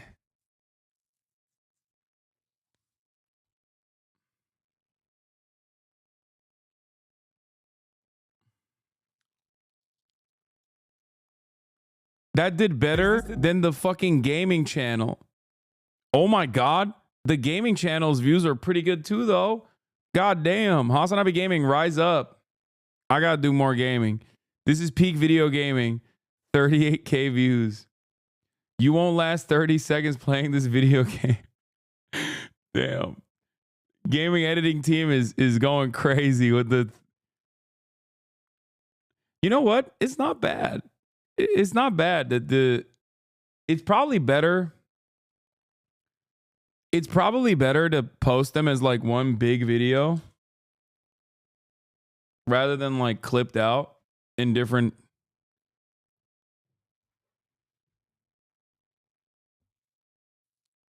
But I guess it's like I don't know.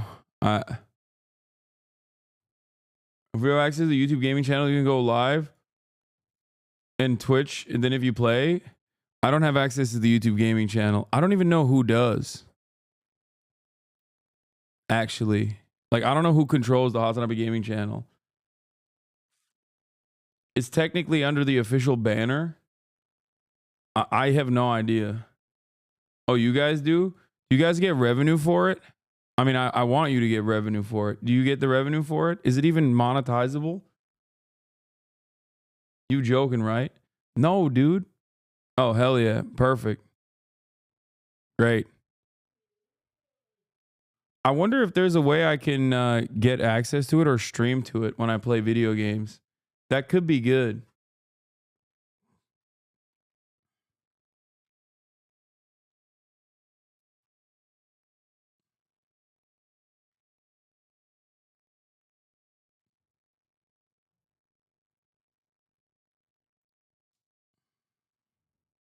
Hell yeah.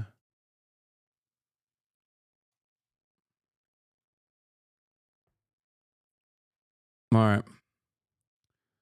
Trying to get those VOD dollars. Not for me, bitch. I don't give a fuck about the VOD dollars. Come on, chat. When will you learn? I don't give a fuck about that. I make enough from your subscriptions, okay? More than enough. Y'all are so stupid. I didn't even know who made... I didn't even know the gaming channel made money until this very moment. Dummies. Anyway, love you guys. I will see you tomorrow. We got obvious news for tomorrow. I might be a little late. But yeah. Peace. Probably won't be. I'll probably be live at 11 on the dot. But love you all, and I'll see you tomorrow. Bye-bye.